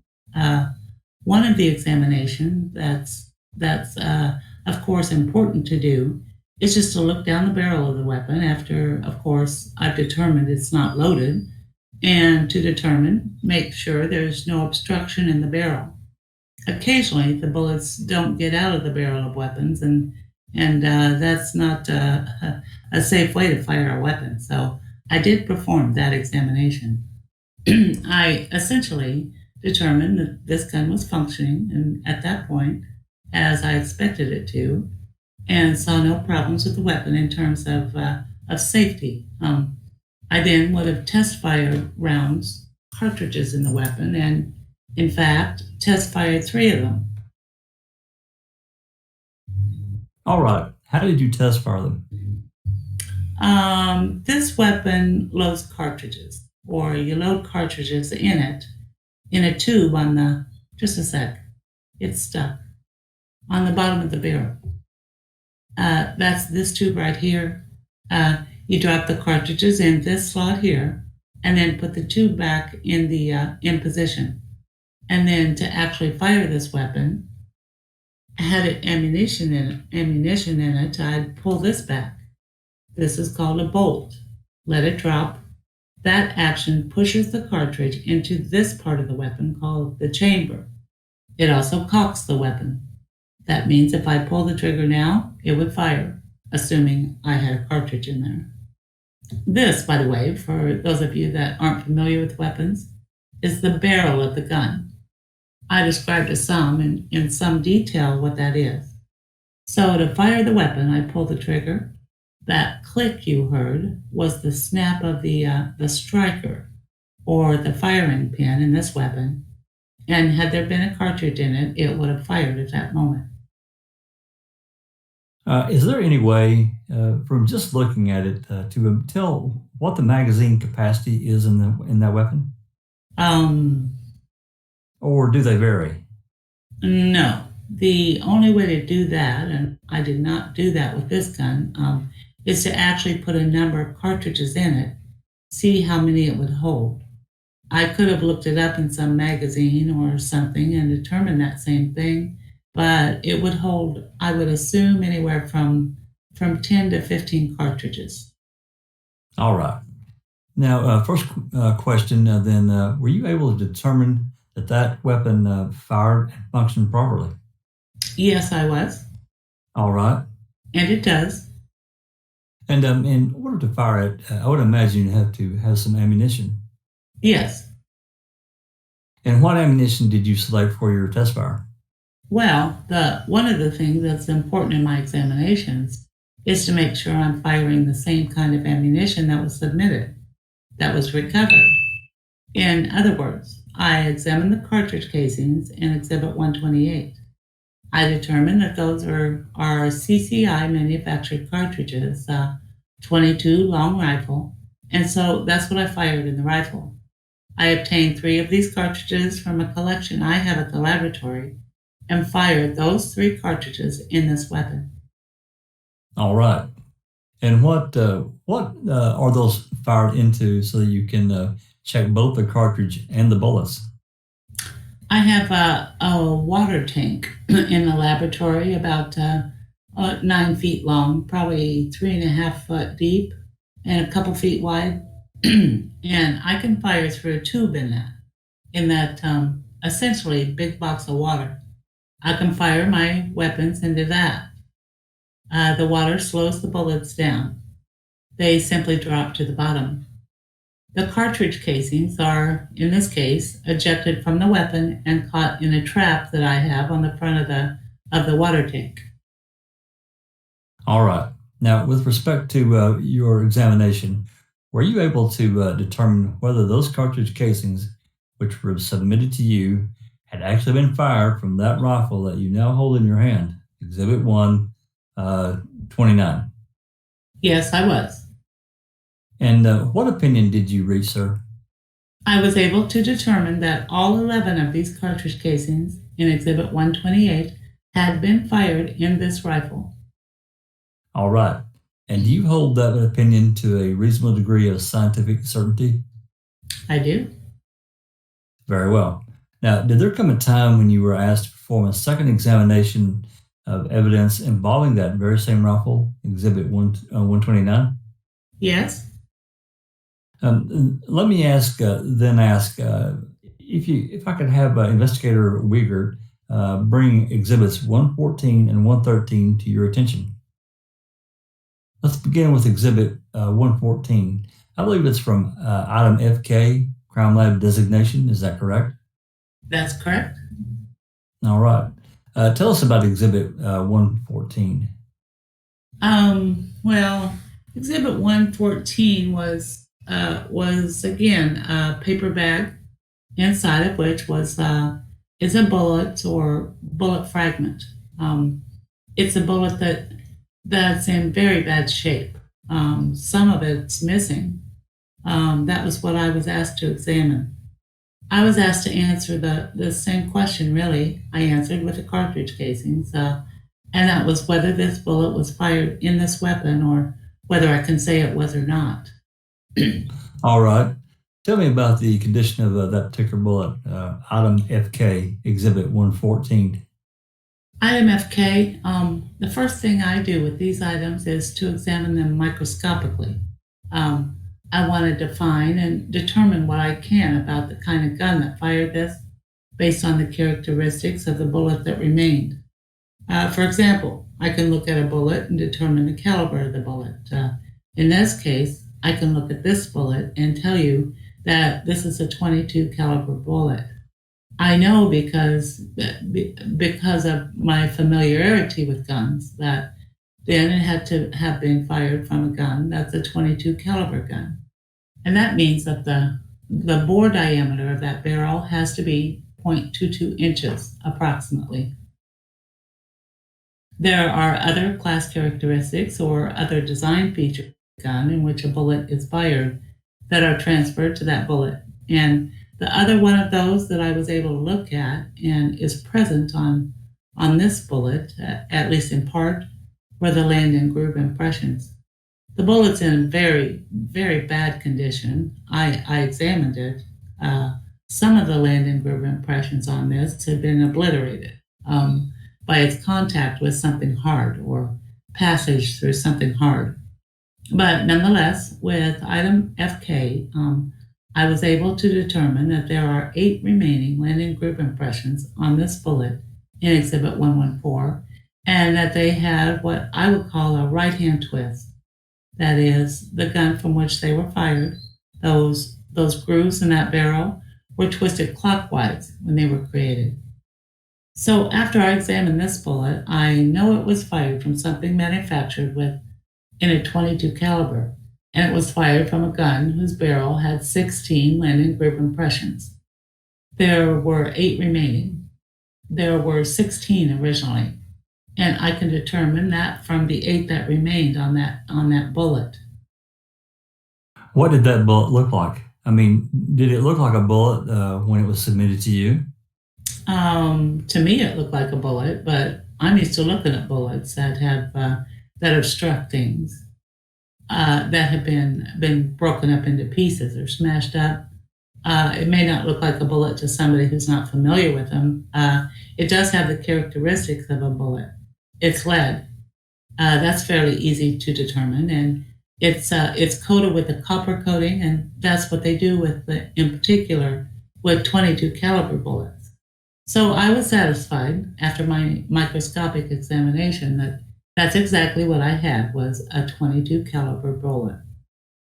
All right. But if one did not have, say, the assistance of your training and experience and a microscope, to the untrained eye, what did it possibly look like? It really looks like a chunk of metal. It might not look like anything more than that to somebody who isn't used to seeing these kinds of things. All right. Would the head of the roofing nail be a fair description? Well, maybe in terms of size. Again, it would look different from that. All right. What conclusions, if any, were you able to reach with respect to item FK, Exhibit 114, relative to the firearm in the question here, Exhibit 129? I was limited in my conclusions to what I could tell based on the class characteristics that are there. All I can say about this item 114 is that it's a 22 caliber bullet, that it was fired from a gun manufactured with 16 lands and grooves and a right-hand twist in the barrel of the gun. I cannot be specific of about what gun that was. For example, whether specifically it was fired from this particular rifle. Because of the microscopic markings that I described as having been scratched in the surface of bullets by the barrels are not present there anymore. They've been obliterated by its contact or passage through with whatever it struck. So, in effect, you're saying that it just lacks sufficient individual characteristics beyond those general ones of the lands and grooves and 8 out of the 16 twists. Other than that, that's what you got? Exactly. All right. Very good. Let's move on then to Exhibit 113, Item FL. Did you have an opportunity to examine that particular item? I did. First of all, then, for our benefit, what is Item FL, Exhibit 113? Well, Exhibit 113 is a second bullet. Again, I went through the same examination process. In this case, again, I'm able to determine that it's a 22 caliber bullet. In this case, I have 11 of the 16 original land and groove impressions that were transferred to this bullet when it was fired from the gun from which it was fired. I also didn't mention on the other bullet, but I also weighed the bullet, which can be helpful in determining the caliber and so on. And additionally, on this bullet, on Exhibit 113, I do have the microscopic detail, the stria and scratches on the surface of the bullet, that I can relate back to a particular weapon. I can compare it to test fires from a particular weapon. All right. And as such, were you able to make any determination as to whether Item FL, that's the crime lab designation, and Exhibit 113 was fired from Exhibit 129, the Marlin Glenfield 60 22 caliber rifle? Yes, I was. And what conclusion did you reach, sir? I was able to determine that this bullet in Exhibit 113 was fired from this particular Marlin rifle. All right. And do you hold that opinion to a reasonable degree of scientific certainty? I do. And how is it that you well, let's follow that up with, is it to the exclusion of any other rifle that bullet was fired from? It is. Why is that? When I examined the test fires from this rifle, Exhibit 129, when I looked at those bullets under the microscope, I found that I was seeing patterns of scratches or stria reproducing on each of the test fires. There's always differences, not all there on every bullet test fired from that rifle, but I was able to determine that I could expect to see certain patterns of these markings.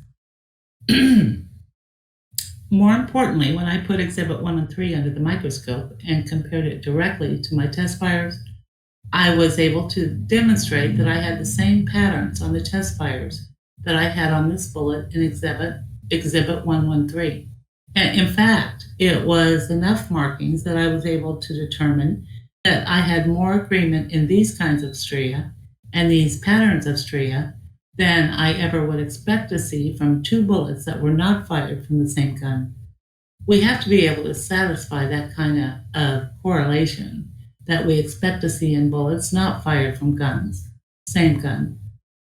The fact of the matter was that in this case, the patterns, the amount of agreement and correlation that I see and saw in this bullet,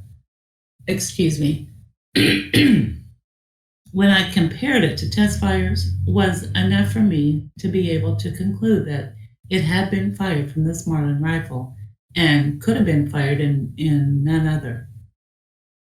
All right.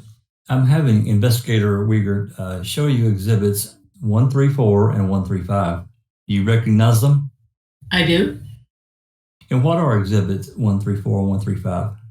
Well, Exhibit 134 is a report that I wrote describing the evidence I looked at and the findings or conclusions to which I came.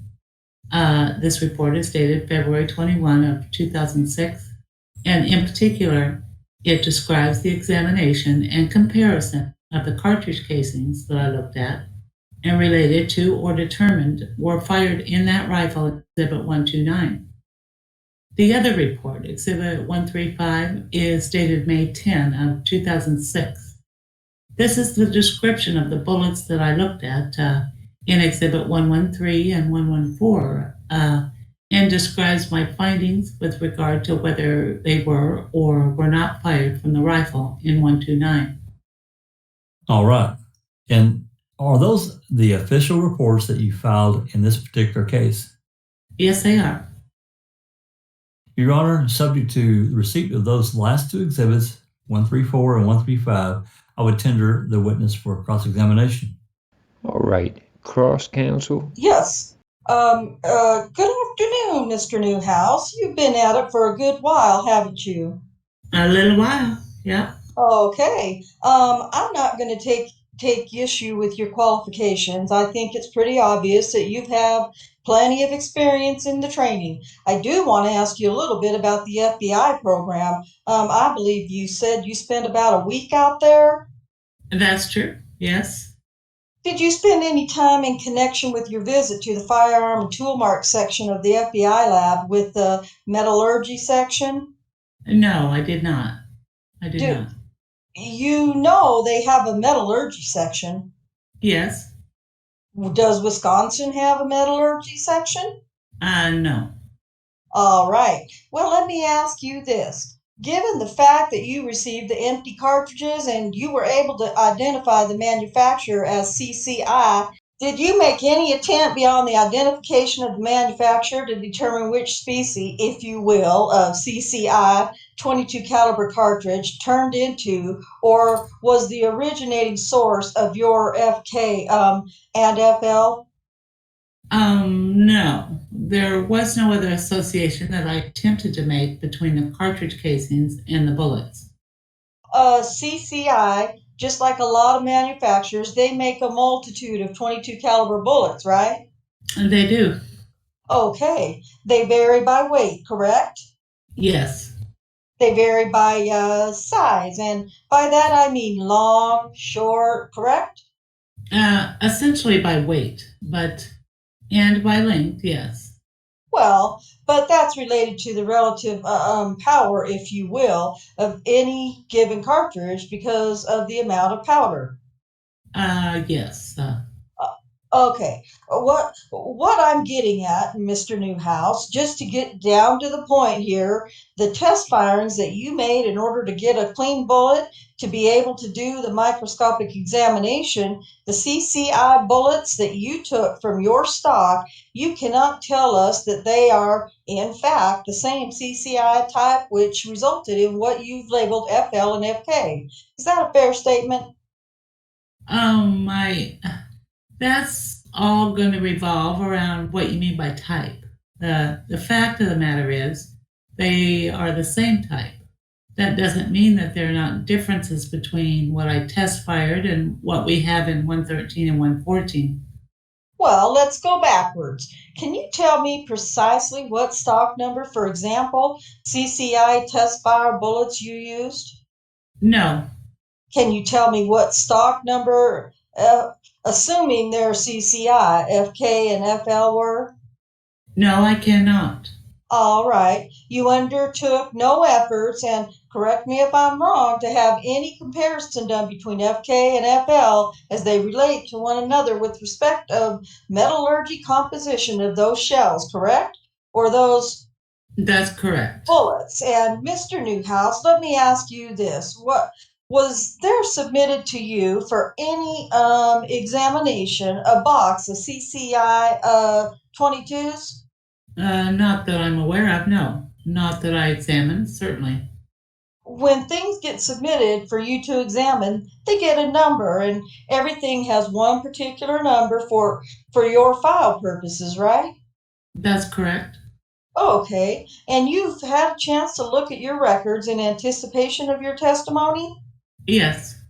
If a box of 22 shells were submitted to you for examination in connection with this case, it would be reflected in those records, right? If I examined it, yes. Well, My exam point is that it's possible a box of ammunition could have been submitted that I didn't see. submitted to the lab? Yes, Doesn't it mean it made it to you? correct. But the bottom line, again, is nothing was submitted to you. That's correct. Okay, so if there were some shells recovered from a particular crime scene, you undertook no efforts to compare your FK, your FL to anything else that was submitted, correct? That's correct. All right. I believe you testified that either FK or FL had characteristics of a coated bullet. Yes, they both did. They both did. Okay. Copper? I'm sorry, what? Copper. I would presume of copper alloy, the more likely. Okay. You didn't undertake any tests to determine? None. All right. No. So, from your testimony, we know that FK was fired in that particular rifle you've examined. It was the one that I designated FL. Oh, I'm sorry, FL. Okay. FL being the one with the 19.7 grains remaining? Yes, I believe that's correct. When I say remaining, you can't tell this jury how many grains it may have originated with, can you? No, All right. I cannot. And the same would be true on FK as far as weight? I could only guess. I wouldn't be able to determine specifically. No. And that's because the manufacturers vary the weights of the bullet, right? Yep, that's correct. So, FL, you're satisfied came out of that gun? That's correct. FK, we can't really say. Can't say the same thing, certainly. That's correct. Okay, and certainly you absolutely cannot say what or who caused either FK or FL for that matter, arguing they both maybe came out of there, caused them to be projected through the barrel of that rifle. No, I cannot. You have nothing by way of your examination whatsoever to suggest that it was fired at any time by this defendant, correct? That's correct. Okay, that's really out of your bailiwick, right? Yes, it is. All right, that's all. Thank you. Any redirect. Counsel. One clarification. I take it that it is possible that item FK Exhibit 114 was discharged by the weapon 129. At least it's the same general characteristics. Yes, it is possible. But beyond that, you cannot say for any degree of certainty. That's right. Okay, that's fine. Thank you. Judge, just some real quick follow-up. When you say it could be, isn't it just as likely, Mr. Newhouse, that one that counsel just referred to, FK, could not have been fired from that gun? I simply can't say, and that's what that means. Thank you. That's all. All right, you may step down. Thank you. I think we'll take a recess now for about 15 minutes, counsel. If I could see you for just a couple of minutes. Sure. Before proceeding, I'd like to remind the media that the trial administration order says that during recesses the camera should not be operating, and during this past recess it was. So I'd appreciate it if you could look a little bit more closely at that. All right, gentlemen, are you ready to proceed, Mr. Fallon? Yes, the state would call Kenneth Olson. Is it your plan that Mr. Olson will be your last witness this afternoon? Yes. Please raise your right hand. Please be seated. Please state your name and spell your last name for the record. Kenneth B. Olson. OLSON. How are you employed? I'm a forensic scientist at the State Crime Laboratory in Madison. And how long have you been employed in that capacity? Approximately 27 years. What type of forensic science in practice do you practice at the crime lab? My main duties at the crime laboratory is in the area of trace evidence examination. I examine a variety of materials: paint, glass, fibers, plastic, metals, anything that needs chemical identification or comparison that doesn't fit into drugs, toxicology, or DNA. All right. And how long have you been actively engaged in trace evidence field? The whole time that I've been employed at the laboratory. All right. Have you ever been a member of, for instance, of field response unit for the crime lab? Yes, I was an active member of our field response program for 24 years. All right. Are you a current member? I kind of fill in as needed.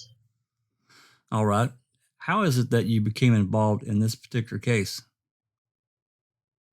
I was asked to examine several items that were recovered during the investigation of this case. Items from a burning barrel and some charred bones. All right. And in particular, your reason for being here today is to provide is the results of your examinations. That's correct. All right. Before we do so, I'd like to find out a little bit about your background. I'm going to have Exhibit 136 given to you by Investigator Wiegert. Do you recognize Exhibit 136? Yes, I do. What is Exhibit 136? Exhibit 136 is a statement of my qualifications. And did you prepare that exhibit? Yes, I did. All right. Well, first of all, let's talk about your educational experience. First of all, do you have an undergraduate degree? Yes, I do. And from which institution? I have a Bachelor of Science degree from the University of Wisconsin, Superior, with a major in chemistry. All right. Have you received any postgraduate experience at all in or course of that ilk? I took a couple Masters of Business Administration courses. Very good. And what particular on-the-job training have you received to assist you in performing the tests that you currently perform for the crime lab? Since being employed at the crime laboratory in the area of trace evidence, I did a 3-year apprenticeship type activity, learning the different aspects of trace evidence. So I had extensive on the job training, and the laboratory sent me to several schools over those training years in all the different areas that I do analysis. With the different types of instruments that we use to the different types of evidence that we handle. All right. Are there any particular associations or organizations that you belong to, either for training purposes or for professional development? Yes, relating to forensic science, I'm a member of the Midwest Association of Forensic Scientists. I'm also a member of the Association of Crime Scene Reconstruction and a member of the International Association of Bloodstain Pattern Analysis. All right. And do you regularly attend trainings in these areas of specialization to maintain your current familiarity with the research and the literature and general crime scene processing requirements? As often as I can. All right. When did you first become involved in this case? What was your first assigned task? The first evidence that I examined in this case, I received some items from the burning barrel on December 1st, 2005. What kind of items did you examine from a burn barrel? The items were submitted and I put the materials out on an exam table, and I found items of from a cell phone. It was a Motorola cell phone. You could tell that the just visually the material, it was consistent with a cell phone, flip phone, and I found charred remains of a Canon Sure Shot A310 camera, and then some other electrical components and some batteries. All right. Did you recommend any additional or further forensic work on that material that you yourself were unable to conduct? I was asked if I could get any information from the cell phone or the components of the camera. I informed the investigators that our laboratory is not equipped to do that type of analysis. I am basically one that can examine things either visually or microscopically and give them investigative leads. So if they needed a more in detail analysis, they would have to send that to another laboratory or the FBI. All right. After examining the contents of the barn barrel, what was the next matter which concerned you, your expertise? In February of 2006, I was asked to examine some skull fragments, some charred skull fragments from a burning pit. Specifically, they wanted me to examine an entrance defect into the skull fragment. All right. And describe the skull fragment that you were asked to examine. The skull fragment was a small, approximately 2 inches in diameter, piece of charred skull that had a hole in it, and that hole had some beveling on the outer surface, and it had some beveling or concave appearance on the inside of the bone fragment. All right. I'm showing investigate. I'm having investigator Mark Weir show you a photograph. What exhibit number is that, please?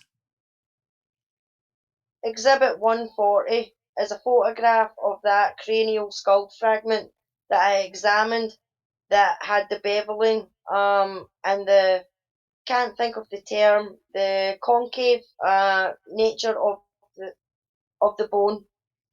Judge, at this point, I don't know if I necessarily have an objection, but I suppose I'd like some more foundation from this witness. He's referring to it as a cranial or a skull fragment. I don't think the expert has, well, I don't think he has an expertise to say what type of bone this is, other than someone told me it might have been a cranial bone. I I know he mentioned charred bones when he was talking about what he reviewed, and now it's referred to as a cranial bone. If there could be some more foundation as to how he knows what that is. That's where I'm going next. Okay. All right. Uh, Thank you. Um, from whom did you receive these items for purpose of analysis?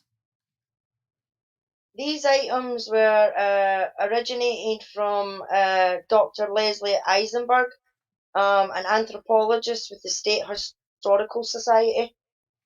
All right. And did the items you examined, did they receive?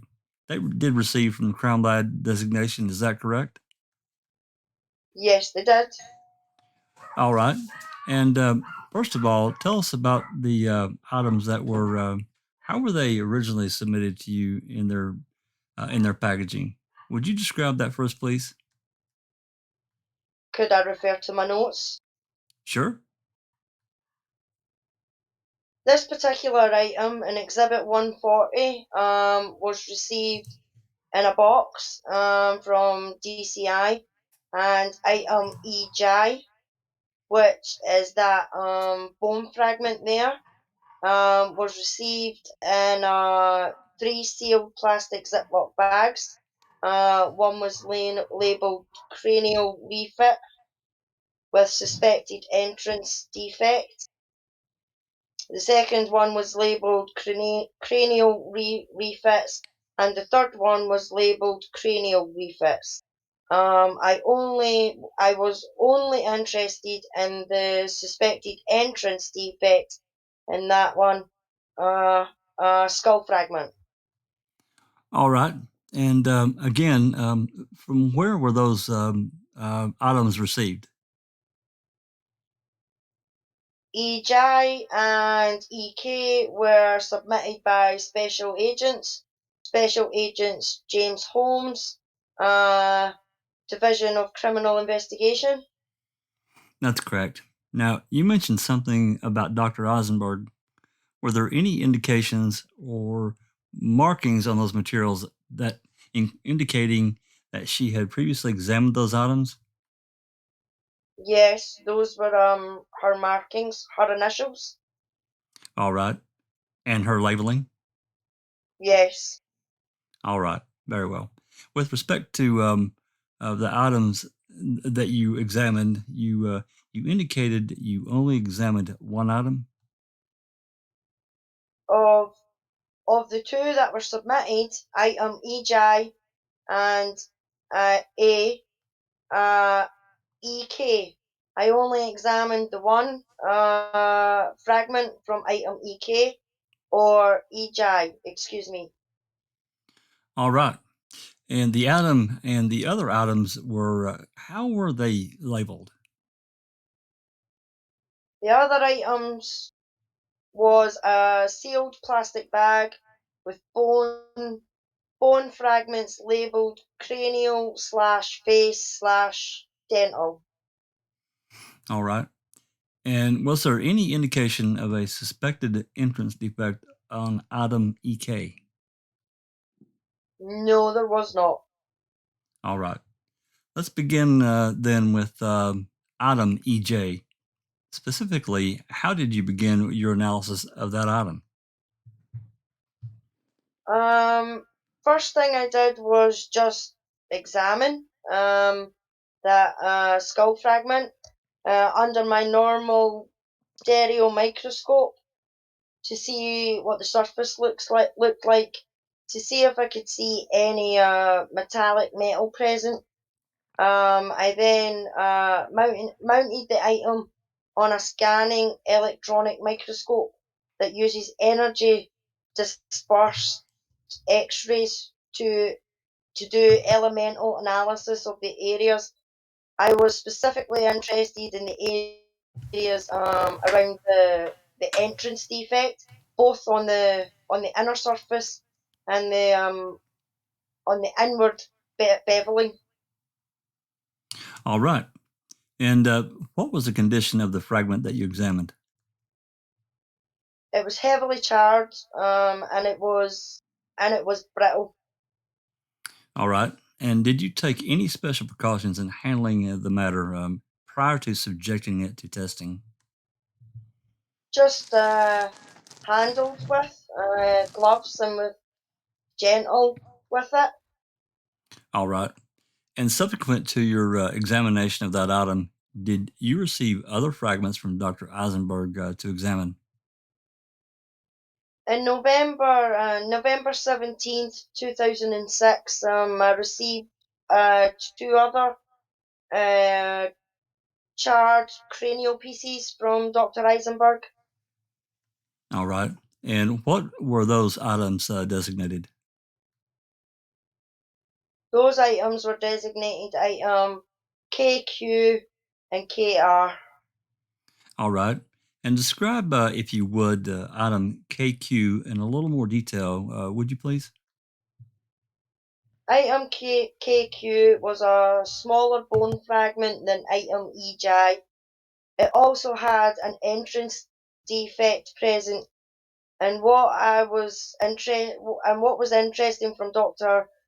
Eisenberg's standpoint and my standpoint was the X-rays of that item showed some tiny little bright spots present in the X-ray, which usually means there's some type of dense material there. All right. I'm going to show you one more photograph, 137. Do you recognize that? Yes, Exhibit 137 is the outer surface of item KQ, showing the entrance defect with the beveled edge. All right.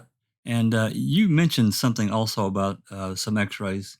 I'm going to have you two more exhibits provided to you, 138 and 139. Beginning with 138, do you recognize 138? Exhibit 138 appears to be X-ray image of item JE, the first skull fragment that I examined. All right. I'm showing you the inner surface. All right. And now you mentioned before, yeah. All right. Let's go to the next one. Exhibit 139. And directing your attention to the piece of in the upper left-hand corner of that exhibit. Do you recognize that? Yes, I do. All right. And what is that? Exhibit 139 is an X-ray image of 8 bone fragments, and specifically the one in the upper left-hand corner, which has an entrance defect, shows some bright spots right on the edge of that entrance defect, both on the beveled edge and inside of the beveling. All right. Now, that looks different than item 137. And if you can explain to us the apparent difference. 137 shows this smaller bone fragment with the entrance defect attached to some more bone fragments. And that attachment is done after these x-rays were taken. When Dr. Eisenberg was putting together the pieces, tried to put the bone fragments back together to what they originally were. Hence the designation cranial refit. Correct. All right. Well, let's start then with the exhibit with the X-ray of the last one, 138. 139. Oh, 139. I'm sorry. There we go. All right. Now, directing your attention to the zoomed in picture of 139. What are we, if you'd, I believe there's a laser pointer to your right next to your material there.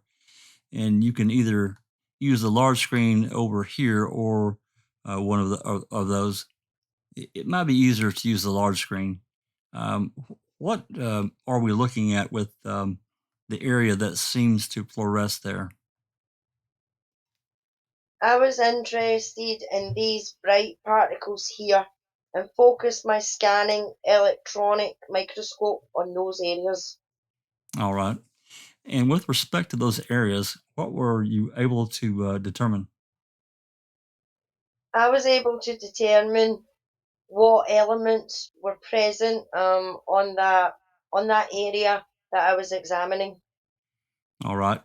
And similarly, I'm going back to up to Exhibit 138 now. The previous one and ask you on this particular one, on a zoomed in picture of that, there appears to be likewise some fluorescing material there. There is one bright particle there. I did not have access to this X-ray when I was doing my analysis, so I focused my attention in this area here and this area here. All right. And were you able to make any determination as to what these substances were along that ridgeline that you just identified? Most of the strongest elements that I found in these areas were calcium and phosphorus, which are the elements of bone. But in the upper area, in this area, I did detect traces of elemental lead. All right. When we say trace elements of elemental lead, what do you mean? Like I mentioned, the strongest elements that were present in that area were calcium and phosphorus, and those are the main elements of bone. And I would suspect to see them, since I'm looking at a sample of bone. But I was also interested in seeing if I could detect any lead, because this entrance defect interested me from a science standpoint, that was indeed a bullet hole that I would be looking for any traces of lead metal. All right. And how many different locations along that area did you examine? I examined 3 areas in here and found the elemental lead, and I examined 4 areas over here and I did not detect any elemental lead. All right. Did you examine any other aspects of this particular item to determine whether there was any trace of elemental lead elsewhere on the exhibit? Yes, I did. Tell us about that. I purposely went to an area away from that entrance defect to get a background or a control sample of what elements I would suspect or would think to find in that area. And in that area, that control area, away from that entrance defect, I did not detect any presence of elemental lead. So, in terms as a scientist, having looked at the control area, and now having that knowledge and comparing it with that area near the defect, what does that suggest to you, or what does that tell you? That tells me that if I'm seeing lead in that entrance defect, that a source of that could be a bullet. All right. How many control areas did you utilize? I believe I took 4 control areas away from that entrance defect. All right. Very good. In your experience, well, let me ask you: have you had any firearms training as part of your crime lab training? Yes, I did do. And tell us about that. For about a year and 2 or 3 months in the year 2000, I did some cross training in the firearms unit, examining guns, preparing guns for destruction, test firing guns, recovering the bullets, doing bullet comparison, cartridge case comparison. All right. Very good. I want to move on to, well, before I do, let me ask you this question. With respect to item EJ, based on your findings of trace of elemental lead, your crime lab training, is that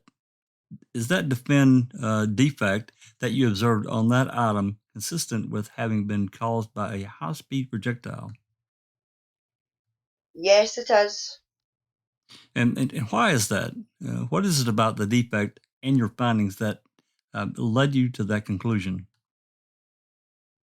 From my experience in crime scenes and field response, pending autopsies, and giving training to law enforcement that when something is shot with a bullet in the skull, you get this type of beveling on the surface from where the bullet impacts, and then you have that concave beveling on the inside surface that is very characteristic of a high-speed projectile, including bullets.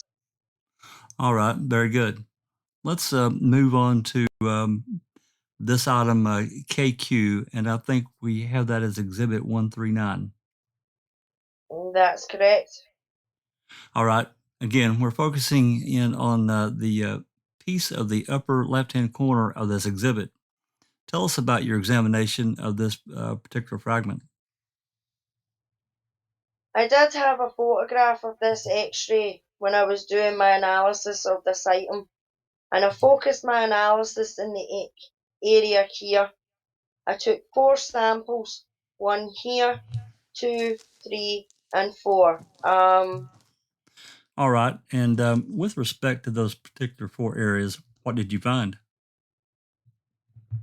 In areas 1 and 2, the 2 strongest elements were calcium and phosphorus. And then the 3rd strongest element in that area was elemental lead. Areas 3 and 4, the strongest element present was lead on those 2 areas. All right. And likewise, comparatively speaking, was there more or less lead associated with item KQ, Exhibit 139, than with item EJ, Exhibit 137? There was considerably more lead in this particular bone fragment, KQ, than there was in item EJ. Likewise, with respect to this particular item, did you test other areas of the fragment? In other words, did you develop control areas from which to make the comparisons? Yes, I did. Tell us about that.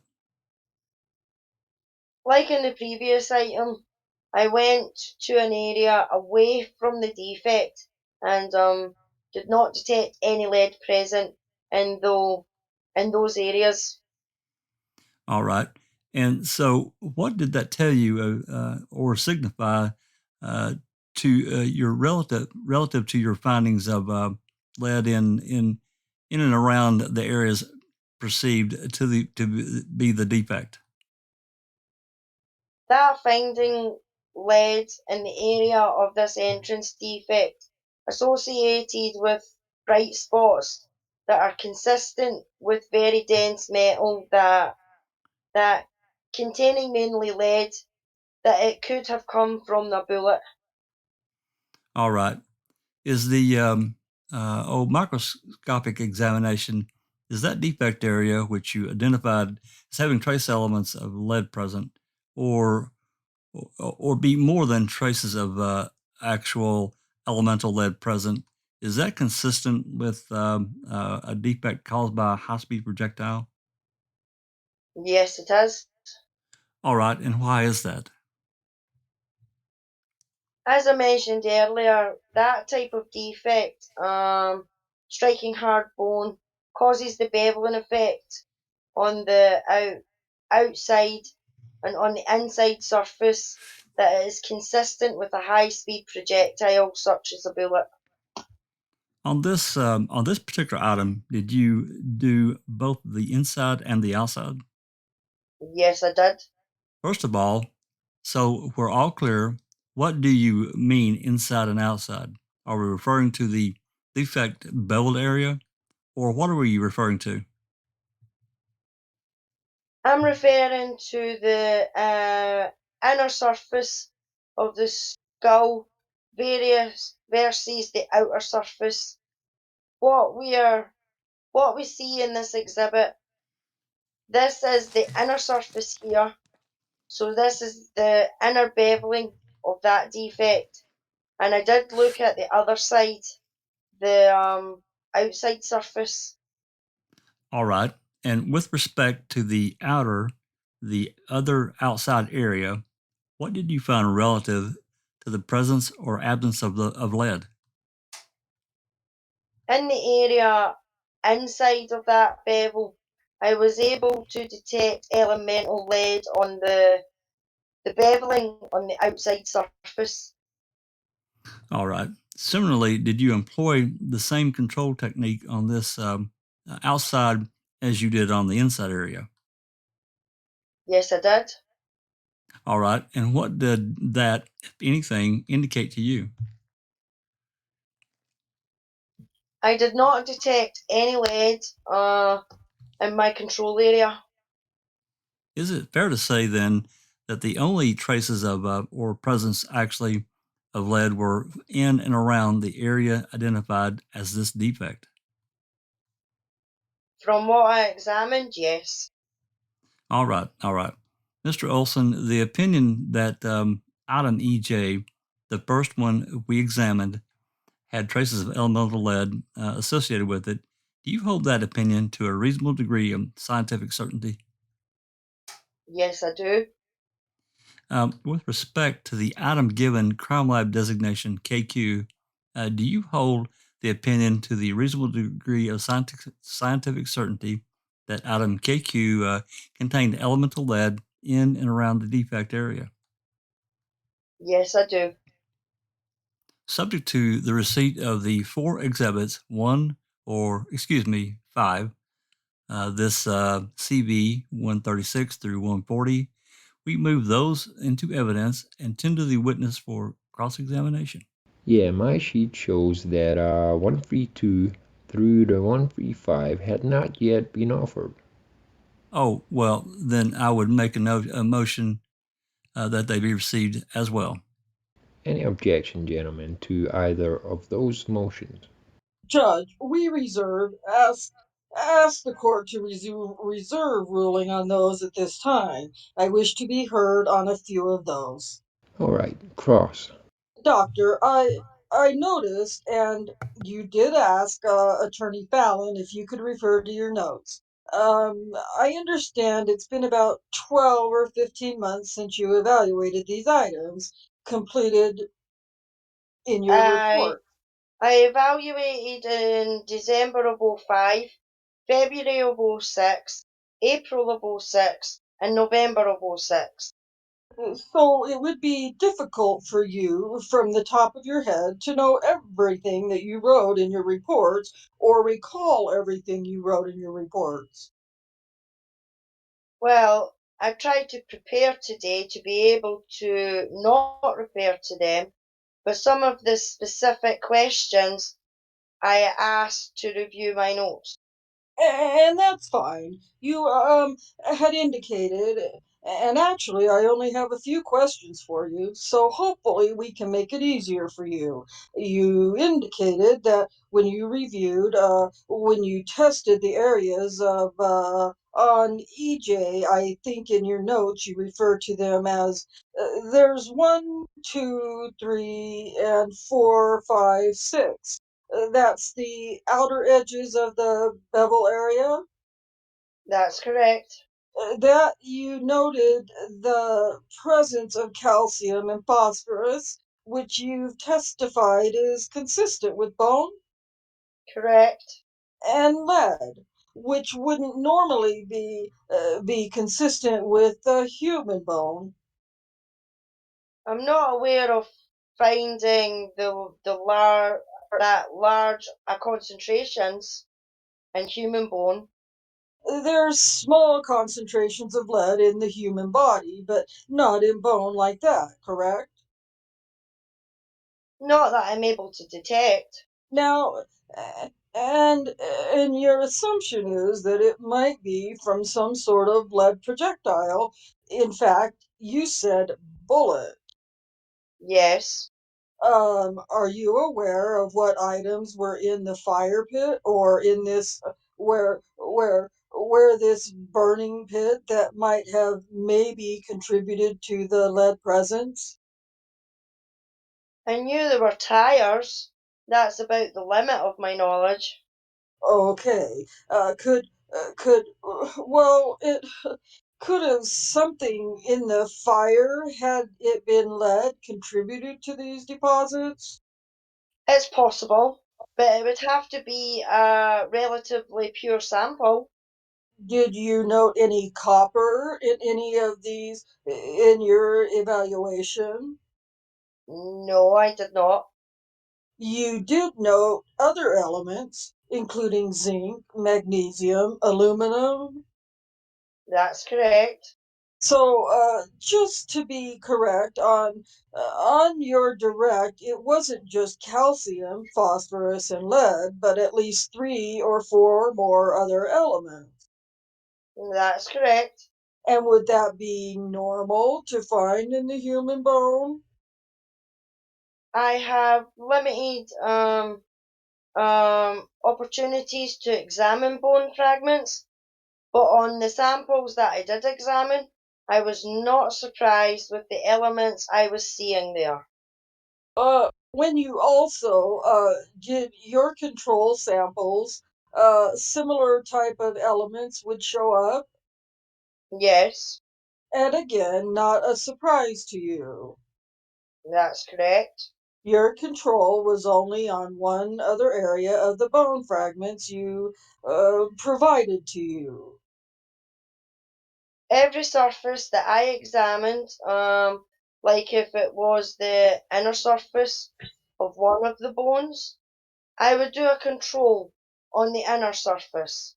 If I examined the entrance on the outer surface, I would do a control on that same outer surface. And you did that for every fragment that you received. Yes, I did. You also received a headboard, Yes, I did. and and you had an opportunity to examine it to determine if there were any rope fibers, correct? That's what I was requested to examine, to see if I could find any rope fibres attached to the headboard. So you're directed to look for this, That's correct. and you did an actual visual examination, correct? Visual with some microscopic exam. So the first step would be to visually observe the item. That's correct. And when you visually observe the item, you noted no rope fibers, correct? That's correct. And then, of course, the microscopic evaluation would be because our eyes aren't that great, right? Magnification helps in the area of the trace evidence. And obviously, that's your training. And you know that the next step would be to try to take a closer look, correct? That's correct. And in order to do so, you use some sort of an adhesive tape to pull up what might be on the surface of that wooden spindle on the headboard. Yes. That's one technique for looking for fibers is by using a tape lift to take a not too strong of an adhesive, but just to tape lift like a lint remover type lift, and then examine what fibers were recovered from that. You don't want to pull off the surface itself. That's correct. And so, with that, you were able to then place it onto some sort of slide. Actually, I placed it on a plastic backing, and then I can examine that under the microscope. And if I see something of interest, I can put a little cut in that plastic and with a solvent remove all the fibres I'm interested in. Uh, did you note any fibers? Yes. Were they rope fibers? Uh, they were not consistent with rope fibres. You noted some cotton fibers? That's correct. Okay, I have nothing else. Thank you, Doctor. And you redirect. Yes. Was it, is it expected or unusual for you to not to find any rope fibers given the material you examined? In my experience, smooth surfaces like spindles on a headboard are not your best surface for snagging fibers. If there was slivers, a nail, or something that could snag rope fibers, that would be a better method for depositing fibers on a surface. All right. Now, did you find anything else on that headboard? Yes. On one of the spindles, there was a thin plastic film that I removed and analysed and identified as polypropylene. What are some of the uses of polypropylene is? Polypropylene is used in garments. It's used as plastic containers. It is also used in rope manufacturing. No further questions. No, Judge. All right, you may step down. Thank you, Your Honor. You're welcome. Any further witnesses this afternoon? We do not have any this afternoon, Judge. We went a little more quickly than anticipated. All right, Mr. Fremgen, you want to be heard on some of these exhibits? I'll excuse the jury for the afternoon and we can talk about the exhibits. Ladies and gentlemen, you are done for this afternoon.